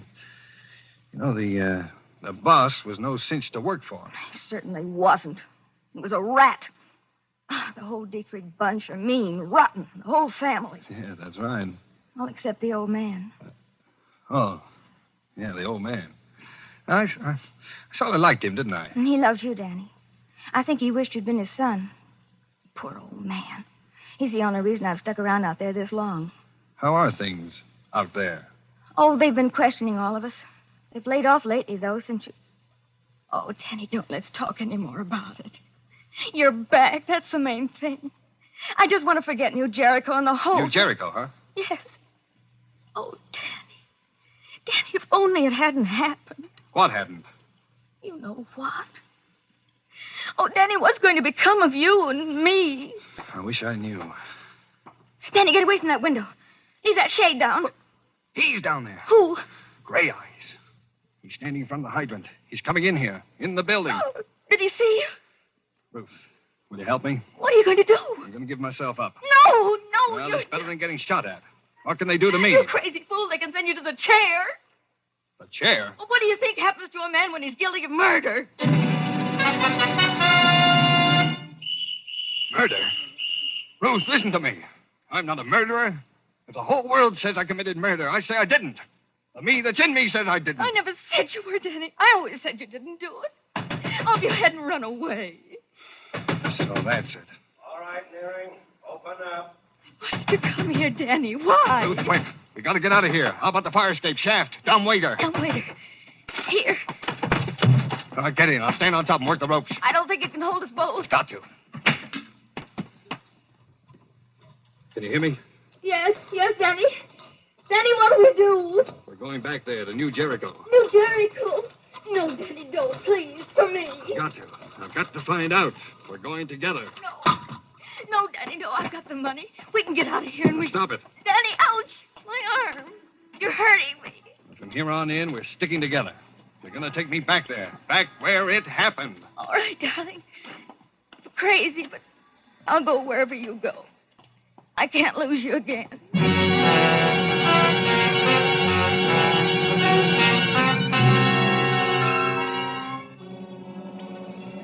On the train, Ruth and I said very little to each other.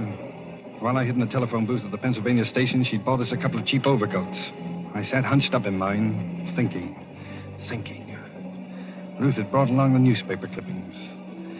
I looked at what they said for the 20th time, trying to see if there was anything there that would help me. Dietrich Slayer's sought, it said. Secretary wanted in brutal slaying at suburban estate. Police are pressing the search for Daniel Nearing, secretary in the employ of the late John Dietrich, 58, member of a well-known local family who was shot and killed in the drawing room of his New Jericho estate on the morning of November the 7th. Nearing disappeared November the 7th, on the morning of which date he is known to have had a bitter quarrel with the deceased. This last was attested to at the inquest by Alma and Franklin Dietrich, widow and brother of the murdered man. Well, I had all the facts now. Wanted for murder. And yet everything that was in me told me that no matter who I'd been, however many memories I'd lost, that I was no killer, that I couldn't have. I had to get into that Dietrich house and stand again in the room in which it had all happened. Maybe something would come back to me. Maybe there would be...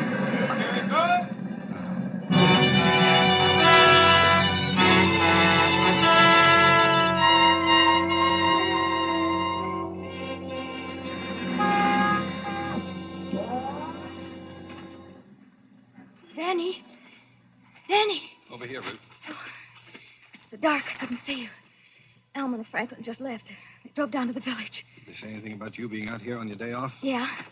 Elma said something, but I said I had nothing to do in town and came out to write some letters. Let's go, then. Oh, Danny, I'm scared. Please, let's not stay out here. You said you loved me. I do, Danny, I do. That's why I'm scared. They're only going to the village. They'll be back in half an hour at the most. Go on, open the door, Ruth. Hurry. I've got to see the inside. That room, the place where it happened. It's wrong, Danny. I'm telling you, you're wrong. They'll find you. Now, open the door, Ruth. Quickly. All right. Now, let's have a look at that room. Please, Danny, please don't. Don't talk about it. So this is where I'm supposed to have murdered John Dietrich, huh? Danny, please. Where was it? Show me exactly where it was, Ruth. I've got to know. It was there. Right there. He was standing by the grandfather's clock when... Oh, are you going crazy, Danny? If they get you, you'll hang. By the clock, huh? You still believe in me, don't you, Ruth? I believe you, Danny, but I'm scared. I love you. Ruth, wait a minute. What's that? Listen. It's only the old man. He's asleep in that room off there. Don't go in there, Danny. You'll wake him. I want to see him. No, don't, Danny. He can't help you. You know he's paralyzed and he can't talk. Turn on the light. I want to see him. There, you woke him. It's me, Mr. Dietrich. Ruth. This is Danny. You remember Danny, don't you? Hello, Mr. Dietrich. See how his eyes are shining. Yeah. Was he here when it happened? You know that, Danny. Why do you ask such funny questions? He's been in bed here for 5 years. That mirror.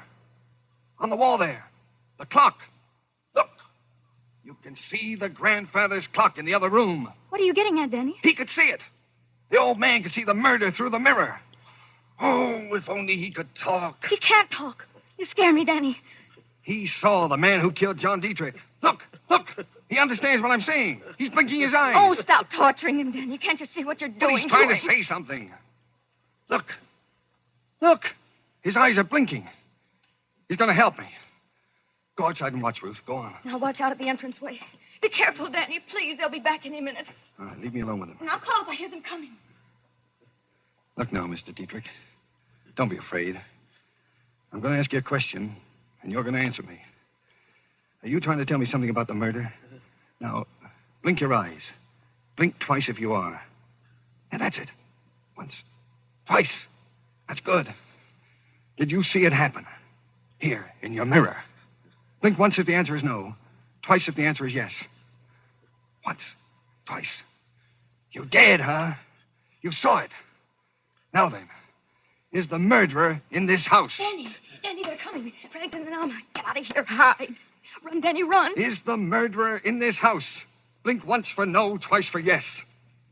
Yes, in this house. Danny, they're coming. Wait, I've almost got it. Now, Mr. Dietrich, was it me? Once for no, twice for yes. Was it me? Get out of here, Danny, into the big room behind the curtains. I'll talk to them. Oh, all right. Well, thanks, Mr. Dietrich. I'll be back. Ruth? Ruth, is that you in Father's room? Yes. Are you here alone? Why, yes. Why? Well, we thought we heard voices. What are you so jittery about, Ruth? I'm just tired, that's all. May I go to bed now? Father's still awake, Ruth. He'll go to sleep, all right. I'm going upstairs, Mrs. Dietrich, now. Good night, Ruth. And take your flashlight with you. Oh, I'm sorry. It was dark on the road tonight. Good night, Ruth. Good night. She's brought him back here with her. Him, I think. Who? Dan? Oh, Franklin. Take it easy. If he's here, we'll get him. After the evidence we gave against him at the hearing, I'm frightened. Let's get out of here fast. I'll go to the village for the police. Call the police. No, I'll do it. Hello? It's too late. It's dead. The wire's cut. Come on, we'll both drive to the village. But he may be waiting for us out by the car. Oh. What? Yeah. What are you doing there, Franklin? I think I just might need my gun. Come along.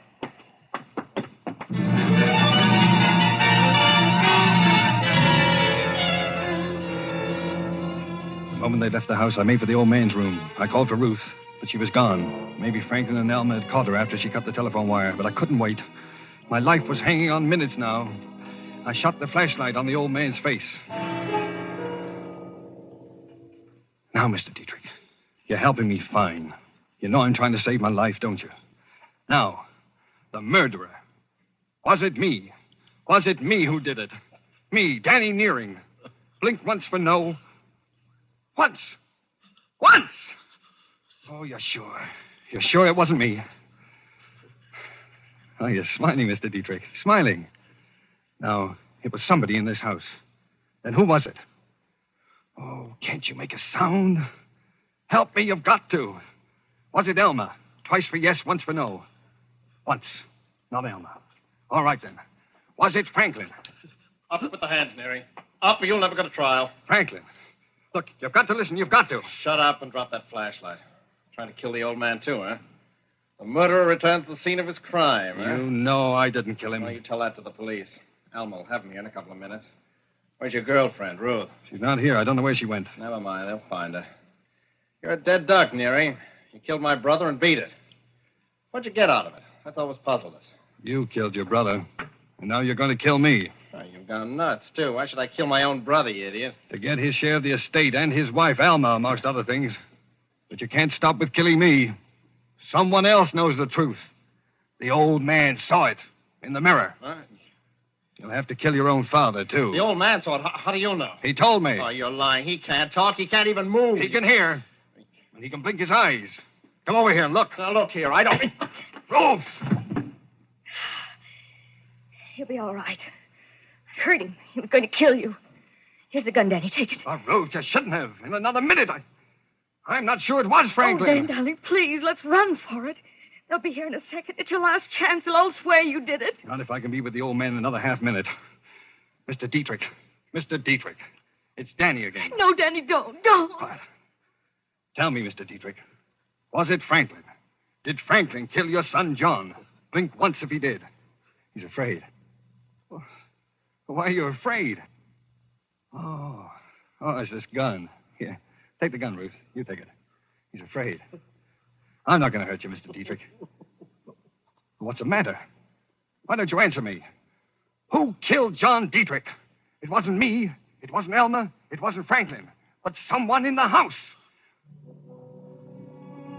Was it? Ruth! Ruth! You! I told you. I told you not to come. Oh, I love you, Danny. I wanted you. I wouldn't have let them get you. Why? Why, Ruth? Why did you kill him? He was always after me. Wouldn't leave me alone. I hated him. Then that night he came at me, threatened me, said he'd kill me. If he couldn't have me, nobody could. He had a gun, and I got it away from him. He hit the clock. He leaned against it. I thought he'd never fall down and die. It was the day you ran away, and I was crazy. They thought it was you. They started looking. I love you, Danny. I still love you. I begged you not to come back here. Ruth! Put down that gun, Ruth. No. Stand back, Danny. Stay over there. Just want to look at you.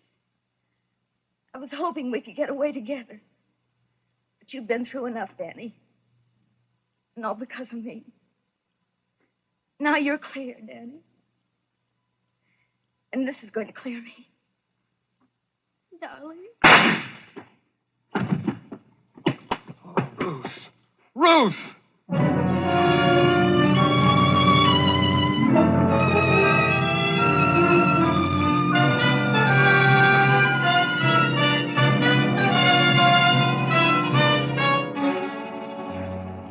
Well, I guess that's about all there is to tell.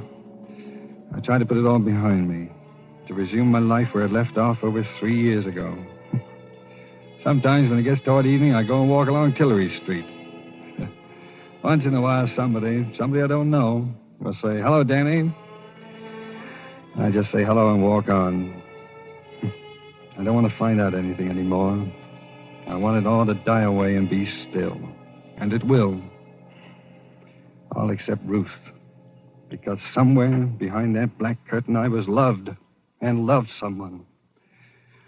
We must have known a love that I'll never know again.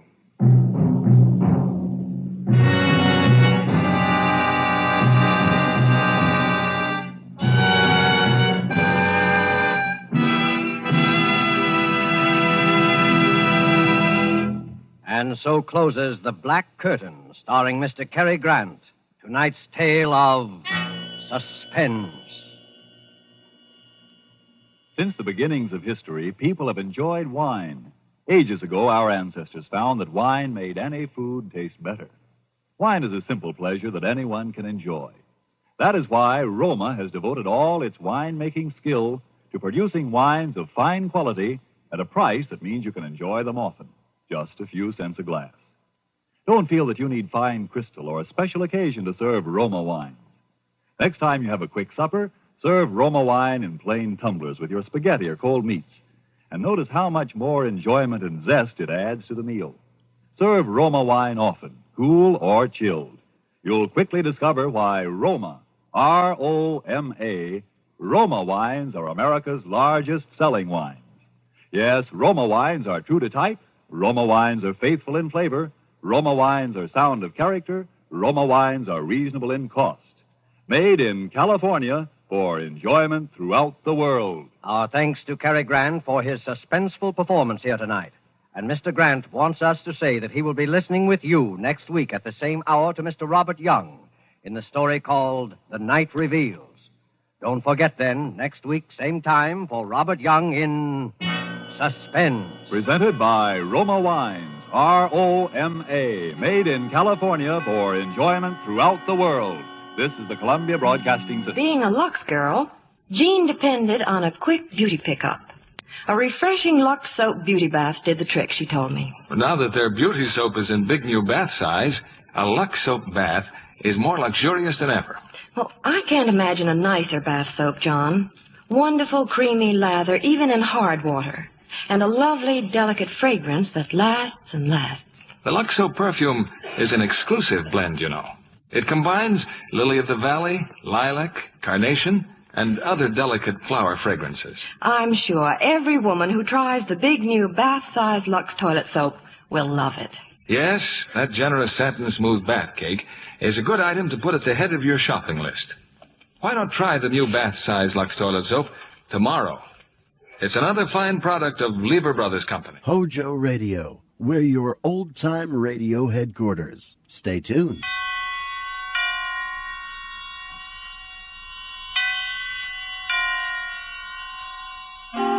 Suspense.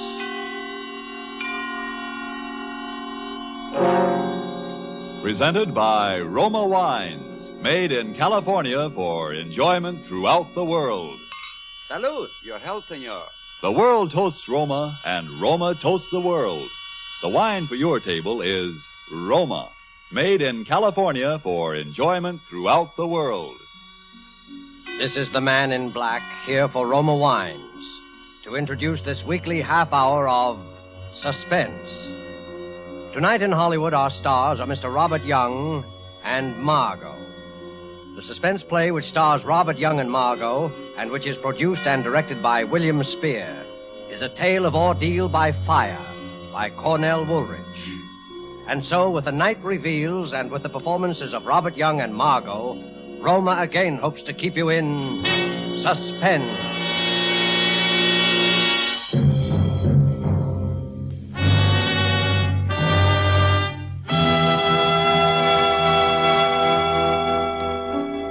Go ahead, tell us the story, Mr. Jordan.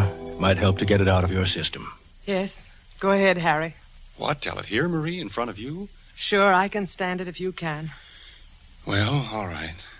I'll tell it from when I first began to know, for sure, 2 weeks ago. I should have known before that something was wrong. I should have known by her eyes. There was a queer look in them, staring at me 1 minute and avoiding me the next. Well, I came home late one Monday night. They were asleep, my son Johnny and my wife here, Marie. I lay in bed reviewing my day's work. You see, I'm an investigator for the Herkimer Fire Insurance Company. And while thinking about the fire on 2nd Avenue, I fell asleep. Suddenly, I was sitting bolt upright, wide awake, with a strange feeling of being alone in the room. I looked towards Marie's bed. It was too dark to see. I called, Marie. Marie. There was no answer. I got up and walked to her bed. The quilt was bunched up. I pulled the covers down. The bed was empty. In the bathroom. No, she wasn't there. And not in Johnny's room either. Johnny was alone. Marie wasn't in the apartment. I put on the light and looked at my watch. It was 2 a.m. Got dressed and walked out and rang for the elevator. It was nothing. Of course, it was nothing important, but my heart kept hammering away. Morning, Mr. Jordan. Kind of late for the... Yes, good morning, Steve.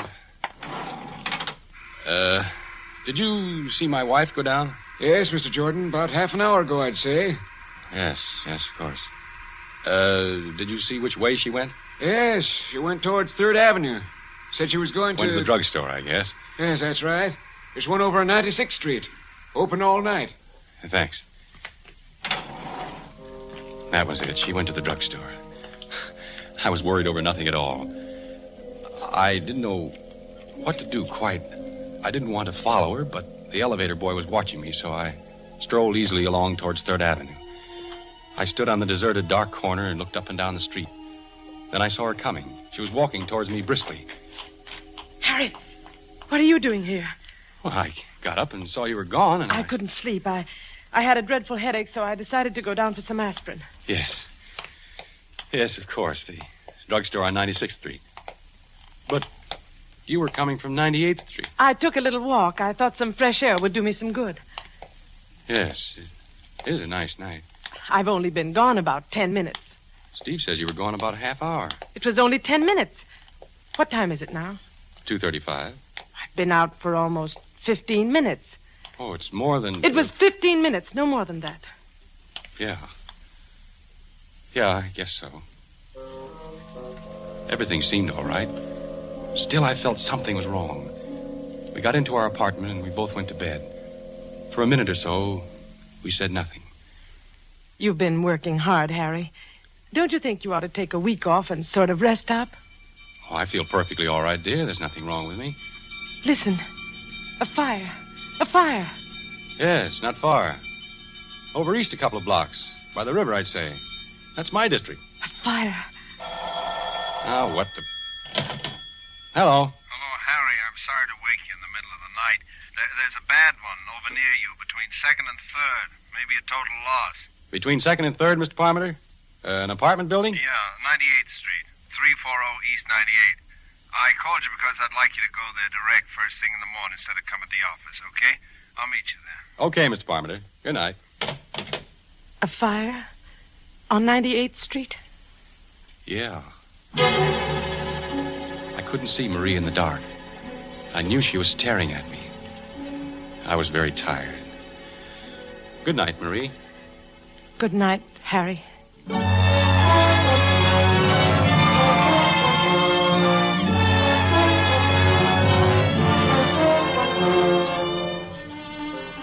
This is a story of a husband and a wife. In a moment, as the story continues, we shall learn how they came to know that death was living with them.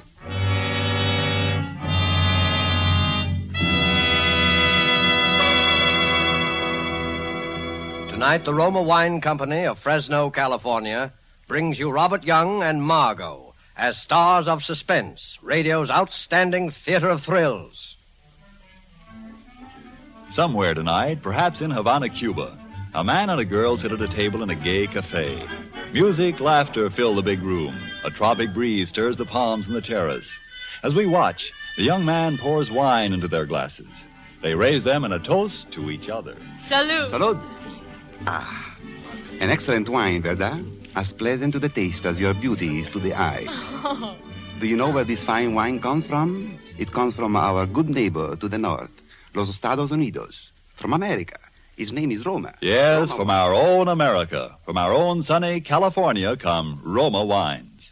Made in California for the enjoyment of the world. Doesn't that tell you all you need to know to make you want to choose Roma wines for your own use? Whether your particular preference is for a nut brown sherry, a delicious red claret, a full-bodied burgundy, when you choose Roma, you know you are getting the world's best wine value. For Roma wines are America's largest selling wines. Only through such tremendous popularity can Roma afford to sell so reasonably wines into which have gone all the care and wine knowledge that produce wine masterpieces. There is a Roma wine for every taste. Simply choose the one you like best. Roma wine, made in California for enjoyment throughout the world. And now it is with pleasure that we bring back to our soundstage Mr. Robert Young as Harry Jordan and Margo as Marie, his wife, in The Night Reveals, a story well calculated to keep you in suspense.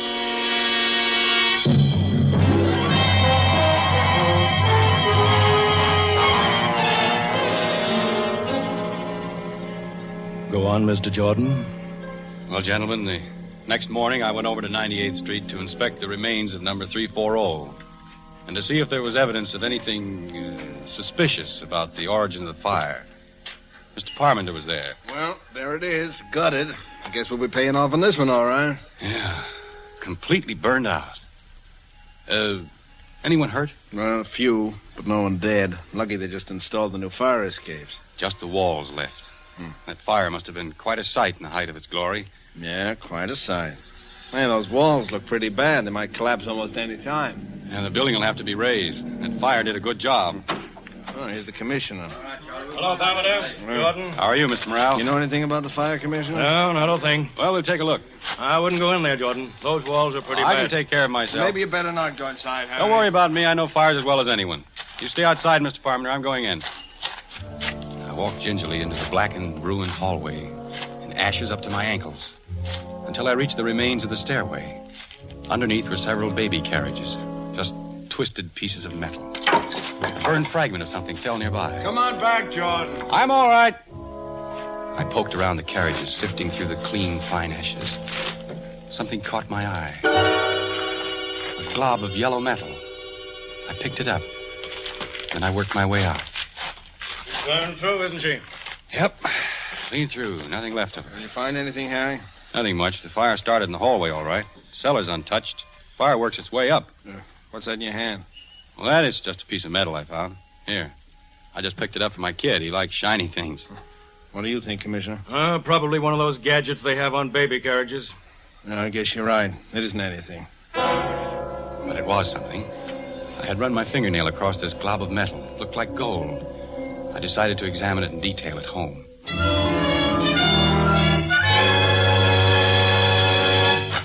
Hello, Daddy. Hiya, Johnny. Mama says I was bad today. Harry, you're home early. Yes, I got through sooner than I expected, and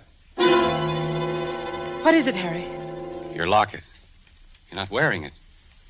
You never had it off before. My locket?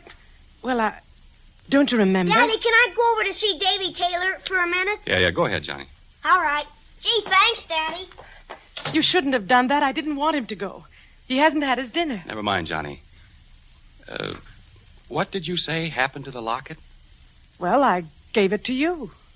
To me? Yes, I put it in your pocket to have it fixed. The catch was loose. I don't remember. You've been very forgetful lately.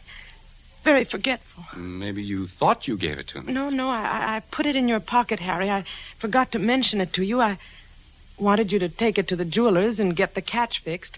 I just put it in your coat pocket while you were shaving. When? Yesterday? Yes. Yesterday morning. Then it should be in my pocket now. I wore this suit yesterday, too. Nothing in my pockets, Marie. Well? Marie. Yes, Harry? Is anything wrong with you? Don't you feel... With me? No, of course not. I'm all right. I'm perfectly all right. There's not a thing wrong with me. You look worried, as if you've got something on your mind. Oh, it's nothing. I've just been having a headache. Maybe you ought to see a doctor. Oh, no, it really doesn't amount to much. Well, I think I'll take another look for the locket. Which suit did you say you put it in? Your blue suit, I think. Or maybe it was the gray, though. I don't quite... I couldn't make it out. What had she done with the locket? Had she pawned it? Had she given it away? Then I remembered something. I went into the bathroom and locked the door. I looked at this shapeless little glob of yellow metal. I rubbed the blackened spots away, all of it, until it was gleaming. I studied it, turning it over and over. I noticed a thin crack. It was small, so I took a nail file out of the medicine chest and began to file it. I kept filing until I had enlarged the crack to the full length of a piece of gold. Then I slipped the nail file inside and pried it open.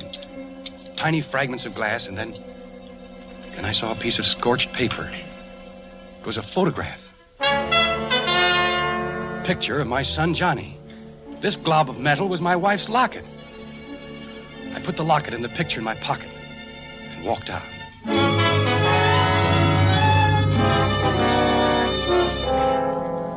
For the next hour, I sat trying to read a book while Marie busied herself, first feeding Johnny and then helping him with his homework. What's the largest continent in the world? Oh, I know. It's Asia. And the next largest? Oh, that's easy. Africa. It's full of jungles. That's where Tarzan lives. Isn't it time for Johnny to be in bed? Oh, yes, I had no idea it was so late. Run along to your room, Johnny. I'll be in a minute. All right, Mother. Good night, Dad. Good night, Johnny. Sleep well. He's getting along very well in school, except for arithmetic. He seems to be having a little trouble. Oh, Johnny will be all right. Yes. Johnny will be all right. I know he'll be all right. I watched her. She seemed very uneasy. I walked over to my pipe rack where I kept several books of matches in a jar. There weren't any there. All this time I knew she was watching me closely. I looked behind the rack. There wasn't a match around. What the devil happened to all my matches? I have a match here. Let me light it for you. Did you take the matches out of the jar, Marie? Well, Did you? Yes, I needed them in the kitchen. Shall I light your pipe for you? No, I'll light it myself. I picked a match out of the booklet. It was a clean white match with a green head. I struck it against the side. The match sputtered up into a yellow flame, fringed on the bottom with blue. Marie stared at it until I felt the sharp bite of the flame on my thumb. Would you like a cup of tea, Harry? No, dear, I don't think so. I watched her. Her hand casually brushed along the table and picked up the matches. Marie! Oh. Leave the matches on the table. I need them. I'm rather short of matches, and the pilot light isn't working. Is this the only book of matches in the house? I'll have to get some tomorrow. Where are you going, Harry? Get a drink of water. No. I'll get it for you, Harry. Never mind, Marie. I'll get it myself. I went into the kitchen. There was a paper bag alongside the gas range. Matches. All thrown in, helter-skelter. Books of matches and safety matches, all mixed together. I walked back and sat down in my chair.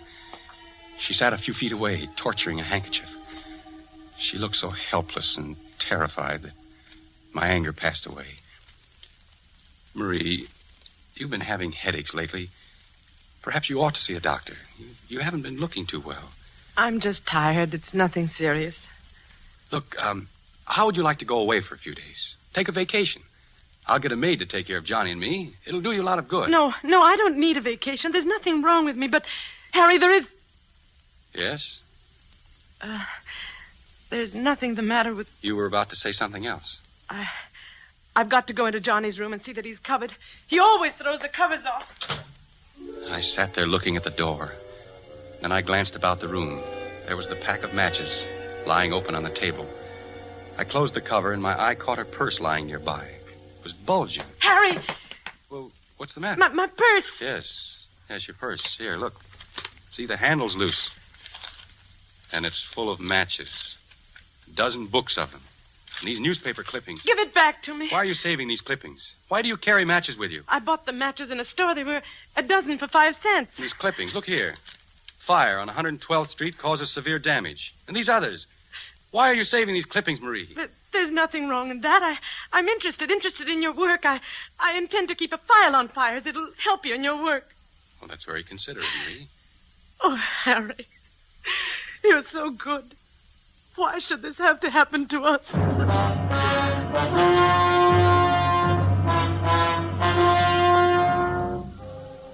Towards midnight, I went to bed. Marie didn't follow me. I lay in the semi-darkness, wide awake, trying to think what I should do. I couldn't collect my thoughts. Every time I closed my eyes, I could see the flame of the match, yellow and blue, crawling along the matchstick. Then Marie came in with a cup of steaming liquid. Drink this, Harry. It'll help you sleep. Oh, what is it? It's cocoa. It's very good for you. I'm not the one that's having trouble falling asleep. We both couldn't sleep last night. I'm taking some of this myself as soon as I go to bed. All right, leave it on the nightstand. Be sure to drink it while it's hot. Yes, Marie, I will. Good night, darling. Good night, Marie. Cocoa. Then suddenly I knew. I looked around quickly for something to pour it in. There was the radiator pan. It was empty. I poured the cup of liquid into it. Then I lay back and waited. Waited for her next move. About a half hour later, I heard the door open softly and Marie tiptoed towards my bed.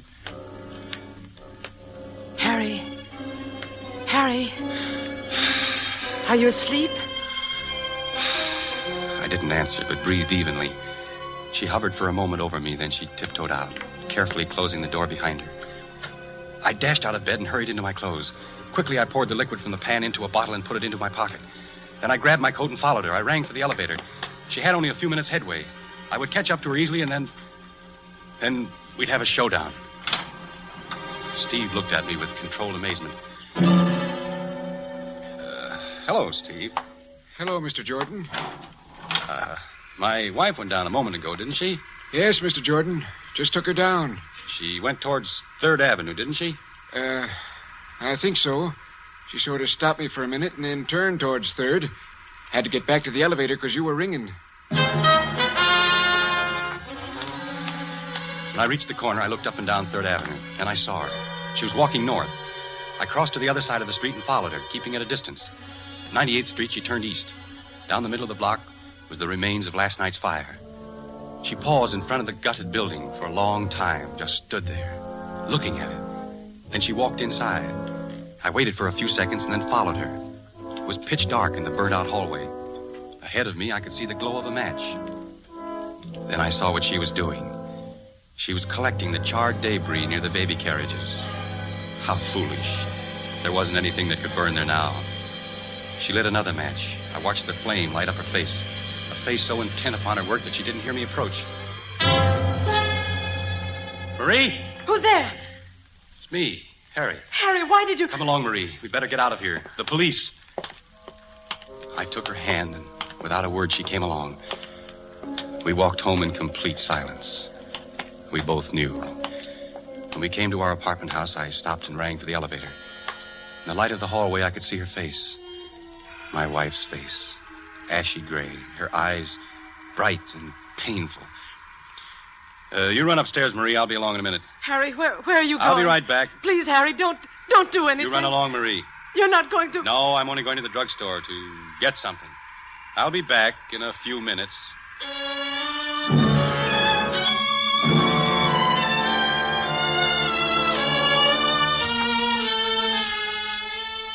I came home a half hour later. She was waiting for me. Did you do it, Harry? Harry, please tell me. I've got to know. I had the cocoa you gave me analyzed. I'm sorry. I had to do it. Don't you see? I couldn't help it. It was very easy for the druggist, especially when I told him what I thought was in it. Sodium amytal. That's the stuff that makes you sleep through an earthquake. Please try to understand, Harry. You must understand. Is the kid asleep? Yes, Johnny's all right. I was sorry for Marie. She looked so haggard and worn. It wasn't her fault. I was sorry for myself. My head was roaring. I wasn't feeling too well. Kept seeing sparks in front of my eyes. I closed my eyes for a moment. Let's go to bed, Harry. Marie, we can do something. Let's burn up every match. Every match in the house. We'll never bring another match in here. No, Harry, we can't do that. You don't want to? No, Harry, not now. See, this is the first book. It's turning black. We'll do it with every book of matches. It's no use, Harry. Strange, isn't it, that this should happen to me? Me, a fire inspector. That's funny. Give me the matches, Marie, all the matches. No, I can't do it. I won't. Give them to me. Please don't take them. I'll do anything you want, anything. Where did you hide them? Tell me, where are they? Inside the range, behind the paper bag. I dropped her hand and she sank to the floor in a huddle, weeping. Then I went into the kitchen and got all the matches. By now, my anger was cooling off. Look, Marie, look up. See? I'll light each book of matches, one at a time, until they're all gone up in smoke. The yellow flame licked its way down the matches. The cover caught fire and blackened. I watched her look at the flame with dazed eyes. Listen, Harry, do you hear? Just someone in the hall. Oh, it's more than someone. Something's happened. Something has happened. I'll take a look. Hey, Mr. Jordan, the house is on fire. The house is on fire. Yes, Marie, wake up Johnny. Johnny! We'll have to hurry. The flames are coming up the stairs. There's an upward draft. What's the matter, Mother? The house is on fire. We've got to get out, Johnny. Come on. It's too late to go down. We'll have to go up through the roof. Oh, I've hurt my leg. Come along, Johnny. Mother, wait for Mother. She'll come along. No, I want to wait for Mother. It's all right, Johnny. Go along with Daddy. I'll follow you. No, I won't go. I won't go without you, Mother. Hold on to my arm, Marie. Come on. Give me your hand, Johnny. Don't be scared. The fire won't hurt you. It won't hurt you at all. You're safe with me.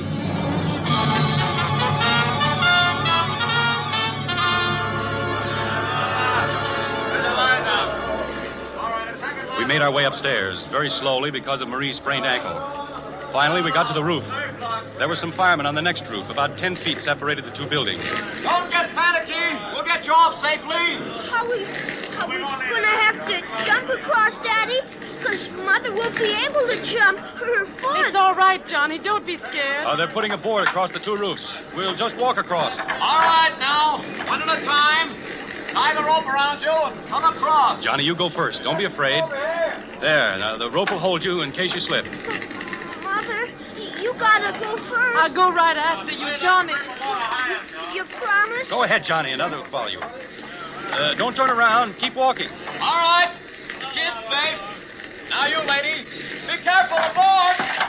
Hey, the board slipped off. Hurry, one of you guys, get another board. Mother! Mother! I want my bed! Your mother's going to be all right, kid. You pushed the board off, Harry. I saw you do it. No, I didn't, Marie. I didn't. All right, lady. Just tie the rope around you. Don't be afraid. Don't look down. Ready?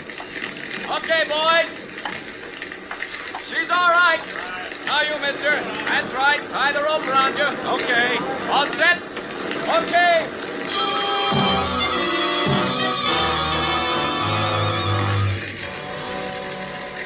On the ground, we stood there, the three of us, watching the fire.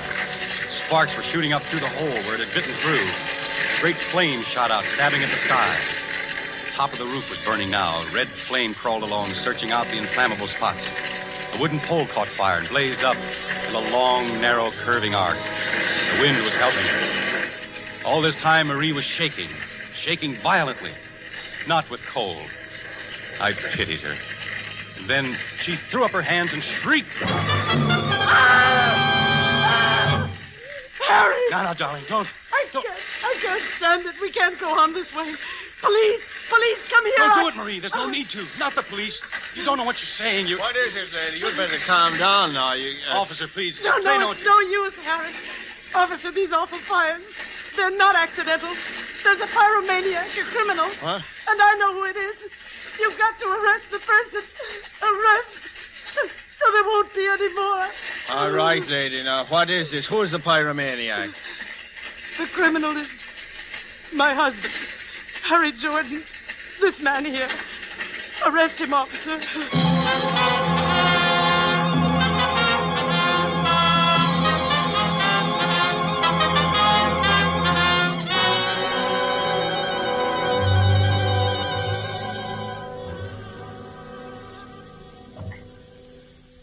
Well, that's about all there is to the story, gentlemen. Then I was brought here. Must have sounded kind of, painful for you to hear it all over again, Marie. No, it was all right, Harry. I wonder, I got a cigarette. Could I... No, I'll light it for you, Harry. You don't have to worry. I won't try and keep the matches here. She's been awfully good to me, gentlemen. You'll take good care of her, won't you? She tried everything to help. She hid the matches so as to keep them from me. She even tried to give me sleeping pills so I wouldn't... It's all right, Harry. I'm sorry about the locket, dear. Must have fallen out of my coat when I was in that building at 98th Street. It's all right, Harry. You can buy me another one sometime. You can't blame anybody for liking fires. It's not their fault. Fires are beautiful to watch. So bright and clean. They burn up all the filth and dirt. And they're magnificent to watch. Especially the big ones.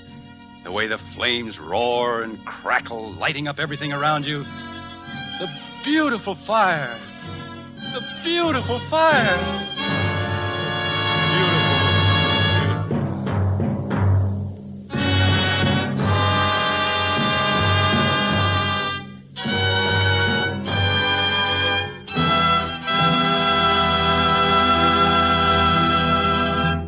And so closes The Night Reveals, starring Mr. Robert Young and Margo. Tonight's tale of Suspense. I want you to know that the distinguished Roma California wines include the most enjoyable types for every possible occasion. Dry table wines, red and white, appetizer and dessert wines, and also champagne and sparkling burgundy. Nothing can add more downright pleasure to your meals or to your entertainment of friends. And no enjoyment could be more economical. For not only are they supremely delicious, Roma wines are America's largest selling wines, and they cost only a few cents a glass. The vast quantities regularly purchased and enjoyed by wine lovers, the advantageous locations of the great Roma wineries in the favored wine districts throughout California, these things permit truly modest prices that make Roma wines the world's outstanding wine values. Roma, R-O-M-A. Roma wines are true to type. Roma wines are faithful in flavor. Roma wines are sound of character. Roma wines are reasonable in cost. Made in California for enjoyment throughout the world. This is Robert Young. It's been a great pleasure for me to appear tonight on Suspense, one of my very favorite programs. And I know you'll want to be listening next Thursday when my friend and colleague at Metro-Goldwyn-Mayer, Mr. Charles Laughton, will be your star. Don't forget then, next Thursday, same time, for Charles Laughton in Suspense. Presented by Roma Wines, R-O-M-A, made in California for enjoyment throughout the world. This is the Columbia Broadcasting System. The instant coffee with a famous flavor. That's Instant Maxwell House, the happiest combination in coffee. Wonderful, good to the last drop flavor, combined with the convenience and thrift of coffee made instantly in the cup. So easy, no pot, no grounds. So thrifty, saves you real money compared to ordinary coffee. So truly good, pure roaster fresh flavor. Try Instant Maxwell House, the instant coffee with a famous flavor. Instantly good to the last drop. Stay tuned to Hojo Radio.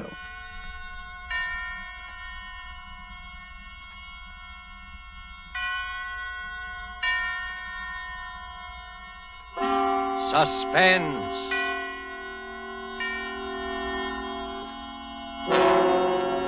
Presented by Roma Wines, made in California for enjoyment throughout the world. Salud, your health, senor. Roma toasts the world. The wine for your table is Roma, made in California for enjoyment throughout the world.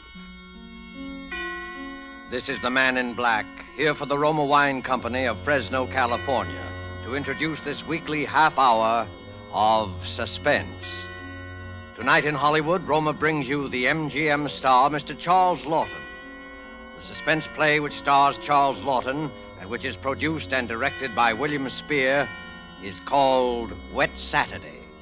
This remarkable and sardonic story is rather difficult to describe. It most certainly isn't a whodunit. Is it, Mr. Laughton? No, it definitely isn't. The question involved is not at all a matter of who done it. It's a matter of whether or not the who done it is going to get it in the neck. And if not, then who is, regardless of who actually done it. It's very complicated. Very well put, sir. And before the curtain rises on Suspense, will you eavesdrop with me a moment? Dinner is over. A delightful dinner in one of the great homes of a land far to the south. And one of the guests is complimenting his host. Ah, Raoul, your reputation as a host grows with each of your magnificent dinners. That superb wine tonight, where did you find such perfection? I will tell you a great secret. When I visited our good neighbor and ally, the United States, I tasted the wines of their California and knew instantly it was a great wine country. And I learned that some of their very choicest vineyards produced the wine we enjoyed tonight. Roma wine. Our good neighbor to the south is right. Our own sunny California provides perfect conditions of climate and soil to produce some of the world's finest wines. And note this. What your wine connoisseur of another land prized as an expensive import, with import duties and high shipping costs included in his purchase price, comes to you from the great Roma wineries in California as an inexpensive American product. Roma's wide varieties of types and Roma's modest costs means that you can enjoy these fine wines often when entertaining guests as a pre-meal appetizer, to serve with meals, or for after-dinner enjoyment. You will be amazed at how little your dealer will ask for an assortment of several types of these fine Roma wines. Visit your dealer tomorrow and ask him for Roma, R-O-M-A, America's largest selling wine. Made in California for enjoyment throughout the world. And now, with Wet Saturday, and with the performance of Charles Laughton, we again hope to keep you in suspense.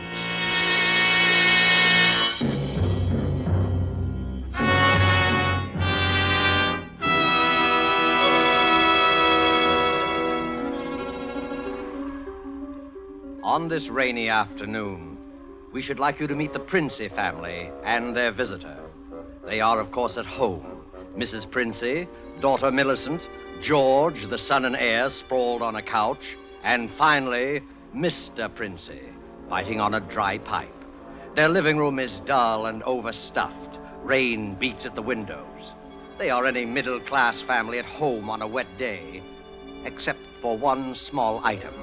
As you sit with them in the living room, you can see through the door to the sun porch a pair of men's feet encased in high black shoes. They look like the feet of a curate. There is a tenseness in the room. The air is charged with excitement. But the feet are very still.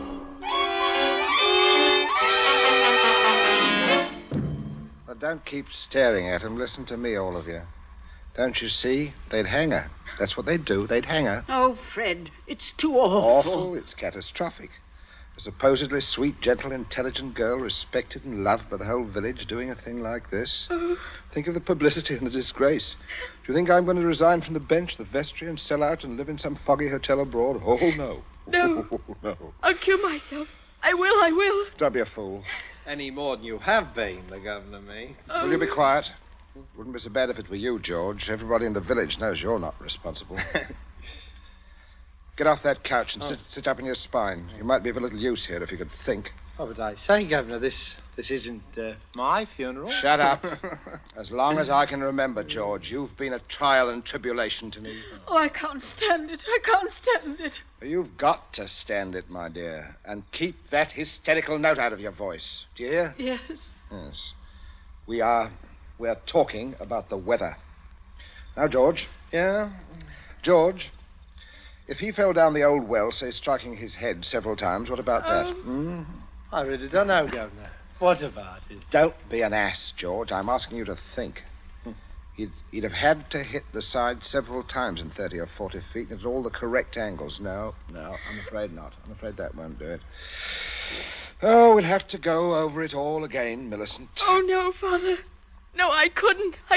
Millicent, we must go over it all again. Fred, you're torturing her. Oh, face facts, mater. With him lying there, no use pretending it's a picnic. They might hang you, Millicent. Oh, do stop that shaking. Stop it, Millicent. Stop it. You must stop it. You must keep your voice quiet, Millicent. We are talking about the weather. Now we will proceed. I can't, not with those feet there. You should have thought of that, Millie. I'm not moving her. Shut up, George. And stop shuffling your feet. Now, Millicent, look at me. And answer me truthfully. Do you hear? Answer me. You were in the croquet court? Yes. Who knew you were in love with this wretched curate? The whole village knows. They've been sniggering about it in the pub for the 3 years past. Shut up, George. Millicent, we continue. You were on the croquet court? Yes. You were putting the croquet set into its box? Yes, it was starting to rain. I was carrying the balls and mallets into the sun porch. The box was there. You heard someone enter the garden gate and come across the yard? Yes. Could you see who it was? Not at first. I was going into the sun porch. I threw down all the mallets but the red one and turned round. And it was Withers? Yes. So you called him? Yes. Loudly? Did you call him loudly? Could anyone have heard? No, Father, I'm sure not. I didn't really call him. I just spoke his name. He saw me as I went to the door, and he just waved his hand and came over. Now, can I find out from you whether there was anyone about, whether he could have been seen? I'm sure not, Father. I'm quite sure. So you both went into the sun porch? Yes, it was raining hard then. What did he say? He said, "Hello, Millie," and excuse his coming in the back way, but he'd set out to walk over to Liston. Yes? And he said, passing the park, he'd seen the house and suddenly thought of me, and he thought he'd just look in for a minute. He had something to tell me. Yes, go on. He said he was so happy he wanted me to share it. He'd heard from the bishop he was to have vicarage, and it wasn't only that. It meant he could marry. And he began to stutter and get all confused, and because I thought it meant me. Don't tell me what you thought. Tell me exactly what he said, nothing else. Yes, answer, Governor. Well, oh, dear. Stop crying. It's a luxury you can no longer afford. Tell me what happened. He said, no. He said it wasn't me. It's Ella Bragdon Davis. Oh. And he was sorry and all that. Then he went to go. And then? I got mad. He turned his back. I had the red mallet of the croquet set in my hand. I'd forgot to drop it in the box when I came, and I was just... Did you shout or scream? I mean, As you hit him? No, I'm sure I didn't. Did he? Come on, speak up. You've got a tongue in your head. No, Father. And then? I threw it down. I came straight in here. I went to look for Mother. That's all. My poor baby. And you're sure no one else was about? No one. Leave the child alone, Fred. You're not such a child, mate. Oh, Millie, I had no idea. George, will you keep quiet? I'm thinking. You see, George, he probably told people he was going to Liston. Certainly no one knows he came here, for he didn't decide until he crossed the park. He might have been attacked in the woods. We must consider every detail. A curate with his head battered in. Oh, don't, Father, don't. Oh, shut up. A curate with his head battered in. A curate with his head battered in. Well, who would want to kill Withers? Who'd want to kill Withers? Well, I would, with pleasure. How do you do, Mrs. Princess? Captain Smollett. Well. Sit down. Pray, you mustn't get up for me, Mrs. Princey. You are the Millicent, my word. I'm just being neighbourly on a bad day. I wanted to ask you about those dahlia bulbs, Princey. I took a short cut on account of the rain and walked right in. I knew you wouldn't mind. He heard you, Father. Oh, dear. We can all have our little jokes, can't we? Now, don't you pretend to be shocked. This way, Smollett. This chair facing the fireplace, old man. Sit down, Mother. Just straightening the curtain to the sun porch, dear. It looks so gloomy out there. Might as well shut the rain out. Well, we were just talking about a little theoretical curate killing, Smollett. Young people these days like thrillers. Parsonicide? Justifiable parsonicide. You heard about Ella Bragdon Davis? I should be a proper laughingstock. Why should you be a proper laughingstock, Smollett? I had a shot in that direction myself. Did you? She half said yes, too. Hadn't you heard? She told most people. Now I'll look as if I were jilted. Too bad. Oh, the fortune of war. Yes, fortune of war. Yes, odd how that happens, isn't it? Yeah. Sit down, Smollett, old man. Mother, Millicent, would you console Captain Smollett with your best light conversation? George and I have something to look at outside. The rain, you know. It's very bad, very bad. Come along, George. Right, Governor. Perhaps we'll need raincoats, huh? Oh, I don't think so, George. Just make yourself at home, Smollett. Make yourself at home, old boy. A cigarette, Captain Smollett? Thank you. Nasty day to be going out. Oh, it's something about the old well just off the sun porch door, you know. This terrible sudden weather seems to have loosened some of the stones. Too bad. Too dash bad. Spoils the tennis and the croquet. I mean, a day like this, doesn't it, Millie?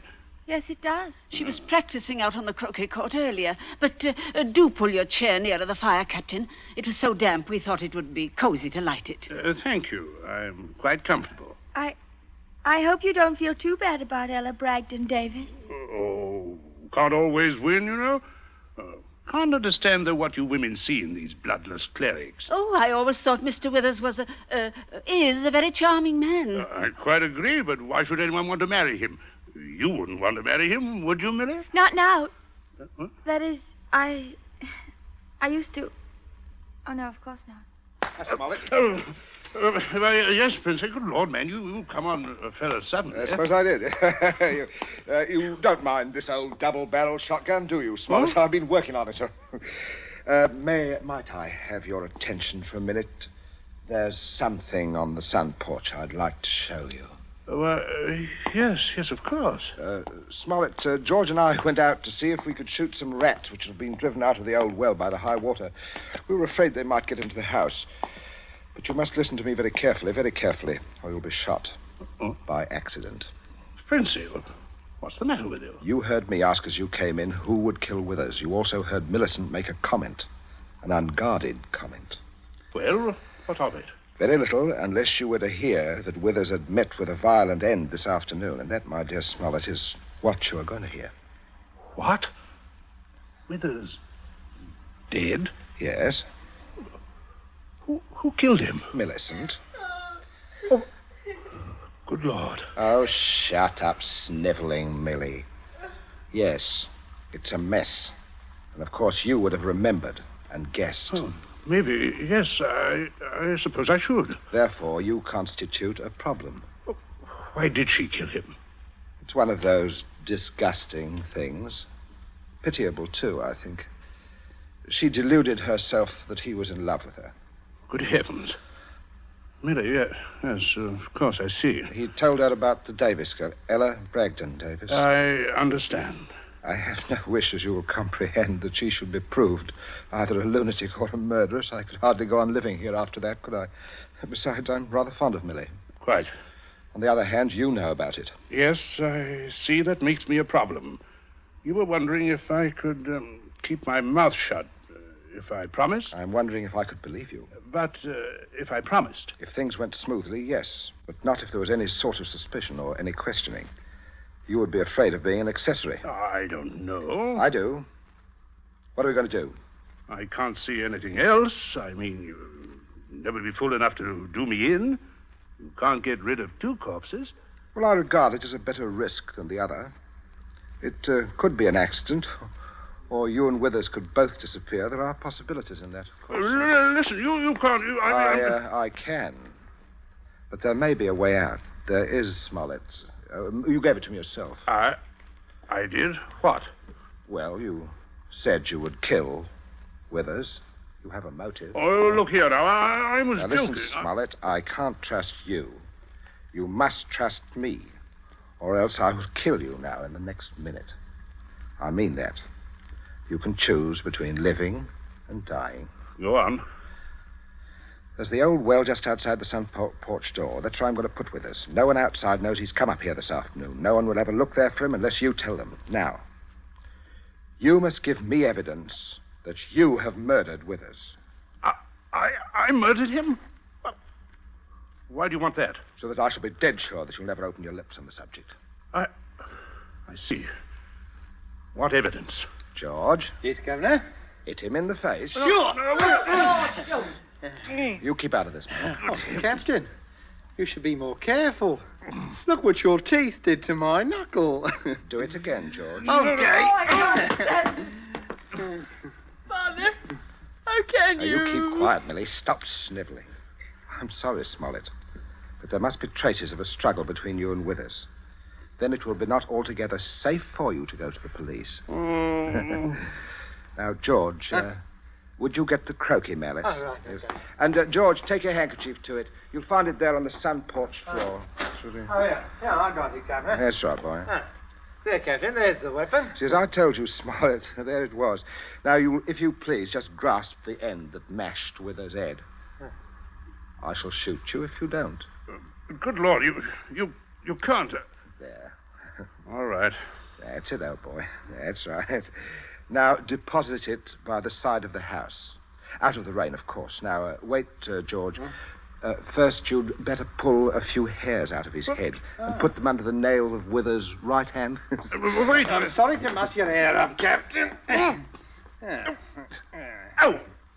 Don't be a baby, Smollett. That's all we need. And now for Withers, and we'll fix it right up. I'll be right with you, Governor.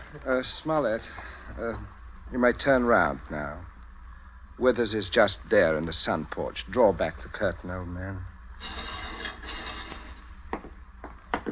Good Lord. Yes. Messy. Now, you, Smollett. Now, you've just got to drag him through the door and dump him in the old well. It's just beyond the door, Captain. I won't touch him, I won't. All right, all right. Stand aside, George. Out of range, George. Just over there. There's only one place I want this charge of shot to go to. Father. Now, Millie, you keep quiet and stop sniveling. My aim is... Wait a minute. Wait, That's better. That's better, Smollett. Much better. Now, go along now. In here. You've got to take him outside, old boy. Why, the shoulders ought to do it, Captain. You keep quiet, George. Now, go on, Smollett. Go on. Under the arms. You've seen dead men before. Now, don't go green. Drag him out. Drag him, old boy. Do a little pulling. I'll just hold the gun here to make sure. Everything goes all right. Steady now. Mind the step there. Mother. Come away from the window, dear. Don't look. But Captain Smollett. Your father is a very resourceful man, Millicent. I'm sure what he's doing but is the Captain, I I can't stand You it. mustn't question your dear father. Say, you two still at it. There's enough trouble around here without blubbering. Don't you call me blubbering, George Princey. Well, you see, Smollett, everything is perfectly safe. You remember, you see, that no one knows that Withers came here. Everyone thinks he walked off to Liston. And that's 5 miles of country to search. They'll never look in our well. Don't you see how safe it is? I guess so. Good heavens, old boy, you're dripping wet. Why don't you slip your raincoat on? Is the tea ready, dear? In just a minute, dear. I'll ring for Bridget. It's exactly what you need, Smollett. A nice, hot cup of tea. It's the best thing in the world to ward off a cold. Sit down, won't you, old man? Oh, don't you mind getting the chair wet. That's all right. Would you have a cigarette? No. Help yourself, old boy. See, I stick to my pipe. Funny how you get attached to Gee, pipes. My Mrs. wife always Princey, says to me... Everything's hot, ma'am. Oh, Bridget, yes. Put the tray in front of me here on the table. That's it. Say, Captain. Why, you've cut your lip. I just knocked it. Why, how dreadful. Here, Bridget, give the captain this cup. No, thank you. I rather think I'll be running along, if you don't mind. Why, Captain Smollett, without any tea? If you don't mind, Mrs. Princey, if I could just have my raincoat. Oh, I'll get it for you, Captain. This is very distressing, Smollett. Very odd. I'll be all right presently, I'm sure. Oh, here we are. Let me help you, sir. Thank you, young man. There. You'd better go out the front way, Smollett. The walk is drier. Oh, let me hold the door for you, Captain. And don't worry, old fellow. Don't worry at all. No. Good afternoon. It's nothing serious, I imagine, dear. A little rest, of course. He'll be as right as rain. Oh, by the way, Millicent, you're not looking any too well, dear. Not well at all. I'm sure it was that croquet court. Being outdoors in weather like this is simply foolhardy. Yes. Oh, mate is right, Millie. You saw what happened to Captain Smollett. Come along, dear. I shall give you a hot foot bath and put you to bed. A couple of days in bed and you'll be fine again. Now, you get plenty of rest, Millicent, and don't you worry about a thing. That's the best cure for you, dear. I guess I'll have a little nap, too, Governor. Fine afternoon for a nap. Yes, it is. Nice. Indeed it is, Sam. Well, enjoy yourself, boy. I'll see you later.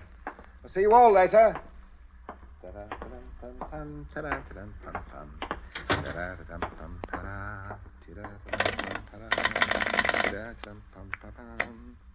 number, please. Oh, would you get me to the police station? Police station?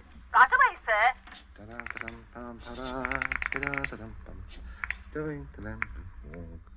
Police headquarters, Sergeant Yancey speaking. Oh, hello, Sergeant. This is Princey of Abbott's Road. I believe you know me. Oh, indeed I do, Mr. Princey. Sergeant, a rather horrible thing has just occurred. Quite extraordinary. It's murder, in fact. Murder? I'm afraid it looks rather bad. Well, for a close friend of ours, unfortunately. We saw him do it. I think you'd better send someone over right away. Well, a man should be there right about now, Mr. Princey. I beg your pardon? I say our man should be there now. Constable Martin has his post right below your house there, just rang in. Seems Captain Smollett was with him. Captain Smollett? He reported some rather queer goings-on at your place, but I certainly didn't understand it was murder. But just don't touch anything, Mr. Princey, and don't worry. Don't worry at all. No, Sergeant. I won't worry, thank you. Governor, where are you? Governor, where are you? I'm right here, and stop shouting. We have some visitors, Governor. I can see that. I'm not... Well, Constable, good afternoon. Hello, Smollett. See, what a remarkable fellow you are, coming back like this. Here to reenact a crime. Only the one against me, Princey. The one against the curate I'll leave to you people. Extraordinary sense of humor you have. Mr. Princey, I just had a look at what's in your well. Not a pretty sight, that. Not pretty at all.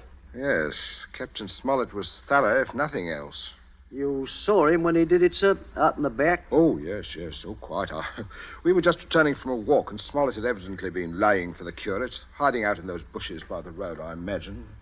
He was never inside this house? Never. And you say, Captain? I say that while I was inside this house, a guest of the family, I was coerced into dragging the curate's body outside and dumping it in the well. Well, there we are. Well, not entirely, Constable. I'll just remove my raincoat here and demonstrate how damp I got my clothes when I went outside without it. Now, that's interesting, isn't it? Yes. He undoubtedly removed his coat at some point between here and your post. I might as well tell you that his weapon, a red croquet mallet, is out by the side of this house. I shouldn't be at all surprised that you'd find his fingerprints all over it. All over the end of the mallet, Constable. The end that mashed Withers' head. Not the end I'd have to grasp in order to do the mashing. Governor, That's a decent try, Smollett, but it won't work. There must be other evidence, Constable. You'll undoubtedly find it when you examine the body. He means the hair under Withers' nails. Well, sir, I happened to notice something when your young George there opened the door for me. If you'll carefully look, I believe you'll find a few of my precious hairs under his nails, too. What are you trying to say? Shut up, George, will you? Constable, this is a complete waste of time. So far as a violent struggle between Smollett and Withers is concerned, Smollett's face speaks for itself quite eloquently. But no more eloquently than your son's knuckles. As you see, Constable, a fresh abrasion. He did that on my teeth. Or did he? What? I said, or did he? He might have done that on Withers' teeth. Oh, I see. Yes. I see what you mean. Oh, but I didn't, Governor. He said that I did it on Okay, Mr. you Withers. keep still, you nitwit. Let me think. As a matter of fact, George, the more I think of it, the more I'm convinced it was your voice I heard. Quite a vigorous quarrel. Something about the curate jilting your sister. Don't be ridiculous, Smollett. Very well, Princey. If he didn't do it, who did? Yes, that's what I'd like to know. How about it, Mr. Princey? Yes, that is a sticker, all right. George, my boy, it looks to me as if you're elected.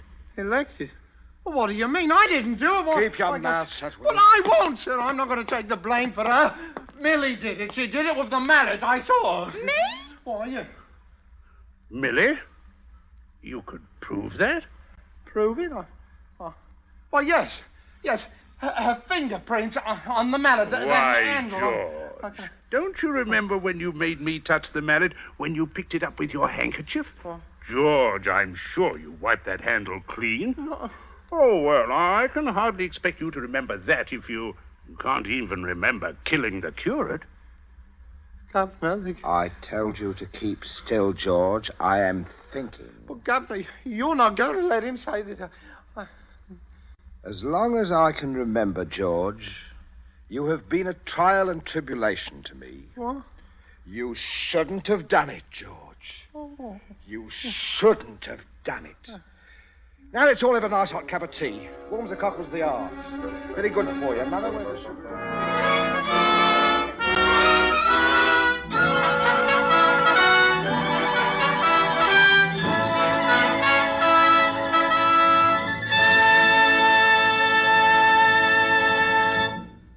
And so closes Wet Saturday, starring Mr. Charles Laughton, tonight's tale of Suspense.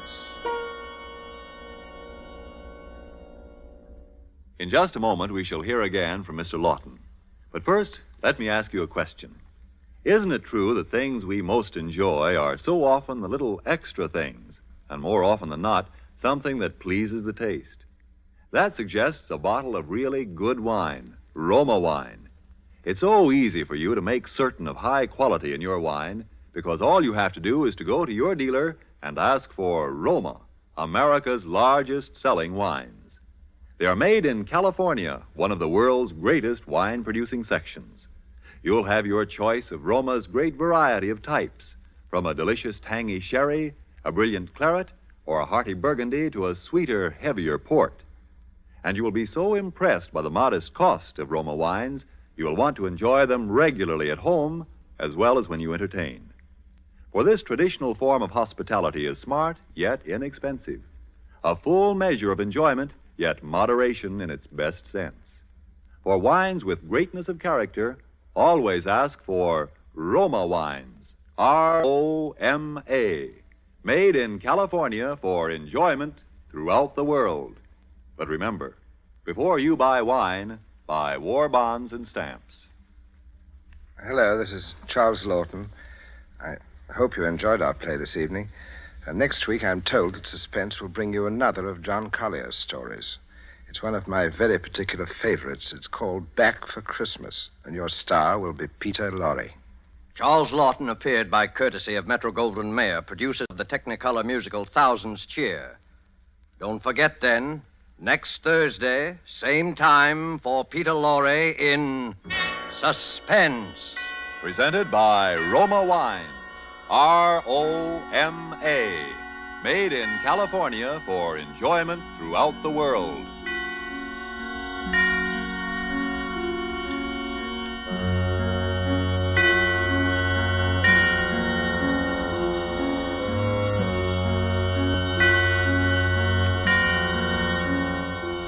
This is the Columbia Broadcasting System.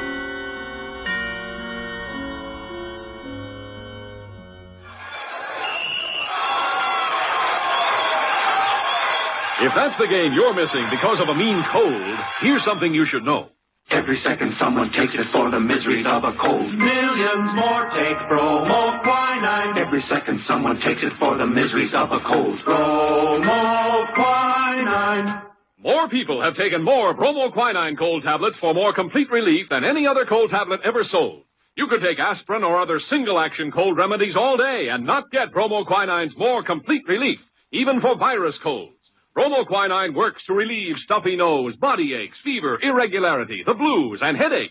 More complete relief, because bromoquinine is the only cold tablet sold with wonder-working quinine and 5 other medicines, health-fortified with vitamin C. Remember, every second someone takes it for the miseries of a cold. Millions more take bromo quinine. Get bromoquinine brand cold tablet. Hojo Radio, where the classics come alive.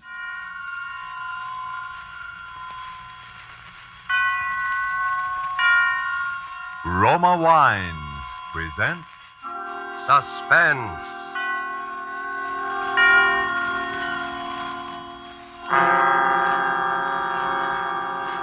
Roma Wines, made in California for enjoyment throughout the world. Salud. Your health, senor. Roma Wines toast the world. The wine for your table is Roma Wine, made in California for enjoyment throughout the world. This is the Man in Black, here for the Roma Wine Company of Fresno, California, to introduce this weekly half hour of Suspense. Tonight in Hollywood, Roma Wines bring you a distinguished all-feminine cast of stars headed by Margo, Miss Elsa Lancester, and Miss Janet Beecher. The suspense play which stars these ladies, and which is produced and directed by William Spear, is called Finishing School. Despite the absence of male participants in Ethel Lena White's story, we can promise you there is nothing dainty about the proceedings. And so, with Finishing School, and with the performances, in the order of their appearance, of Margo as Caroline Watts, of Janet Beecher as Melody, and of Elsa Lanchester as Dean Sterling, Roma Wines again hope to keep you in suspense.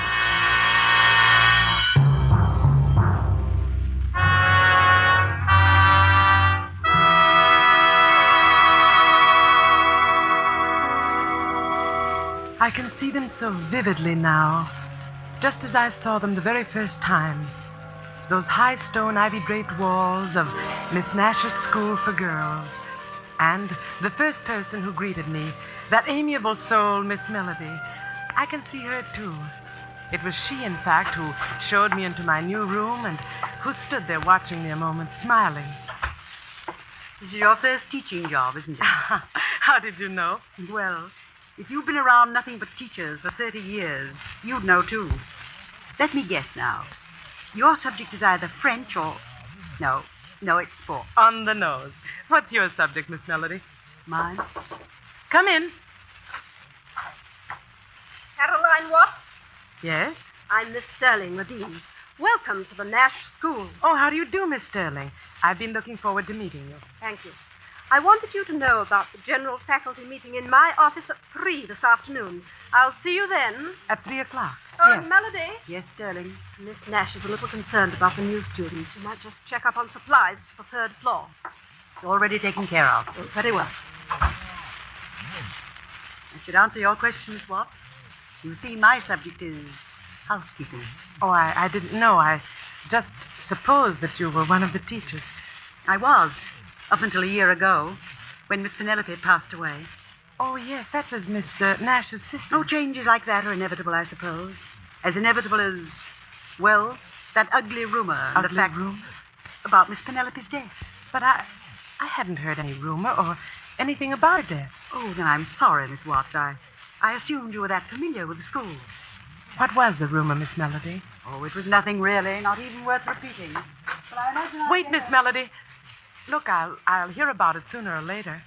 Well, it was just a silly, stupid tale. But somehow it got around that Miss Nash's sister had been frightened to death.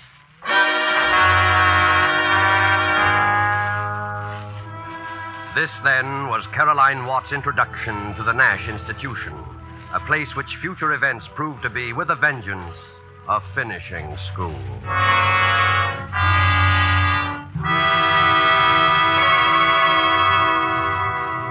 Thus, the prologue for tonight's tale of Suspense. The narrative will be resumed in a moment. But first, let's take a little journey. We'll journey to a capital in Latin America. Here at a gay legation party on a lantern-hung terrace beside a garden pool. Listen. Everything is perfect at your wonderful party, including this exquisite wine. It is a wine that helps to bring back pleasant memories. I, of course, agree. It helps good friends such as us to appreciate good food, too. And this sherry has come far to add enjoyment to our legation party. It is of the famous vineyards of California in the faraway United States. See? It is the celebrated Roma wine. Yes, Roma wines are prized in other countries for the great enjoyment their superb quality affords. They are esteemed as something rare, a luxury.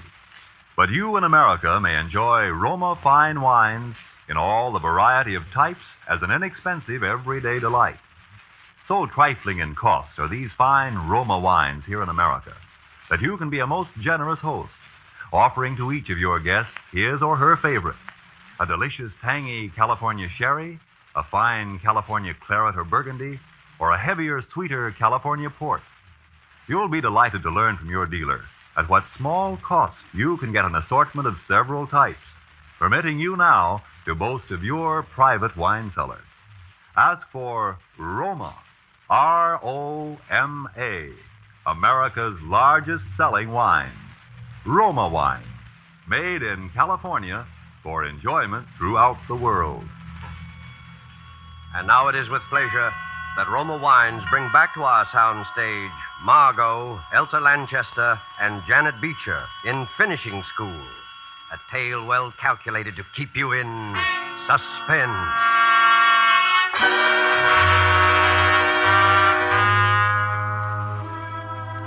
Frightened to death. Miss Nash's sister. Well, if I had known then what I know now, I would have been able to judge with real accuracy the importance of Miss Melody's remark. But the excitement of my first classes left little room for other thoughts. A week or so later, out on the athletic field, one of my students, Flora Nash, the niece of the owner, became quite ill. I sent her to the infirmary, but within 10 minutes she had returned. Miss Sterling, she said, had ordered her back.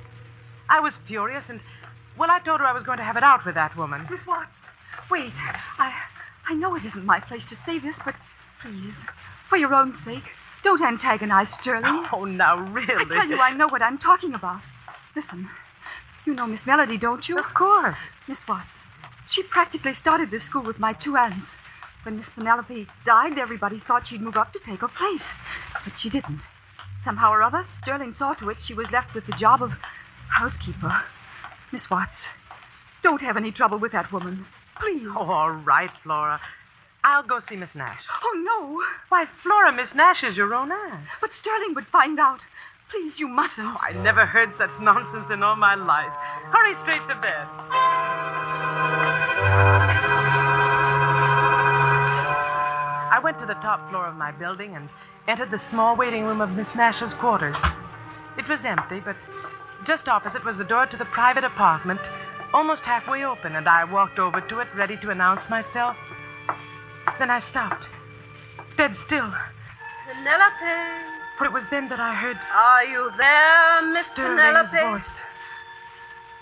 We're almost in touch. Yes, I hear her now. Very faint, but nearer. Nearer. It was an incredible sight. Seated at a table wholly unlike the elderly but austere white-haired lady I'd seen before was Miss Nash. Her eyes were closed, and swaying gently, she seemed utterly transfixed as she listened to Dean Sterling's low murmur. We're here, Miss Penelope. We're waiting. Yes. Speak to her, Miss Nash. Speak to her now. Oh, all right. Can you hear us, Penelope? Miss Sterling says you have predicted some tragic accident for another of our loved ones. And then Sterling turned toward me. What are you doing here? I'm sorry. I wanted to speak This with is not Miss the Nash. time or the place for that. What is it? Miss what? Miss Nash, it's about your niece. I'm familiar with this matter about Flora, Miss Nash, and at the moment I don't want you to be disturbed by anything so trivial. Trivial? But I don't see how you can call it trivial, Miss Sterling. Flora was ill today. Why did you send her back to the field? Because she was no more ill than you are. She was simply up to her old trick, playing on the sympathy of a new teacher. Come, we'll talk about this outside. No, Miss Nash, your niece really... Miss Sterling, she'll handle it. Miss Sterling knows best. Yes, Miss Nash. Good night. Good night. If you'll just step out here. Now. Miss Sterling, you evidently don't realize that Flora Nash suffers from a slight heart condition. It's entered on her card. I'm sure it is, because I entered it. I'm a fairly competent judge of her state of health, Miss Watts, for the simple reason that I happen to be a registered nurse. Can you say the same? Well, no, After this, please be assured that I don't make a practice of deliberately murdering my students, especially the niece of my employer. I'm very sorry, Miss Sterling. Very well, Miss Watts. That will be all. But it wasn't all. I was bewildered, even alarmed, I suppose, at the recollection of that voice calling out, Miss Penelope. And I went to the one person that I felt must be told. For quite a while, the housekeeper said nothing, then she motioned me to a chair. You might as well know this, Miss Watts. Sterling, you see, has deluded Miss Nash into believing she can actually hear Miss Nash's sister. She then relays messages which are supposed to come from Miss Penelope. But, Melody, I'm afraid I don't understand. My dear, these messages direct Miss Nash to delegate more and more power to Sterling. That's her grip on Miss Nash. That's the instrument she's using to get the whole school away from her. I can't understand. Miss Melody, how could she ever delude Miss Nash that way? The head of a school, an intelligent... Also an old, grief-stricken woman, Miss Watts. More important, she's a woman who's been thoroughly sold on Sterling's clairvoyant power. You see, Sterling's made quite a number of predictions, and always they've come true. They've come true? Because she makes them come true. Miss Watts, there's a reason why I've told you this. I have the feeling that rather soon there'll be another prediction, and somehow, some way, it mustn't be allowed to come true. I want your help. Miss Melody, what could we do? Yes? Sterling. What? I'm perfectly aware that you regard me as a very ominous creature, a sort of Lady Macbeth. No doubt your special charge, Flora Nash, shares the same view. So, bring her along when you come to my cottage tonight. Your cottage? Yes, there'll be some other girls. I'm having a little party. Well, I hadn't... What's the matter? Don't you want to? What? Oh, yes. Yes, of course I do, Miss Sterling. I'd love to come, thank you. Good. And you can come too, Melody. 8 o'clock sharp.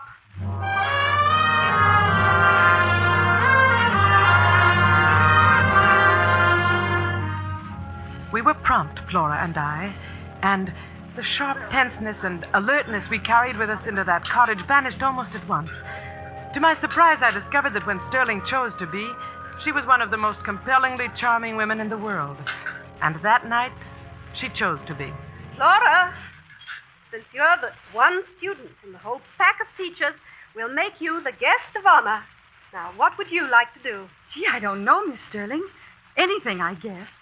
Have you any ideas, Miss Watts? Well, we can always play cards. That, of course, is exactly why we shouldn't. Sterling, I've got it. What? Remember last spring, that seance you gave us? Oh, no. Oh, swell. No, I don't think so, Helen. In the first place, I haven't picked up a single new trick. Oh, that's all right. It'll all be new to Watts and Flora. Come on, give them a chance to see you demonstrate your real powers. Yeah. All right, then. Oh, no, I'd rather not. Flora, you're not scared, are you? A little, maybe. Well, don't be. It's all in fun, like watching card tricks. Need any help in here? Oh, thank you. Yes, we'll use this large table. Come on, Flora, you stick with me. All right, Miss Watts. So presently, in a room quite dark, we ranged ourselves about a large bare table, at the very head of which sat the dean. And then, for several long moments, there was quiet, broken at last Yes. by the low drone of Sterling's voice. Yes. I hear you. Yes. Yes. But you must announce your presence. Let us know you're here. Speak louder. Louder. Your name is Coleman. Miss Watts. Coleman Nash. That's my great uncle. And you're trying to warn? To warn?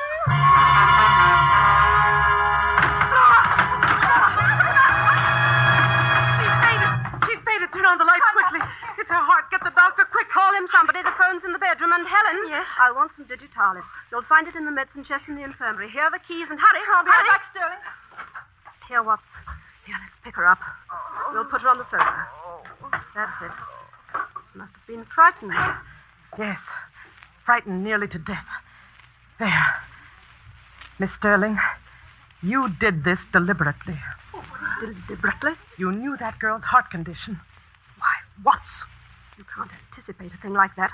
I was simply going to tease her, warn her not to fake any more illnesses. Yes, well, you see how she's faking this one. You planned this, Miss Sterling.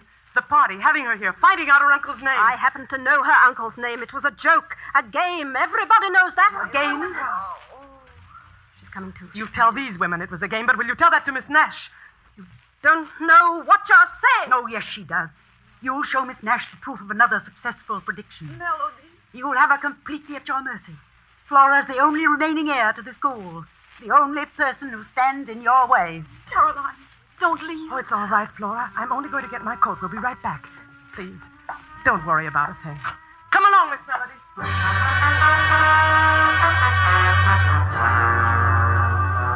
It was 5 minutes later that Melody and I crossed the campus to Sterling's cottage and found it empty. We learned that the doctor had arrived, had prescribed for Flora, and ordered her to the infirmary. Sterling alone was left in charge of the girl. That's where Melody and I found her, directly before Flora's room at the infirmary. We wasted no time. Literally, we pushed her aside and hurried into Flora. Can't you see she's asleep? The doctor gave her something to make her sleep. Is that what this is? What?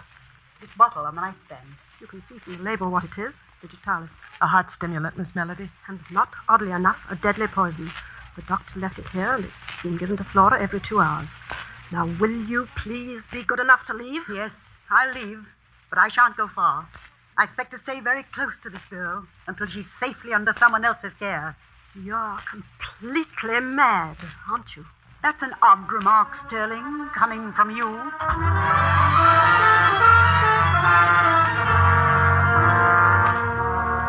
We maintained a watching post not far from the room. And from there, first Melody, then I made regular trips to the bedside. Flora was better, there was no doubt of that. And so at last I dropped off to sleep. A sleep that lasted for an hour or more.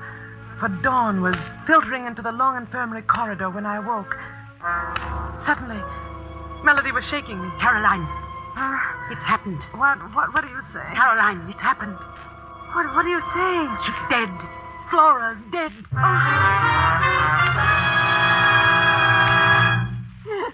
Oh, Sterling, just tell us what happened. It was only a few minutes ago. It was time for her medicine, and I went over to wake her up for it. Her heart, it had just stopped beating. The medicine? The digitalis, you mean? That's right, Melody. Where is it? What? Where is it? Where's the bottle of medicine? Why, it's... It used to be on that nightstand there. But it isn't now. Where is it, Sterling? What have you done with it? I don't know. Let's see. Under the bed. It might have rolled under... But it didn't. Nor under the chest of drawers either. Perhaps we should look out of the window. Maybe Sterling decided not to give her any medicine at all. Miss Melody, this medicine chest, it's locked. Locked? Yes, do you happen to know where the key is? One of a housekeeper's major duties. See if this will work, Caroline. Being keeper of the keys. It works. Melody! Miss Nash, look! What is it? It's Sterling's bottle of medicine. Unopened. Unopened and unused. I was right, Sterling. You just sat there and watched her die. That's not true. Helen, you saw me give Flora some medicine early tonight, right after the doctor left.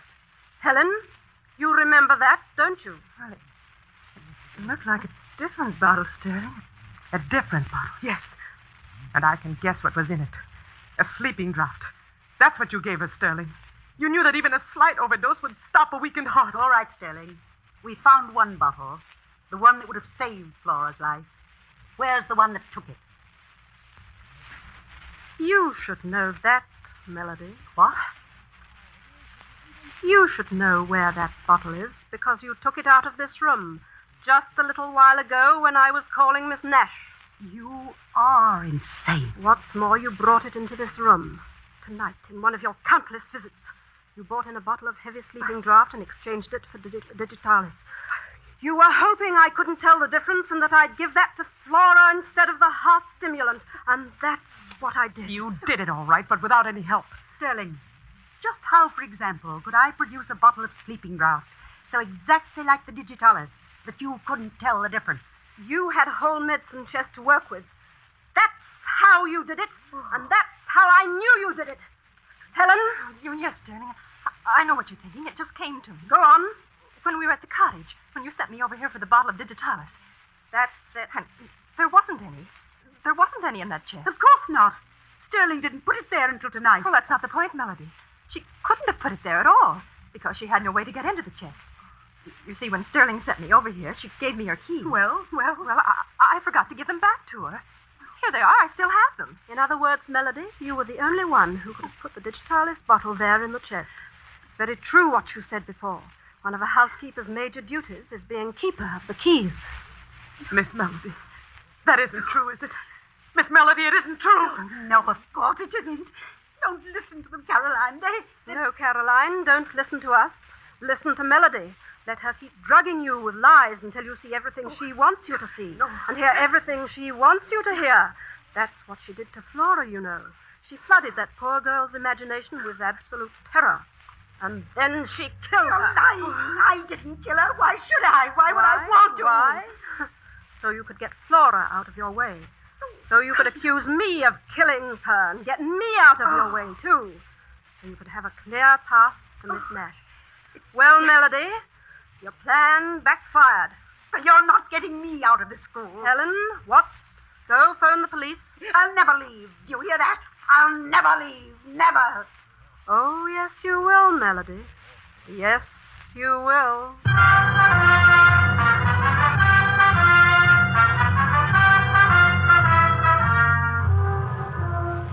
And Sterling was right, too. For within the month, Melody was an inmate of a quite different kind of institution than the Nash School. Life settled down then into a state of normalcy that lasted through the rest of the year. Lasted, in fact, up to just 4 hours ago, when I was crossing the grounds toward the main gate. All of the teachers had gone into town, and I was on my way to join them, when I saw it there on the grass. A tiny object, glistening dully in the late afternoon sun. What made me pick it up, I don't know. But when I did, it was as though a rocket exploded in my brain. It was a small empty bottle and its label bore the slightly faded letters of the word digitalis. Then in the next instant... Find something? Sterling! Yes, I found something, Sterling. This bottle labeled digitalis. You know, I bet anything in the world a good chemist can find traces of a sleeping drug in it. You mean? Then you found it. Melody's bottle. Melody's bottle? My guess is that Melody's bottle, as you put it, never will be found because it never existed except in your mind. What? I picked this bottle up right here, Sterling, right where I'm standing, just 3 feet from the trash bin behind your cottage. That was careless of me, wasn't it? You used this bottle. You used it to get Flora Nash out of your way, to kill her and make good on your warning. You're taking it to the police, I suppose. I want to see if they can find your fingerprints on it, Sterling. Yes, I'm going to take it to the police as fast as I can get there. Certainly, Watts. And the best of luck.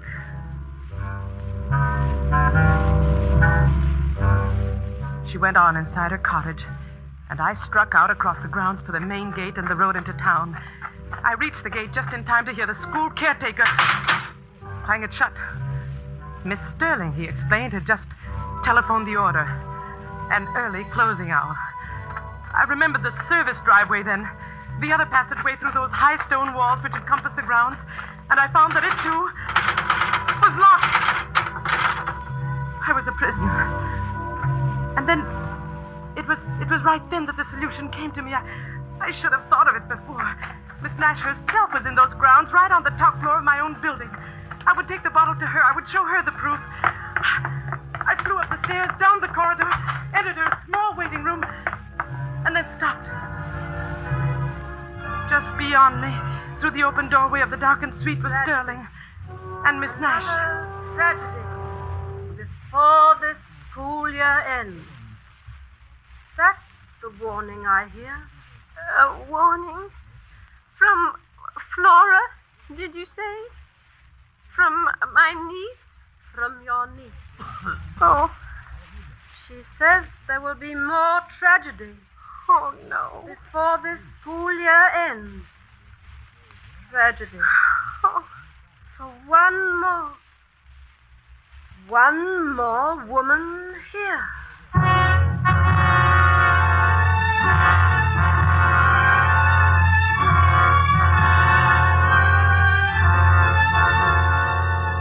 My strength left me completely then. I don't know whether I fainted or not, or how I got back to my room. But I'm here in it now. And it is just 10 minutes before midnight. 10 minutes before this school year ends. My door is locked. She has locked it from the outside. But now that door is going to open. And she's coming in. What? What are you going to do with it? This revolver. I'm going to use it to fulfill a prediction. Don't, please. Don't, please. Flora made a prediction to Miss Nash tonight. No. Flora made it through me. No. Do you understand that? Flora made it. I heard her. I really heard her saying that there would be one more death before the school year ends. Please! And that prediction is going to come true. Now!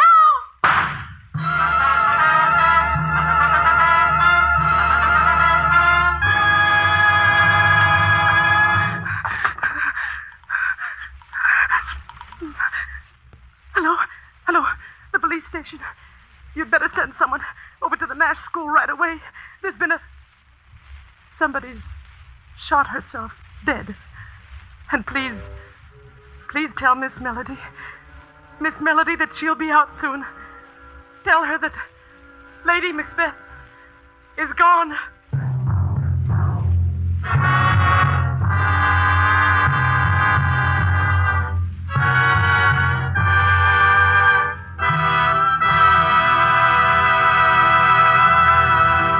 And so closes Finishing School, starring Margo, Elsa Lanchester, and Janet Beecher. Tonight's tale of Suspense. Before we tell you about our star and story for next week, a word about an American anniversary of 173 years this week. Still standing in California is a little winery founded in 1771. Settlers from foreign countries discovered early that California vineyards were among the world's finest, that in the rare combination of climate and soil which produces perfect wine grapes, California surpasses some of the most famous Old World vineyards. Take Roma California Sherry or Port. They are magnificent wines, truly delightful. Yet, like all Roma wines, priced astonishingly low, because you pay no duty, no costly shipping charges. Toast the new year with Roma wines, America's largest selling wines. And let us hope that next New Year's we'll all be together, our sons and daughters, our husbands and fathers, in a world at peace. We help make this more certain with the war bonds and stamps we buy. So for 1944, increase your purchases of United States war bonds. Good luck and health to you one and all from the makers of Roma wines, made in California for enjoyment throughout the world. Next week, Roma Wines take great pleasure in bringing to you, in his first radio appearance of the year, Mr. Alan Ladd. Mr. Ladd will be heard in a swift-moving action drama played against the colorful background of the Midway in an amusement park and called The One-Way Ride to Nowhere. Don't forget then, next Thursday, same time, for Alan Ladd in Suspense. Presented by Roma Wines, R-O-M-A, made in California for enjoyment throughout the world. This is the Columbia Broadcasting System. On every street in every city, there are cars right now that need Johnson's Car New. Cars that look dull and dingy because their owners still think it's expensive or hard work to clean and wax polish them. Now, before Johnson Chemists developed the sensational Car New, this was true. But today, with Car New, you can both clean and wax polish your car in one easy operation. 2 jobs at one and the same time, in half the time it used to take. Every housewife knows how Johnson's self-polishing Glow Coat has taken the labor out of floor polishing. And soon, every car owner will know how Car New has taken both the hard work and the high cost out of car polishing. Car New is a liquid. You simply apply it with a cloth, massaging the finish gently. It dries to a white powder. Wipe off the powder, and you'll say with thousands of other car owners from coast to coast, your car looks like new when you use Car New. Buy a can right away from your regular wax dealer, auto supply store, or service station. Keep it tuned right here to Hojo Radio for more classic old-time radio.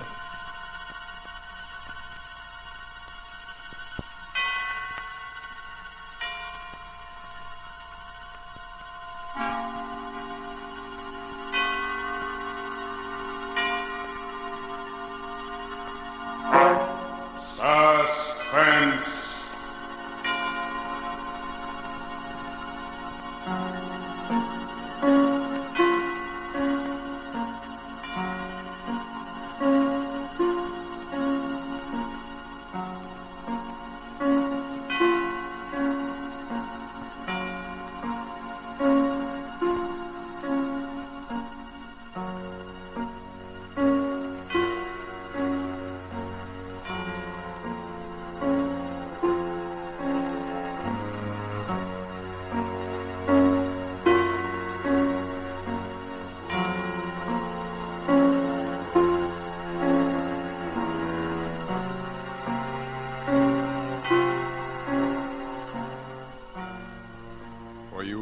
Men and women in the armed forces of the United Nations, we present one of America's top spine tinglers, a radio rebroadcast of a program dedicated to the mysterious, the unusual, and sometimes the supernatural. A program of Suspense.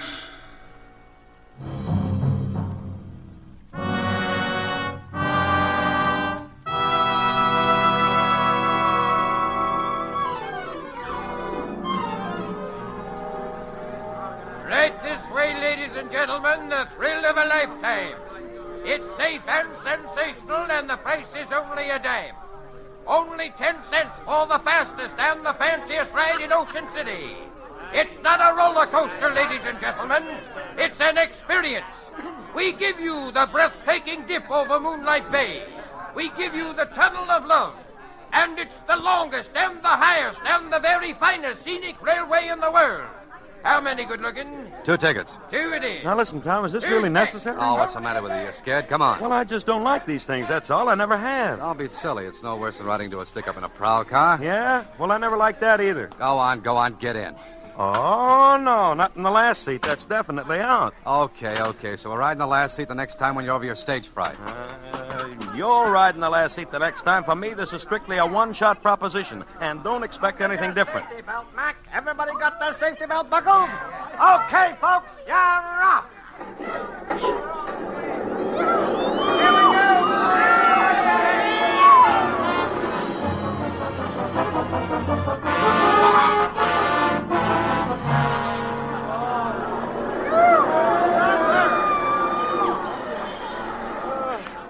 Tom, are we still alive? Well, can't you tell? All right, folks, who's going to ride again? Come on, what do you say, Ben? You want to try it again? Are you crazy? Come on, it'll do you good. Don't tell me. This thing is a menace to health and sanity.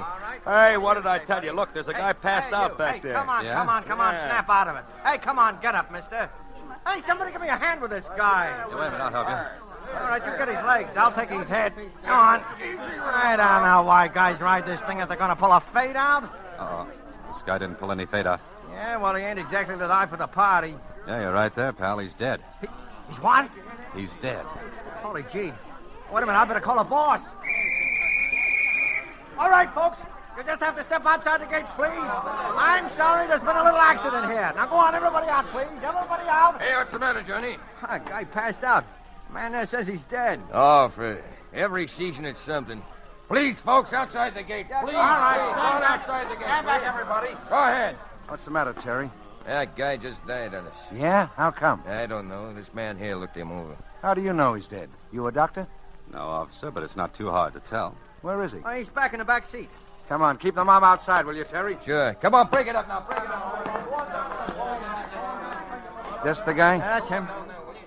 Looks like it must have been heart failure. No, it doesn't look like heart failure to me. Say, who are you? Dwyer's the name, Tom Dwyer. Yeah? Well, Hey, I never seen this dead guy. He never bought a ticket from me. That's right. He never had a ticket. You mean he rode for free? How could he? He rode for free, all right. Say, how come you know so much about this? Me? Oh, I'm just nosy. Hey, you. Yeah? Do you remember seeing this man get on the car? Well, how do I know? They get on, they get off. I just work here. Don't you remember that my friend and I were going to get in that last seat, and then we didn't? Hey, that's right. Hey, who's this? Ben Duffy's a friend of mine. Yeah? Yeah. Now, listen. My friend and I were the last ones to get in that car. We were going to take the last seat, and then we didn't. Then the car pulled out, and when it pulled out, that last seat was empty. Hey, that's right, officer. That last seat was empty.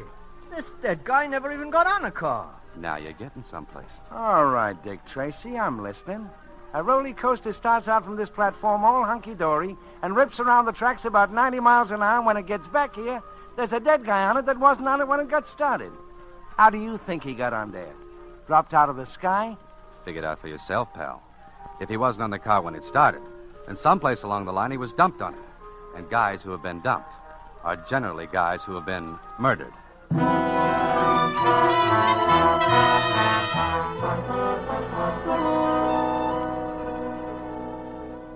Murder is a rude and terrible customer, always. But seldom indeed has this unwelcome guest intruded more incongruously than on this particular evening when he chose to be the extra passenger on a roller coaster ride. Alan Ladd is our star of suspense in Robert L. Richards' story, The One-Way Ride to Nowhere.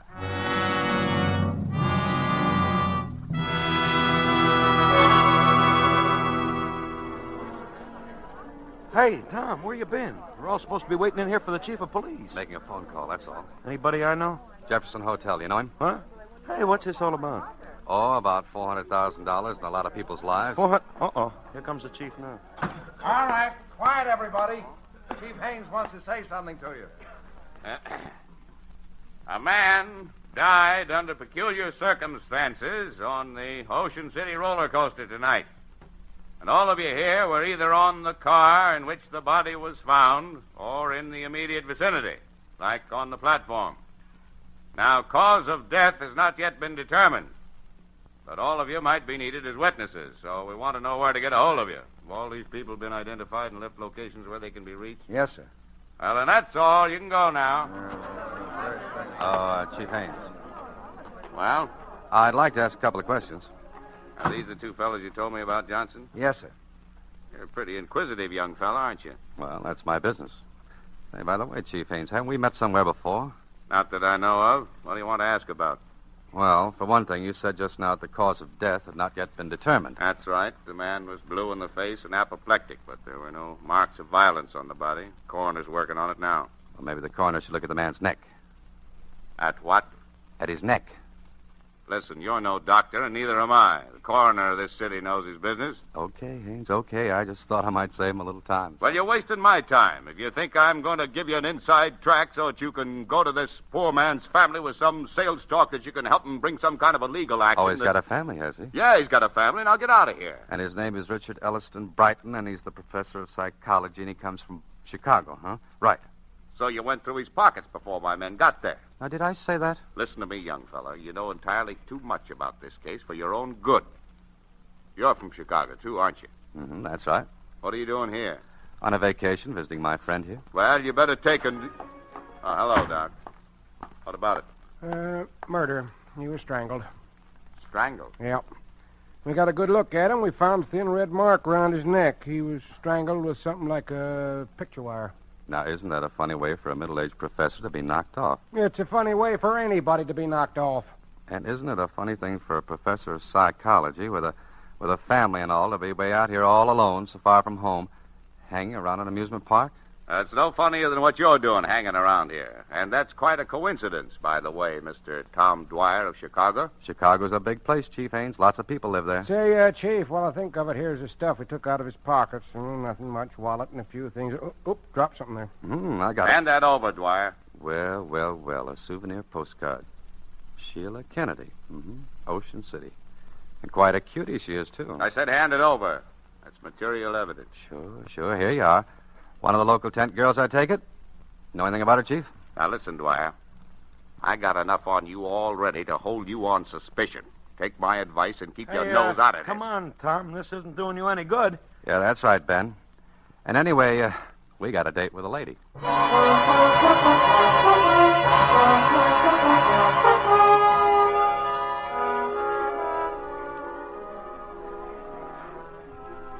They're lovely, they're luscious, they're delightful, and they're daring.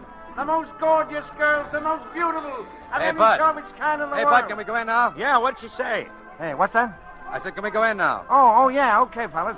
Down there at the second door. I told her about you, and she says it's okay. Thanks. Make it snappy. She goes on in a couple of minutes. They're lovely, they're luscious, they're gorgeous. The most gorgeous girls in the world. The most beautiful of any show in the world. Room of her own. Sheila must be all right. Hey, I thought you said this was business. It is. Wait out here, will you, Ben? Oh, so when it's dames, I wait outside. I said this was business. Who is... I don't know you. Well, maybe we've both been missing something. How did you know I came from Chicago? You'd never have got in if you hadn't pulled that. That was a good guess, wasn't it? Well, I don't know you, and I don't want to know you, so beat it. Now, look, Sheila, I didn't come here to cause any trouble. My name's Tom Dwyer. Are you going to leave, or do I call the bouncer? Sheila, a man was murdered in the amusement park tonight. Murdered? Well, hadn't you heard? Everybody has, but I didn't know it was... He was from Chicago, too. And Sheila, he had your picture in his pocket. My picture? That's right. Oh, so what? Oh, there must be 50,000 old goats from one end of this country to the other with my picture in their pockets. They sell them at the show. Now, how did you know how old he was? I didn't... I was only... Professor Brighton didn't come around the last 2 or 3 days to talk to you about anything, did he, Sheila? No, I don't even know what you're talking about. You got no right to question me. You know what I think, Sheila? I don't know, and I don't care. I think you're in a tough spot and you'd like to be out of it, only you don't quite know how. Well, what if I am? Well, maybe I can help you. Nobody can help. This is murder, Sheila. That's not so good. What's your angle in all this? I wouldn't kid you. I'm a private detective. I make my living in things like this. Aside from that, and as a general rule, I just don't like murder. Listen, mister, what'd you say your name was? Dwyer. Tom, to you? All right. I don't know why, but you seem like a nice guy. I am. Wait till you get to know me better. Might have been nice at that, but Keep out of this. For your own good, you'll get nothing but grief. What kind of grief? The worst kind there is. You saw what happened to the professor. The poor guy. Get out of the amusement park. Get out of Ocean City and stay out. Thanks, Sheila. Maybe you're right. I know I'm right. But I'm in kind of deep already. Is there anything particular I should look out for? Come on, Sheila, you're on. Okay. Listen, Tom, just remember, that roller coaster isn't the only one-way ride to nowhere around here. One-way ride to nowhere. All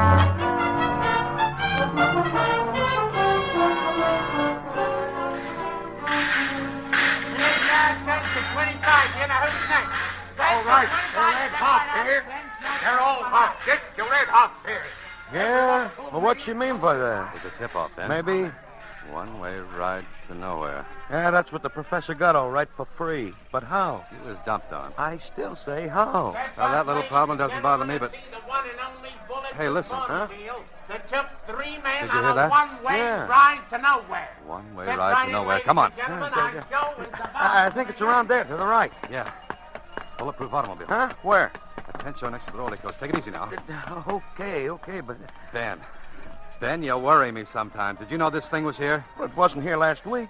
How am I supposed to know what you want? If you tell a guy something once in a while, you wouldn't... Suppose you never heard of Wires McGuire either. No? Skip it.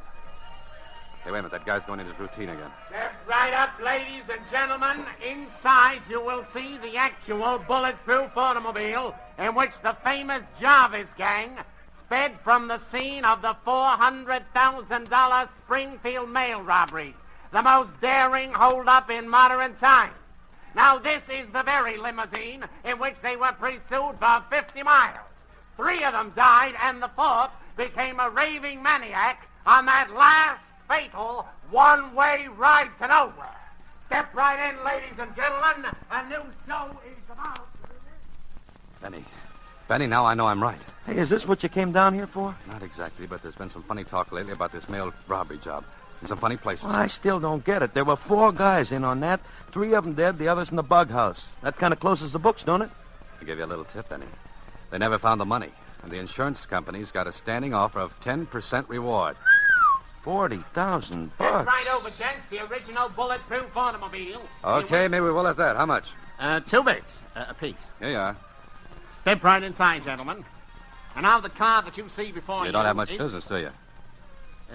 What are you, a couple of public accountants? No offense. It just seems too bad. It's a swell exhibit. You're telling me. These hicks down here, they don't appreciate nothing. Now, that must be pretty hard, judging what the public will go for. Yeah. I thought this murder automobile would be a sensation, something modern, you know. My brother found it in a junkyard in Indiana.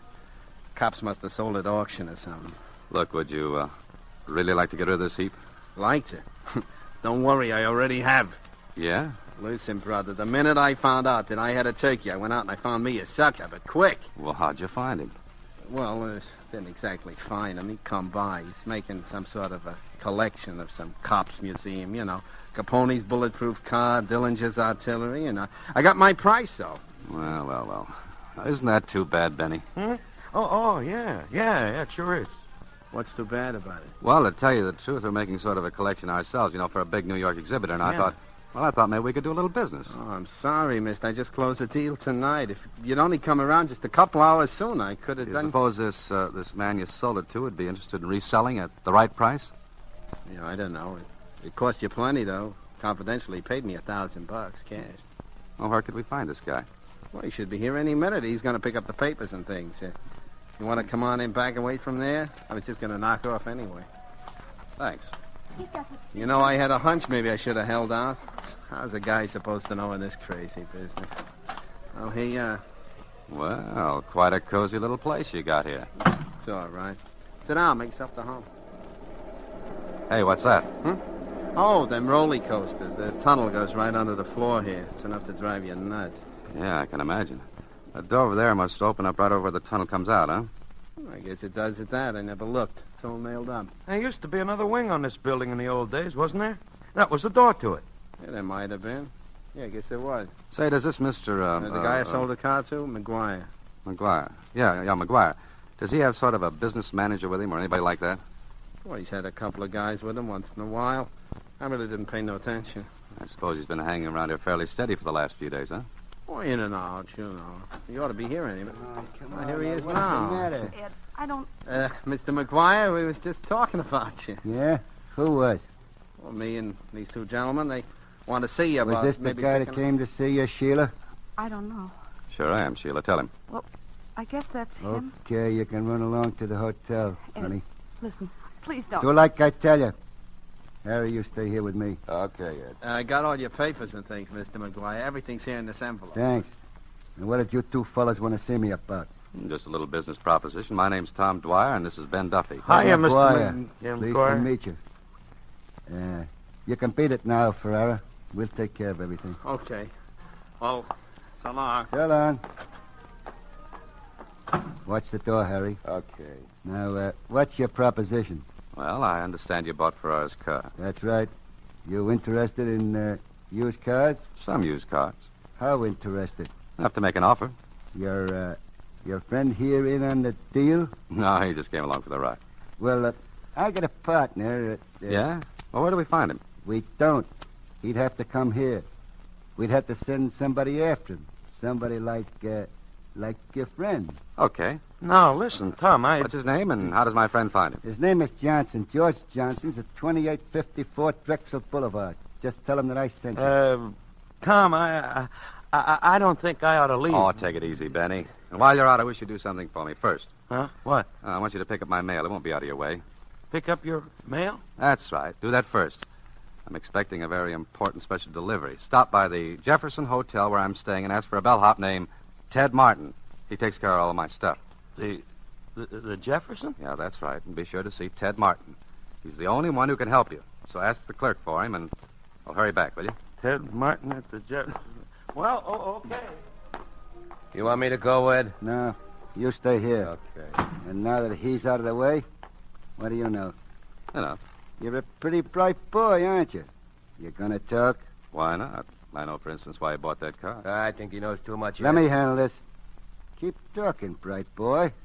Well, after that Springfield mail job, nobody ever found the money. $400,000 is a lot of lettuce, and you think it's somewhere in that car. Did you figure it all by yourself, or did you get a tip when you were in the federal pen along with Duke Jarvis? Well, you know any more cute answers, bright boy? Sure, I come from Chicago. I know that around there you got a nickname. They call you Wires. I told you knew too much. Mm-hmm. On account you got a reputation for being very handy disposing of troublesome guys with a length of picture wire twisted around the neck. Have you any idea what you just talked yourself in for, bright boy? I know what I'll talk you in for if you don't play ball. Well, now, what do you think it is? I think we're wasting time, Ed. Listen, McGuire, I not only know how you killed Professor Brighton, I know why. Sure you do, bright boy. Sure you do. You think I'm kidding? Professor Brighton was a psychiatrist. They used to call him at the federal pen to examine guys who were wacky. They called him in to examine Duke Jarvis. Duke was the last of the Jarvis gang. The rest were all killed in the holdup. He was wacky, all right. So wacky that he let slip about the money being still hidden in the car. So when the professor heard about the car showing up, he thought he could make himself a piece of change. The poor guy, only you caught up with him first, right? You got it all figured out, ain't you? All but one thing. You see, I don't think you're smart enough to pull this all by yourself. I think you do have a partner. I tell you, we're wasting time, Ed. Oh, no, we're not. Now, listen, bright boy. Who are you working for? What difference does that make, Ed? For Lenny. Don't you think I want to know who else is in on this? What do you say, bright boy? There's nobody. I'm working alone. Cover him, Harry. Okay. You better talk, bright boy. There's nothing to say. Who else knows about this? Nobody. This ain't gonna do your face no good, bright boy. Talk. Go to... Talk!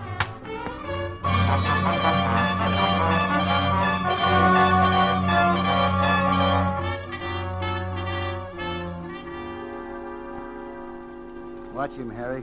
I think he's coming out of it again. This ain't getting us no place. Suppose his pal comes back. He'll never come back. By the time he finds out there ain't no such guy as George Johnson. Take a look, Harry. Okay. That's me. It's Chief Haynes, Ed. Okay, open up. Hey, I thought I told... How did he get He here? walked in. He knows plenty. How much? The works. We've been trying to split out of him who he's working for. Haynes. I know where I've seen you before. Your picture. You were guard at the federal pen when Jarvis and McGuire were there. Yeah, that's how you heard about the money. And when McGuire came down here, he had to play ball because you were chief of police here. He's got to go, McGuire. Sure, I know. So we give him the business and dump him out of the side door there into the roller coaster like we did the prof. Are you crazy? You can't get away with 2 jobs like that the same night. So what do we do? Anything. Dump him in the bay. Make it look like an accident, anything. Hey, that's an idea. And don't try to get fancy about it this time. But you just gave me quite an idea, Haynes. Quite a good idea.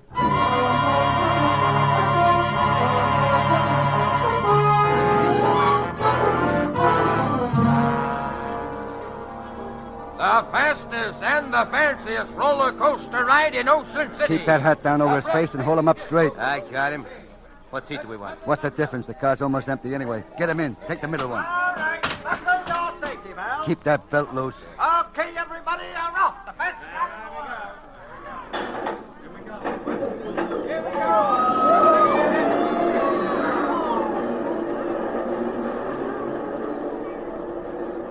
We're going in the tunnel now. Tie his hands and feet while we're in the dark. I'm doing it now. Got the sash weights on him? Yeah, they're on him.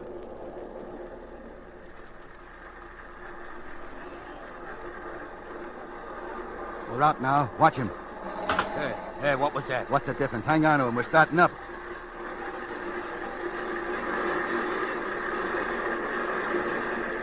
We're coming to the top. You know what to do, Harry? Yeah. When we hit the bottom of the dip over the bay. Okay. I'll yell and we both heave together. Look down into that bay and sink like a... Okay, McGuire, put up your hands. Both of you, put them up. Hey, what? And keep them up all the way.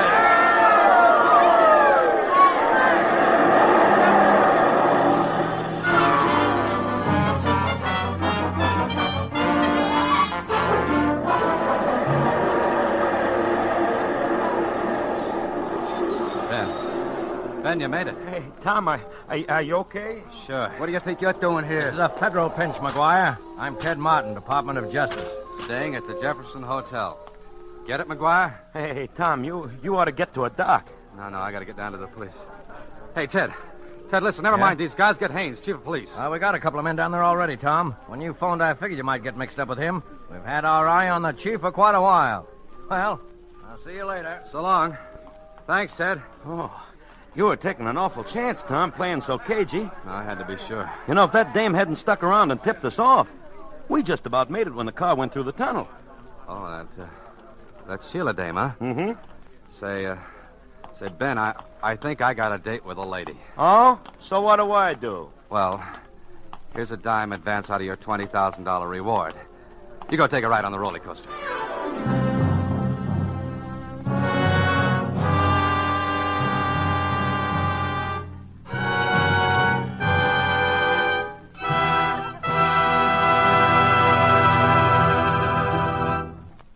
And so closes The One-Way Ride to Nowhere, starring Alan Ladd. Tonight's tale of Suspense.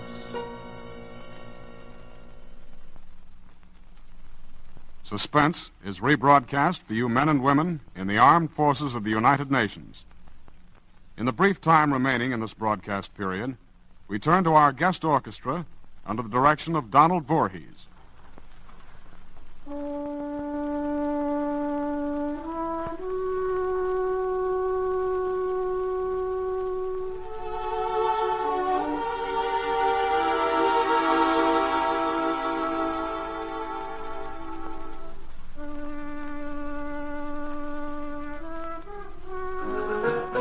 Hey, where do you live now, Flo?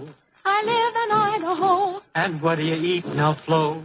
Eat? I eat Jell-O. Jell-O in those 6 delicious flavors: strawberry, raspberry, cherry, orange, lemon, and lime. Jell-O, Jell-O, Jell-O, Jell-O. J-E-L-L-O.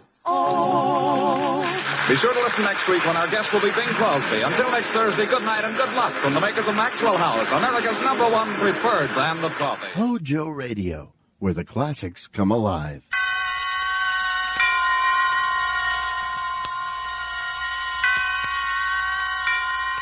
Roma Wines present Suspense.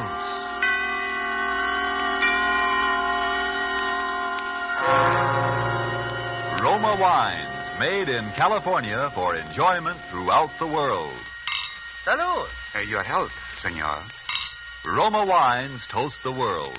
The wine for your table is Roma Wine, made in California for enjoyment throughout the world. This is the Man in Black, here for the Roma Wine Company of Fresno, California, to introduce this weekly half hour of Suspense. Tonight in Hollywood, Roma Wines bring you the MGM star, Miss Lucille Ball. The suspense play which stars Miss Ball, and which is produced and directed by William Spear, is called Dime a Dance. It deals, as you will presently know, with Broadway life and sudden death, both set to music. And so with Dime a Dance and with the performance of Lucille Ball as a red-haired young lady named Ginger Allen, Roma Wines again hope to keep you in suspense.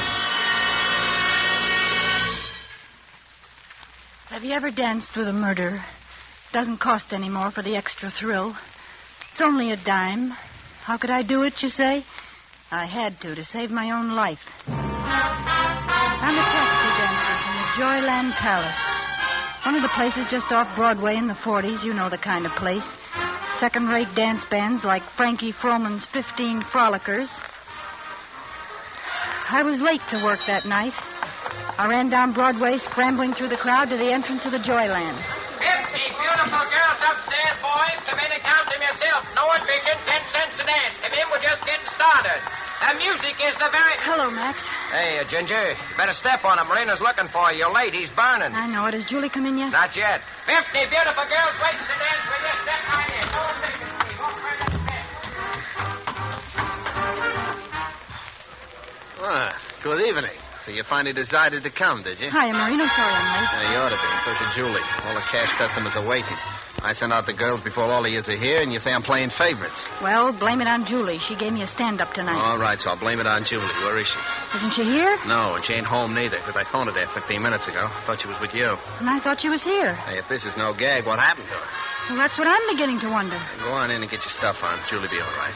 Yeah, maybe she slipped in while you were busy counting tickets or something. See you right away, Marino. Thanks for being late and being teacher's pet. We've been entertained by Mom here while waiting for you. All right, lay off. Mom, throw me that foot powder. Looks like a heavy night out there. My feet still hurt from last night. Here you are, dearie. That's the way I am, girlies. What I like every once in a while is a good, juicy murder. Nice kid. No, not to be murdered herself. Throw me that dress, would you, Madame Defarge, the green one. Is Julie here? Not unless she's hiding in the closet, honey. Do any of you know where she is? You asking us? Ain't she your buddy? Maybe they had a fight. Well, did any of you hear from her? Why not ask Marino? He's been hanging around her. Now, that southern girl, Sally, she used to work in a joint like this one further uptown.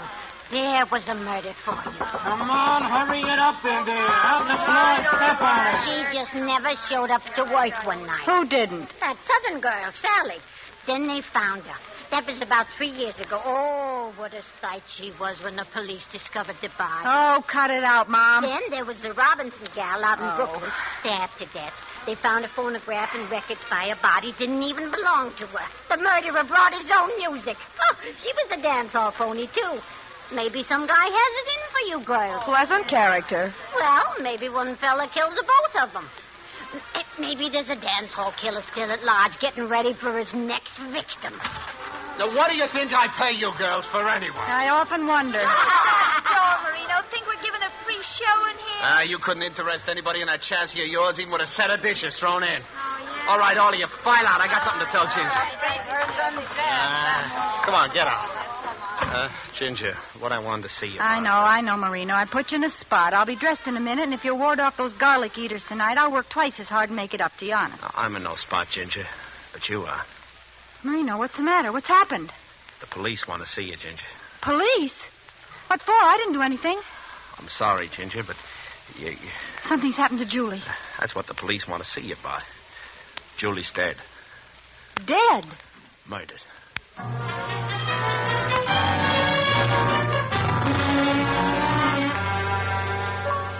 Tonight in our Suspense Theater, death is a dancing thing.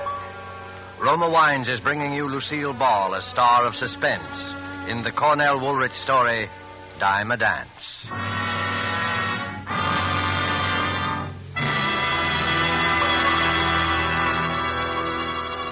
You have heard the prologue for tonight's tale of suspense. Before we return to the scene of our drama, let me say just this. Few spots on the globe boast the unique and perfect combination of nature's gifts, which makes possible truly good wine. Wine which the whole world can enjoy. But wine experts will tell you that among those fortunate spots, none can surpass the vineyards of our own California. From these renowned California vineyards come Roma wines. Wines so perfect in flavor, so delightful, that they are enjoyed in many countries of the world. To us in America, Roma wines are an everyday treat, for we may buy them at an astonishingly low price, since we pay no import duties or expensive shipping costs. Do you enjoy a delicious tangy sherry? Tomorrow, treat yourself to a glass of Roma California sherry. We're sure you will agree you've never tasted finer.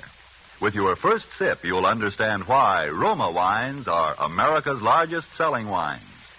Tomorrow, ask your dealer for your favorite type of Roma wine, made in California for enjoyment throughout the world. And now it is with pleasure that Roma Wines bring back to our soundstage Miss Lucille Ball in Dime a Dance, a tale well calculated to keep you in suspense.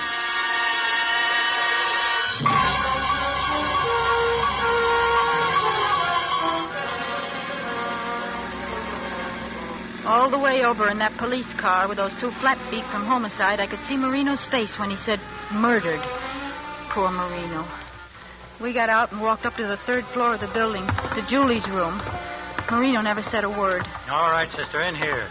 Is she still in there? No, you won't have to look at her. Oh. How did it happen? Strangled. Well, why didn't she yell out? There were plenty of people around. Now, look, Ginger, we're asking the questions. Yeah, but since you raise it, we figured the person who could get close enough to kill her was someone she felt safe with. She was murdered by someone she trusted, by a friend.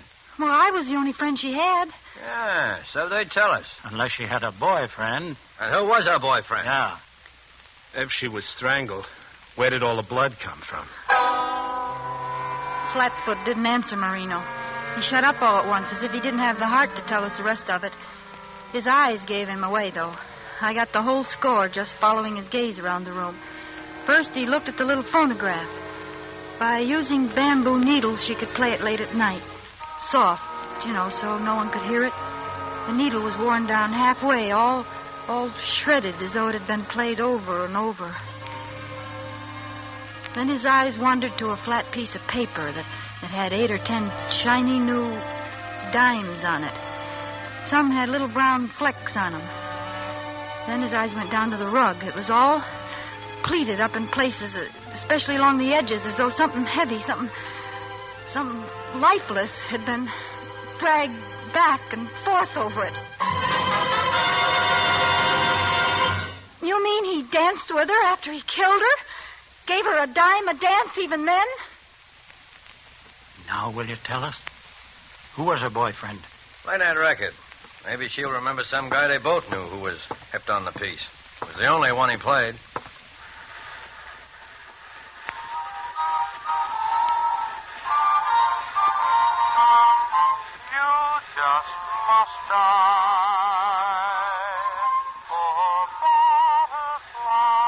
Turn it off. Stop it. Stop that music. That wasn't hers. She never had that record. Poor Butterfly. She hated it. She couldn't stand it. Someone brought that record here with him. Sure, someone did. Maybe her boyfriend, sort It of. was no boyfriend. It was someone who waited for her in that room in the dark and killed her before she could scream. It was the same madman who killed those 2 other dance hall girls. He pays a dime a dance. A dime a dance whether you're alive or dead.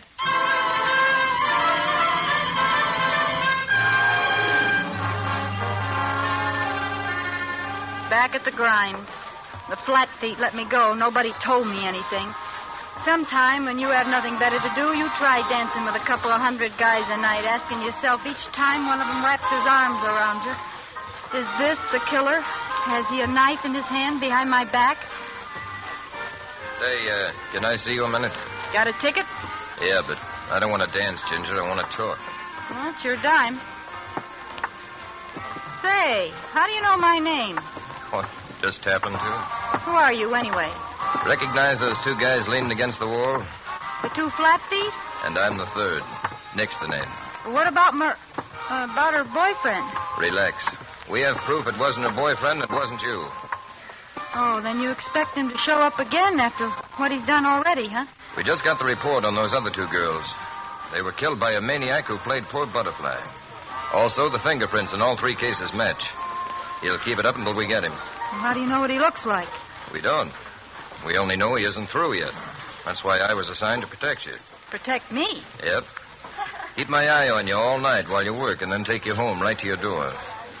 Now, Marino knows about the other 2 dicks, but no one knows about me.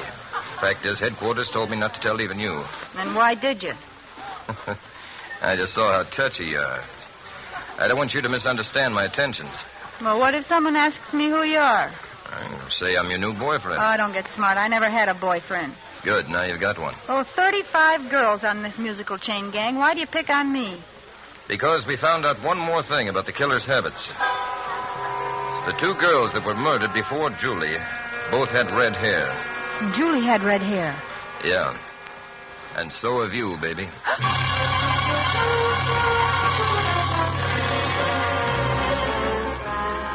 So I was set up as victim number 4. Nice thought. But every night, like the milkman, just when the girls filed out to feast the arms and eyes of the wolves, there was Nick. Now, that was some comfort. Nothing personal, you understand. It was also a comfort to see those other 2 flat feet on the job night after night. How's Ginger? Fine. How's Nick? Hey, you're 4 minutes late. Miss me?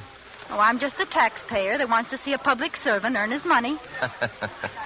If the city got broke, I'd do this job for nothing. Uh-oh. Your straw boss, Marino, is giving you the high sign. Oh, I'll go see what he wants. You wait here.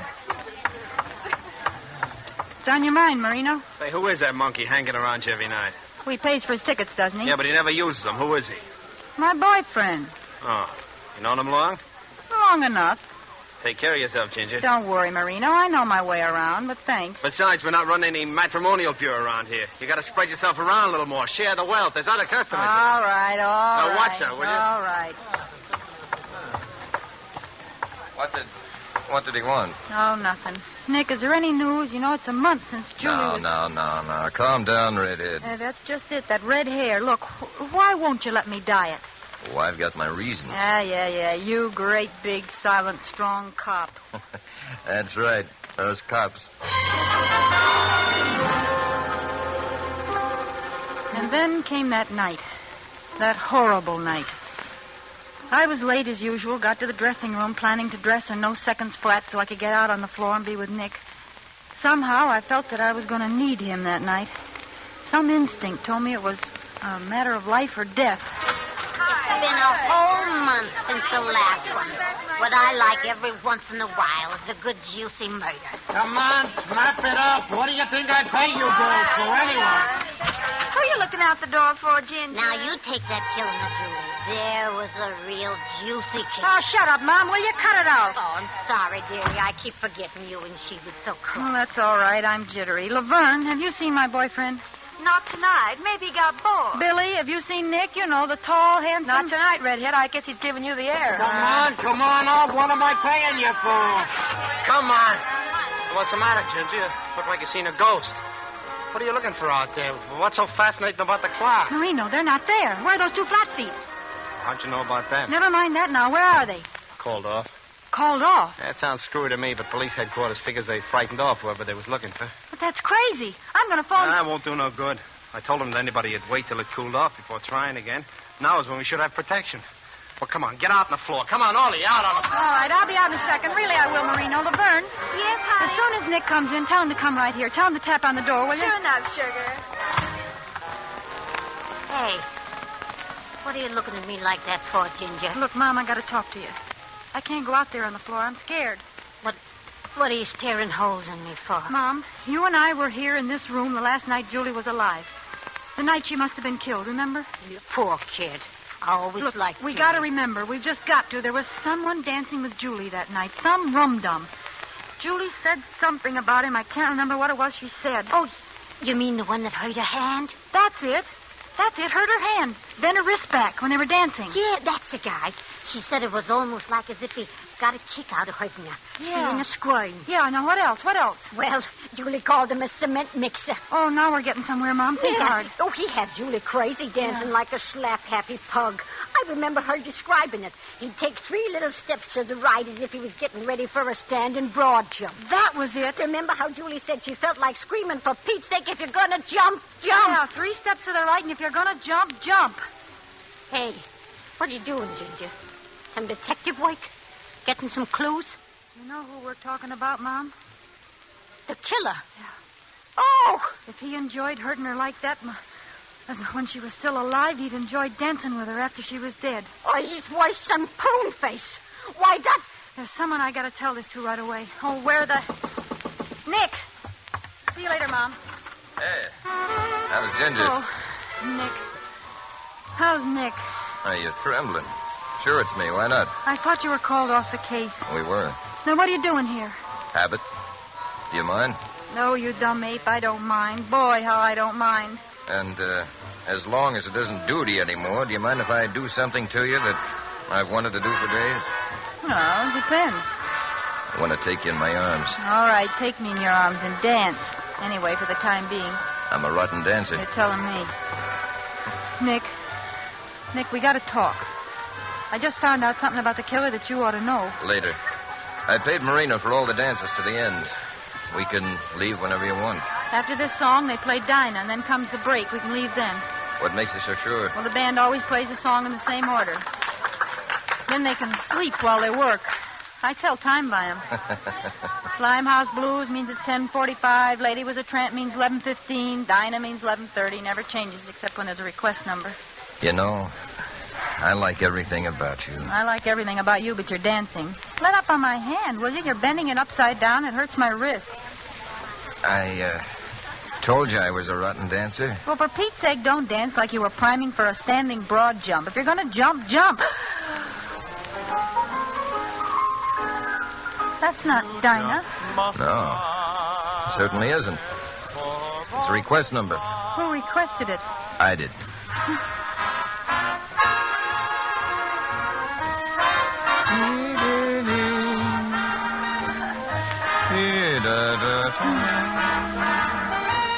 What's the matter, baby? You look sick. I feel just awful. I do feel sick.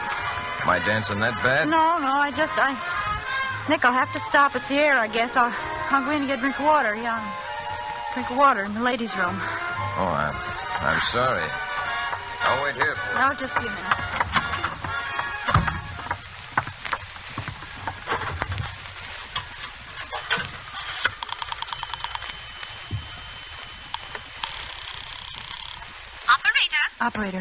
Operator, give me the police department, homicide squad. Police department, homicide, right away.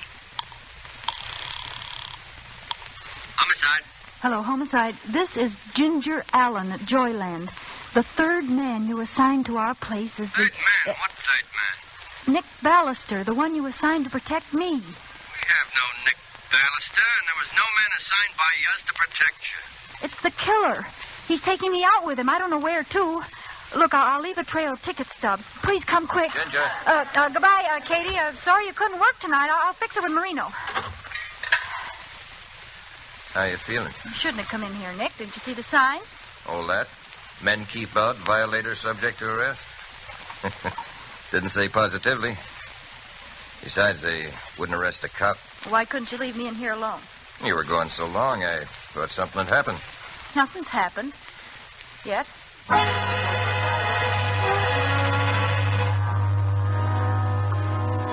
Don't ask me how, but I kept up a patter while we walked. All my brains were in my right hand to clutch those ticket stubs in my coat pocket. I kept dropping those stubs, making sure he didn't see. I tried to stay on the bright streets, but he led me to the lonely ones.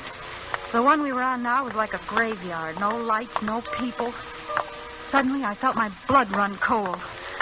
My fingers in that right-hand pocket fished around like a drowning man clutching for straws. The last ticket stub was gone. Ginger. Yes, Nick? I'm hungry. Would you like some chop suey? Like it? Oh, I'd love it. He ate that chop suey with an appetite.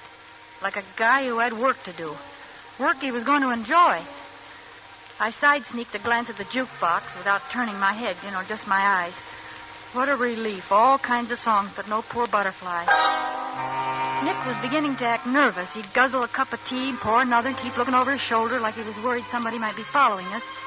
Then he'd grin like he used to and reach over for my hand. He pressed my fingers till they hurt. Hard, like he'd never pressed them before. I guess he couldn't wait. And suddenly he stood up. Ask the waiter for the check, Ginger. I'm just going to wash my hands. Then it's time we left. Waiter, quick. Yes, ma'am. What will you be? I'm leaving. When my boyfriend comes out, tell him you think I went back to the powder room. A gag, he's a deadbeat. I want to shake him. Maybe don't understand. Marino, how did you get here? Mom told me, and I followed your ticket stubs. He almost saw me. Come on, quick. Marino, thank heaven you got here. Hurry up.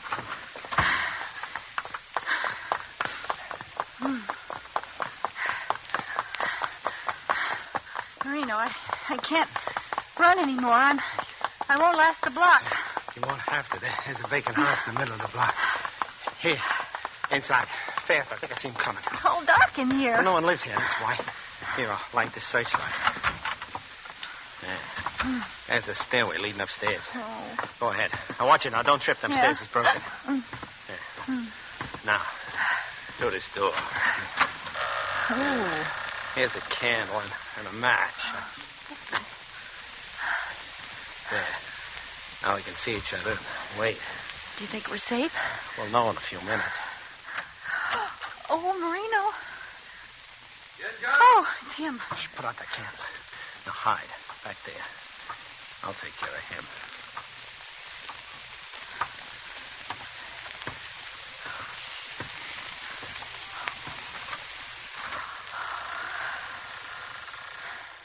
Ginger. It's him. All right, you asked for it. We'll see about that.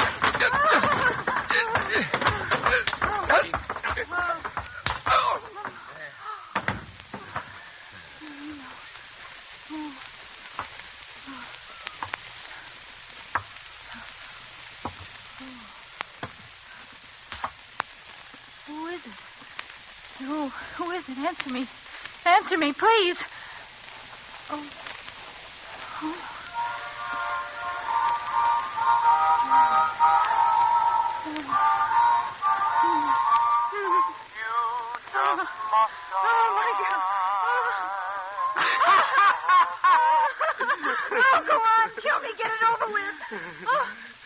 Why did you stop the music? We danced from the beginning of the record. Marino! Yeah, Muriel. You think you could hide from me with different names and different faces? Marino! Why do you call me Muriel? What are you doing? I'm Ginger, don't you remember? I'm Ginger Allen. Each time you tell me a different name, Muriel. But you can't get away by changing names. Marino! The first time you changed your name was when you married me before I left for Europe with that operetta company. You remember? The orchestra played Poor Butterfly when you promised to love me forever. Help me. Somebody help me. Yeah, well, the next time you changed your name was when you thought I was dead.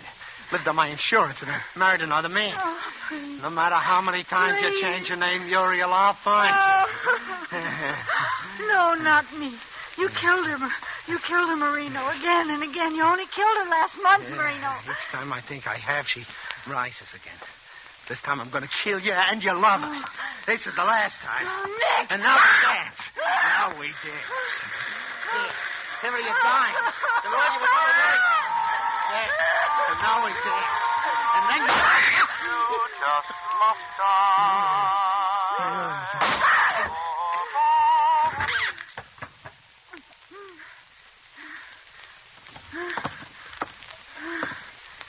How's Ginger? Oh, Nick. Oh, Nick. I thought he killed you. You got an awfully hard head. Police will be here in just a minute. Oh, Nick. How do you fit into this? Headquarters never heard of you. They were instructed to say that in case you called. Well, what was the idea? Scaring me to death. Well, I figured Marina would follow Ginger and her boyfriend once he thought the police were off the case, and when he did, I had to have you thinking I was the killer, so you'd run off with him willingly. Why, you no good. It was the only way to find his hideout and the evidence we need. The phonograph, the record, and the attempted murder. At my expense, you big piece of... another thing. How'd you know about dancing like a broad jumper and turning up my wrist? Oh, I listened outside the door to you and Mom talking about that in the dressing room tonight. Oh. Gave me a couple of neat pointers. Oh. I put them together with poor Butterfly so I could scare the daylights out of you. Well, you did, too. I ought to ring your... Now, calm down. No wife of mine is going to have a red-headed temper. Wife of yours. You'll do anything to learn how to dance, won't you? Yeah, it looks that way. No wonder you didn't want me to dye my hair. You wanted that nice premature gray color.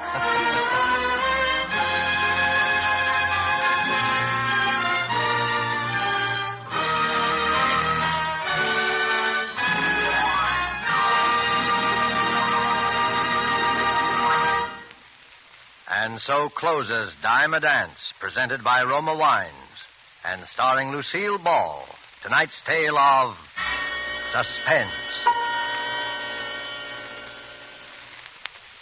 In just a moment, we'll hear again from Miss Ball. First, though, let's visit a glamorous casino somewhere on the sunny Caribbean. Smartly dressed people stroll about the garden. The strains of a Cuban song float out. Two men watch from a table on the terrace. One is a Cuban, the other a North American.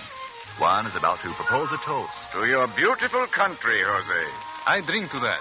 Now I propose a toast to this wine in which we drink our toast. It comes from North America, from California. Its name is Roma. Only a few places in the world produce wines so fine that many countries enjoy them. And among these enjoyable wines are Roma wines, for they come from vineyard districts that are among the finest in the world, our own sunny California.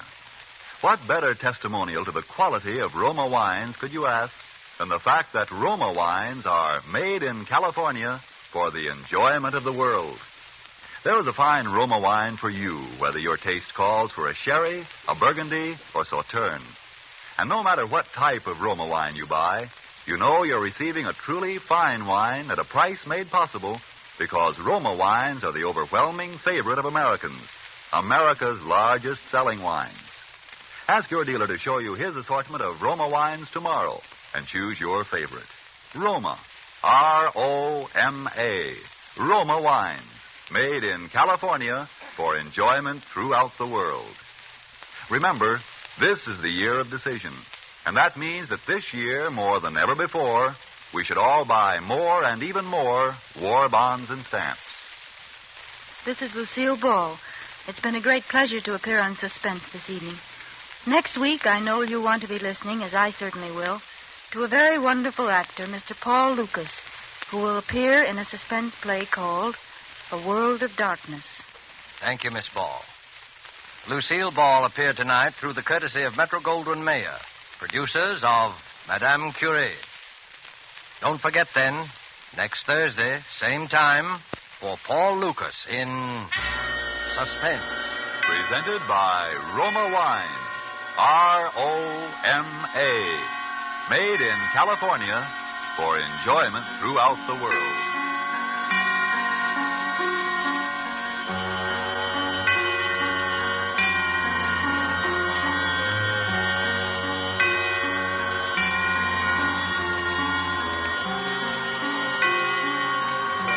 This is the Columbia Broadcasting System.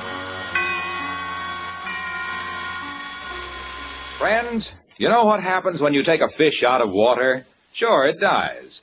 Well, by Cornelius, the same thing happens when your car's battery runs out of water. It lies right down and quits. No water, no life. So what did the Autolite people do? They made the Autolite Stay Full battery with an extra large liquid reserve. Gave it more room for more water. Result, the Autolite Stay Full battery needs water only 3 times a year in normal car use. So friends, be right with Autolite. Switch to an Autolite Stay Full battery tomorrow. Keep it tuned right here to Hojo Radio for more classic old-time radio.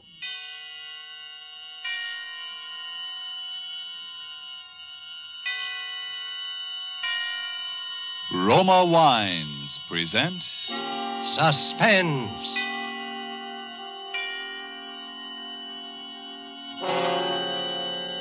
Roma Wines, made in California for enjoyment throughout the world. Salud. Your health, senor. Roma Wines toast the world. The wine for your table is Roma wine, made in California for enjoyment throughout the world. This is the Man in Black, here for the Roma Wine Company of Fresno, California, to introduce this weekly half hour of Suspense. Tonight in Hollywood, Roma Wines bring you the distinguished actor who has just won the New York Film Critics Award for his performance in Watch on the Rhine, Mr. Paul Lucas. The suspense play which stars Mr. Lucas and which is produced and directed by William Spear is called A World of Darkness. And so, with the performance of Paul Lucas as the musician named Anton Rizak, to whom the world was a world of darkness, we again hope to keep you in suspense.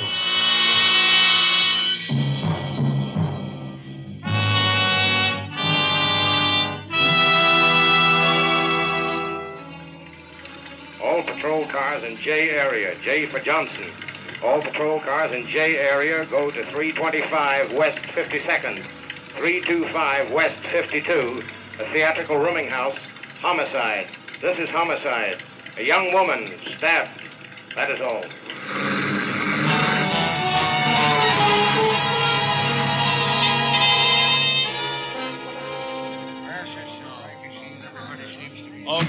Okay. Is everybody here now? Yes, I think I've got all of them. There's Mrs. Collins, Mr. Farrell, Miss Walker, Mr. Gunther. Yes, they're all here, Lieutenant.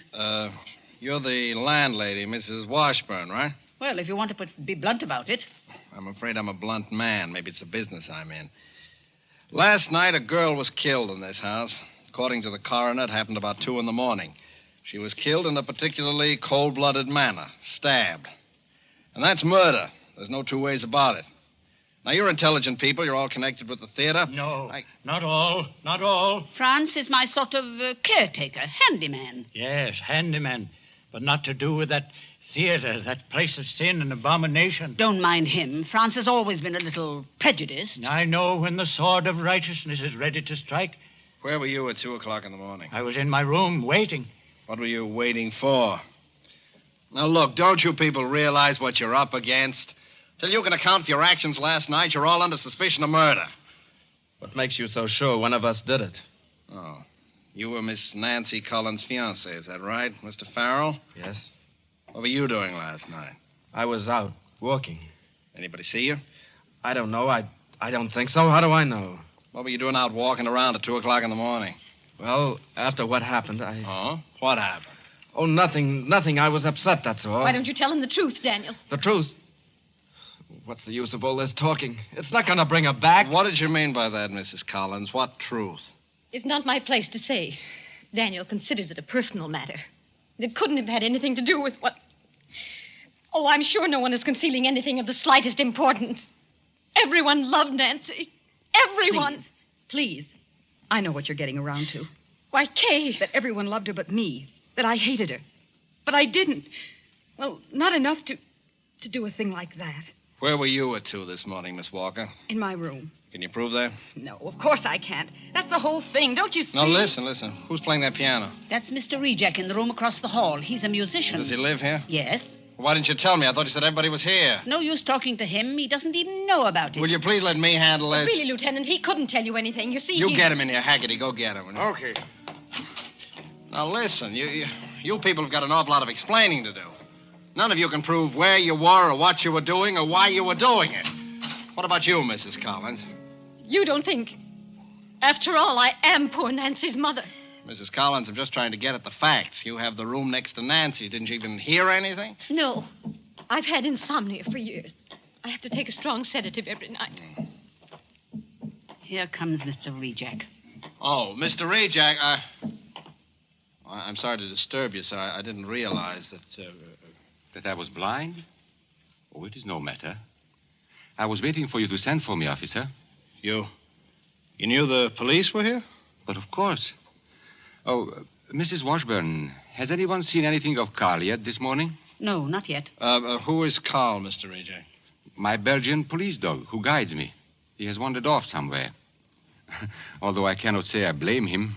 It is not much fun being a companion only to a blind man. Oh, well, he'll come back. That kind always does. Oh, I'm not worried. But now you wish to speak of the terrible thing that has happened to poor Nancy. Oh, you You know about that? Unfortunately, yes. By the way, here is the key to her room. It was locked, and you were obliged to force it, were you not? Why, yes, but how did you... How do I have the key? And how do I know? You see, I'm a blind man. But there are many ways for a blind man to know many, many things. Yes, I see. Poor Nancy. Poor child. How much do you know about that? Quite a bit, I'm afraid. I know how she was killed. I know why she was killed. And I know who killed her.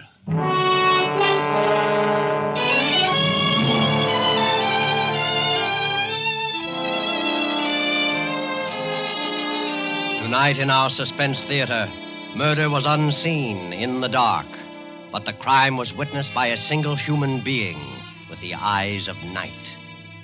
Roma Wines is bringing you Paul Lucas as star of Suspense in the Robert L. Richards story, A World of Darkness.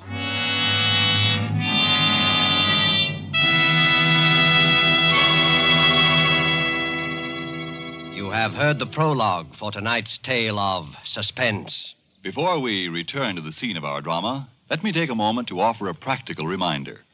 Sudden calls on your hospitality suggest the advantages of having several Roma wines always on hand. For smart and gracious entertaining, nothing can take the place of a glass of Roma wine, whether as an enjoyable beverage by itself or on the table with meals. And look how economical entertainment centered around good wine can be.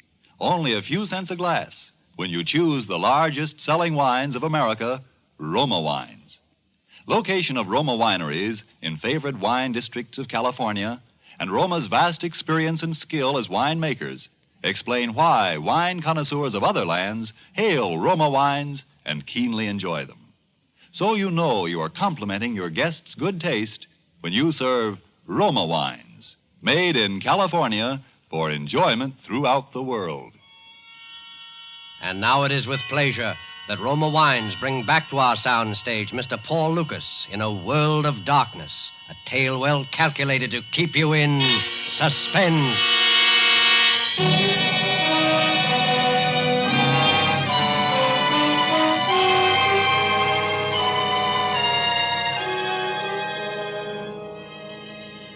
You think it is a great affliction to be blind. Yes, in a way it is. If he yields to it, it can make a man bitter and distort his mind. But if he struggles against it, there are merciful compensations. In time, he reaches out into the world again and finds he can perceive the meaning of the life around him without his eyes. A world of darkness becomes to him a place of utmost sensitivity to other things, to touch, to smell, but above all, to sound. The ticking of a watch, the rustle of clothing, the sound of breathing, or even the beat of a heart. I have only to focus my attention on a sound so distant or so slight as to be utterly imperceptible to anyone else. And to me, it is magnified and amplified 100 times. Last night, though sitting in my room and confined in my eternal darkness, I heard what I could not see. And I was witness to a murder.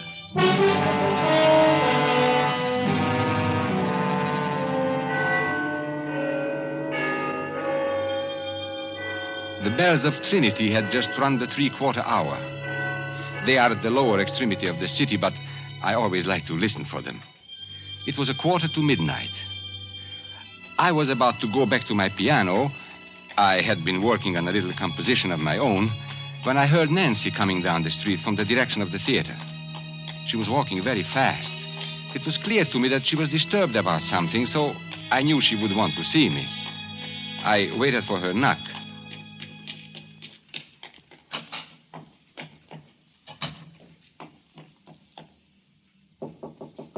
Anton? Yes, Nancy, come in. Oh, you are troubled. What is it? How did you know? You know I can always tell these things. See, even Carl knows. Oh, hello, Carl. He's so nice. You're both so nice. Carl and I. Huh? You know he loves you, Nancy. I think he really does. Almost as much as he loves me. I know. Oh, I'm going to miss you both terribly. You are going away? Anton, I'm going to marry Danny Farrell. To marry? Yes, he's quitting the stage and he's going into the army. I'm going with him. That's what I want to tell you about. I see. Anton, you've always been so good to me. You've helped me so much, and I've always felt that you liked me. More than that, Nancy. I'm very, very fond of you. Oh, Anton, you're the best friend I've ever had. But I'm nearly twice your age and blind. Oh, that doesn't matter. We've had some wonderful times together. Yes. And now you wish to talk to me because you are still not sure you have made the right decision, hmm? Yes. Now, to leave the stage now, just when you are having the first time such a wonderful success. Oh, it isn't that. I've always hated the stage. Hated it. Now, Nancy, now. You have a very great talent. You can't have a talent for anything you don't like. And you can't like anything you've had crammed down your throat ever since you were barely able to talk. Oh, it's your mother. She's counted on it all these years. She sacrificed everything for my career. Oh, Mother loves me in her way, but sometimes she's so strange. When I told her about Danny tonight, I thought she was going to have a stroke or something. I've seen her angry before, but never like this. Oh, it will pass. Anton, for a minute she looked insane. I was frightened, really frightened. Listen. What?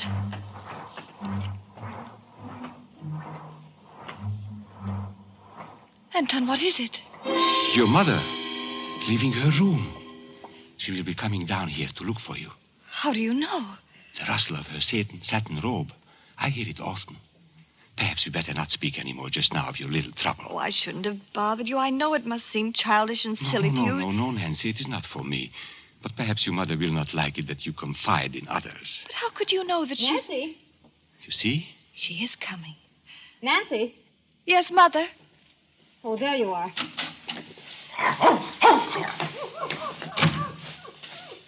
I thought you might be here. Good evening, Edna. Nancy, you really must come upstairs now. If I'm going to have your new dress ready for the equity party, I've got to cut it from the pattern tonight, and I want you to help me. Mother, I'm not going to the party. Why, Nancy, of course you are. It's very important. Mother, do we have to go through it all again? Nancy, dear, I'm sorry I lost my temper this evening. I know this seems like the only thing in the world that matters just now, love and all. But you simply can't walk out of the lead in a hit play and ever expect to be successful. I don't want to be successful. Can't you get that through your head? After I've slaved and skimped and planned all these years... You'll be all right, Mother. There'll be enough. I'll be all right. I'm not thinking of myself. I've never had a chance to think of myself. Only last week I drew every penny of my own savings and took it out in an insurance policy on you. $100,000. So that you'd have something for your old age. You shouldn't have done that, Mother. And now you want to throw away everything I've done for that harebrained boy. But, Edna, if Nancy is in love... You keep out of this. Mother, please. Oh, I've watched you too, Anton Rejak. But I knew she wouldn't have anything to do with a blind man. Mother. You couldn't see her. But you could touch her, couldn't you? You could be in love with her. Well, I hope you see now what a fool you've made of yourself. You fool. You blind fool. Fool. Down, Carl. Quiet. He struck me. I'm sorry. You deserved it, Mother. I think you'd better go now, Edna. Nancy, I want you to come upstairs right away. We're going to cut out your new dress tonight. Oh, Anton, forgive me. No, it is nothing. I'm sorry I did what I did, but I was afraid she would become hysterical. Anton, I didn't know. Believe me, I didn't know. No, there's nothing. You had better go up to her now. Yes. Oh, I'm afraid. Oh, but there is nothing to be afraid of. Yes. But I'm afraid. I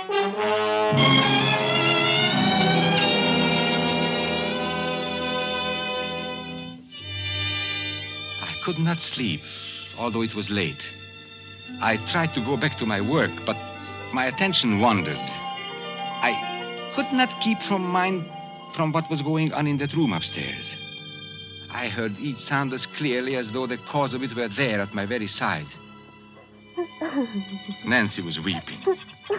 And against the sound of her tears, like an inexorable counterpoint, the scissors. Deliberate, mechanical snipping and crunching of heavy dressmaker's shears, cutting material on a table. Then there was an interruption. Footsteps running up the stairs. The footsteps of Danny Farrell. I knew what would happen then. Mrs. Collins, you've got to listen. So I did not want to listen. Nancy, But tell her for a you've got to moment I listen. did. Danny, I don't know what to do. Well, it's about time you found out, isn't it? I shut my mind to it. I didn't want to hear anymore. There was to be another quarrel, another agonizing scene. And then presently I heard the steps again. Slow and heavy this time, coming down the stairs. They went towards the front door instead of to his own room. He was going out. I did not know what he might do. I went to my own door, and as casually as I could, I opened it. Oh, hello, Anton. Why, hello, Danny. Were you going out? For a little walk. It's late. I guess it is. I'm sorry, Danny. You know about it, do you? Yes, Nancy told me tonight. There was a scene with her mother again. But it will come out all right. Oh, no, it won't. Why? Nancy's changed her mind. Or rather, her mother's changed it for her. Oh, the poor child. Anton, Nancy's a lovely girl. She's the loveliest girl in the world. But she's weak. Oh, but we are all weak in one way or another. But she doesn't know what she does to people. She doesn't know the torture she puts people through. No. And I can't stand it any longer. If I can't have Nancy, I'll do something. Danny, now, it will be all right. It can't be all right. How do I know it won't go on like this after we're married? Oh, I'm crazy, I suppose, but I know how these things are. Two young people in love cannot be kept apart by anyone or anything in this earth. No, Anton. I thought it over and over every way there is. It won't work. Oh, come in. Anton, Oh.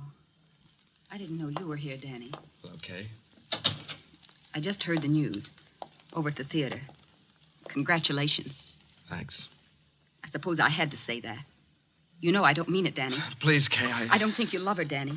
I don't see how you could. Kay, I don't want to talk about it tonight. Are you afraid to talk to me, Danny? Are you? I'm sorry, Kay. Good night, Anton. Danny. Danny, listen to me. Danny! Oh, let him go. He's upset tonight. He's upset. He's upset. Kay, stop it. Get hold of yourself. I love him. I love him.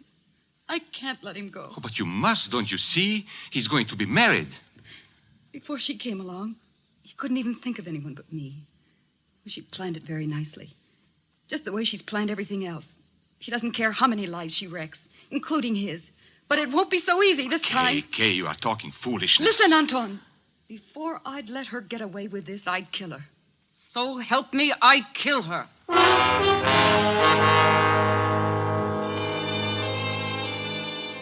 She left me at last. I paid no heed to where she went. I was disturbed and troubled. I sat in the darkness of my mind thinking. Then I heard steps again. Those odd, dragging steps coming towards my door. Franz? Yes, Mr. Reject. Did you want to see me, Franz? No, I was only listening. Listening?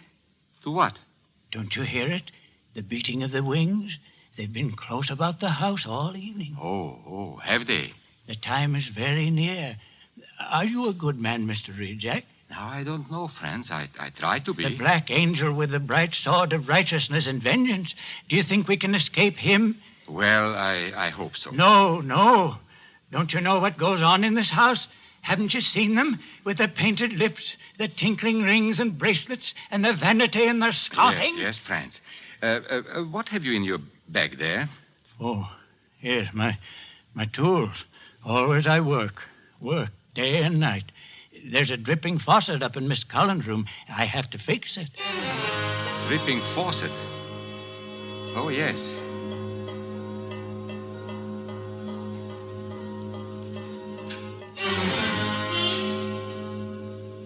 What's the matter, Mr. Reject? Did you think of something? Oh, yes. I was thinking that I must take Carl out for a walk. No, Carl, down. Hello there, Carl. He's a fine dog, eh? Franz. Yes. Go along. Do what I told you. It's late. Yes.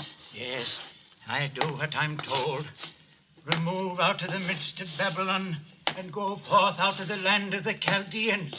For this city will I humble to the dust, and this house will I make a place of weeping and desolation.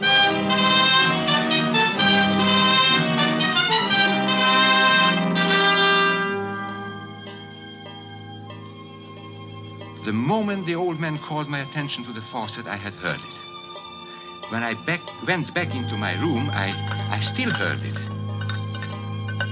I heard the old man tinkering with the pipes. Then the dripping grew less and stopped.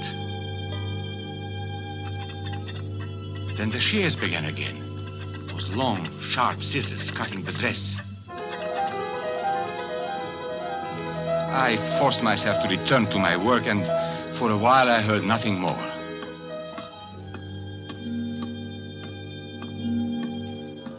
Then I heard it. The dripping had begun again. But this time it was no longer water that was dripping. It was then that I knew. I sat frozen with horror. It was the most terrible sound I had ever heard in my life. At last I got up and took my cane and went to the door. Carl wished to go with me, but I closed the door on him. It was later, somehow in my confusion, that he slipped away. I started up the stairs. That terrible sound grew louder. It came from Nancy's room. I had just reached the top of the stairs. There was no way for anyone to leave Nancy's room except in my direction. It was then that I heard the telltale whisper. The murderer had passed me in the darkness. I went to Nancy's door. There was no need to go in. I knew what was there as surely as though I had seen it happen with the eyes I no longer have. For I could hear the steady dripping of her blood.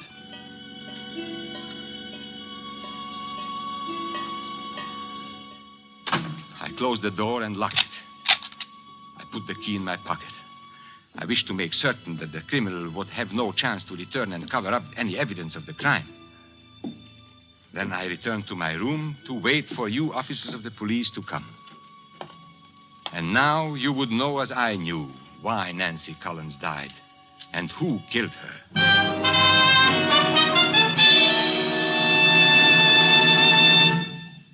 Well, do all you people here confirm what Mr. Rejack says about your movements last night? Wait. What did you mean about the telltale whisper? Oh, what is the use of any longer pretending, Edna? You killed her. Now you must pay for it. No. Now, doubtless you have already found her fingerprints on the scissors with which Nancy has stabbed. Oh, naturally they were Mrs. Collins' scissors anyway. And I have a suspicion that you will find the insurance policy she took out on her daughter's life only last week that makes Edna Collins the beneficiary in the event of Nancy's death. No, I didn't do it. You better take her along, Haggerty. All right, come on, man. No, please, wait a minute. Maybe I've been selfish, but I loved her. He's lying because he hates me for what I said. No, please! Well, Mr. Rejack, I guess several people owe you their thanks for this. And you owe me nothing. If it could only bring her back to life. Come in. We found Mr. Rejack's dog, ma'am, down in the cellar. Been there all night. Here, Carl. Carl, my poor old Carl. Here, Carl. Carl! What's the matter now? Where are you? Grab him, somebody. Grab him. Yeah, pull him back. Carl. Kill him.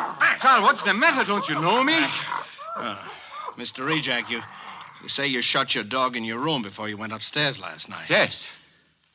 You're certain? Well, but of course. And you say you did not go into Nancy Collins' room after you discovered the murder? No, I did not. Well, that's very strange, Mr. Rejack, because your dog did. His coat is matted with her blood.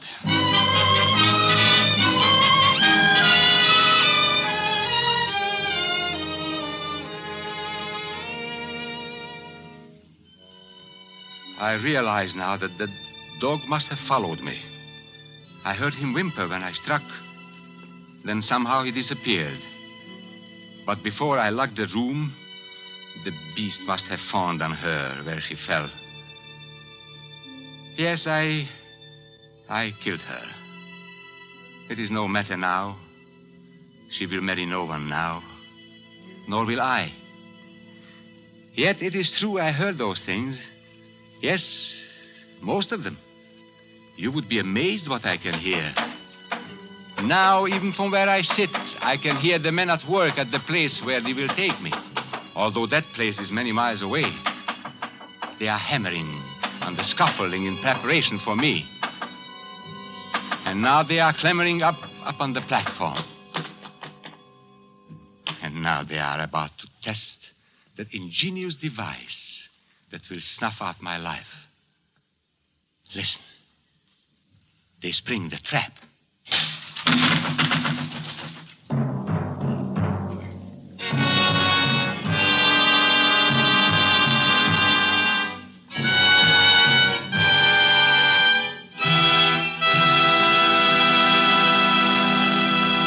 And so closes A World of Darkness, presented by Roma Wines and starring Paul Lucas. Tonight's tale of Suspense. In just a moment, we'll hear again from Mr. Lucas. First, though, let's visit one of the great airports in our country. The afternoon clipper has just landed in the USA. A North American and his newly arrived visitor from south of the border are about to take a table at an airport cafe. Well, Elliot, I promised to return your visit, and here I am. I'll try to make things as pleasant for you here as you made them for me in your beautiful home in Las Palmas. How about some wine before dinner, Carlos? Oh, thank you. Some sherry, perhaps? Certainly. Waiter. Oh, Elliot, can we get here that wonderful Roma wine we had the day you left my country? Well, of course, Carlos. Here we can have Roma wine anytime. To wine connoisseurs abroad, Roma wines are a rare treat because shipping now is difficult and duty is high. But here at home, you can enjoy these great wines as often as you like. For Roma wines of all types are made in our own California. Highly prized and high-priced elsewhere, Roma wines here cost little enough to be served even at everyday family meals. And what a difference they make in meal enjoyment. Why don't you surprise your family tomorrow with delicious Roma California sherry? You never tasted finer. You don't need a special menu or special glasses either. Just chill the wine beforehand, and when your folks come home, pour them a delightful glass of Roma. Almost all wine dealers have complete assortments of Roma wines. They're America's largest selling wines. Ask for Roma, R-O-M-A, made in California for enjoyment throughout the world. But before you buy wine, buy war bonds and stamps. This is Paul Lucas again, ladies and gentlemen. Germany murders her cripples. We protect ours, help them back to normal lives. And we fight the major cause of crippling, infantile paralysis. Every night from now till January 31st, sort out all the dimes you have, then enlist them in the March of Dimes. Send your contribution to President Roosevelt at the White House. It's the American way. Thank you, Mr. Lucas. Next Thursday, same time, your stars will be Virginia Bruce and Alan Jocelyn in Suspense. Presented by Roma Wines, R-O-M-A, made in California for enjoyment throughout the world. This is the Columbia Broadcasting System. The doctors we heard from had this to say. A laxative should be effective, gentle, close to natural acting. A medicine that can be used with complete confidence. Now, X-Lax has been popular with many doctors and millions of people over the years because chocolated X-Lax is effective. Overnight, it helps you toward your normal regularity. X-Lax is so gentle, so close to natural acting, there's no upset. That's why many doctors and millions of people use X-Lax with complete confidence. X-Lax, the laxative that helps you toward your normal regularity, gently. Overnight.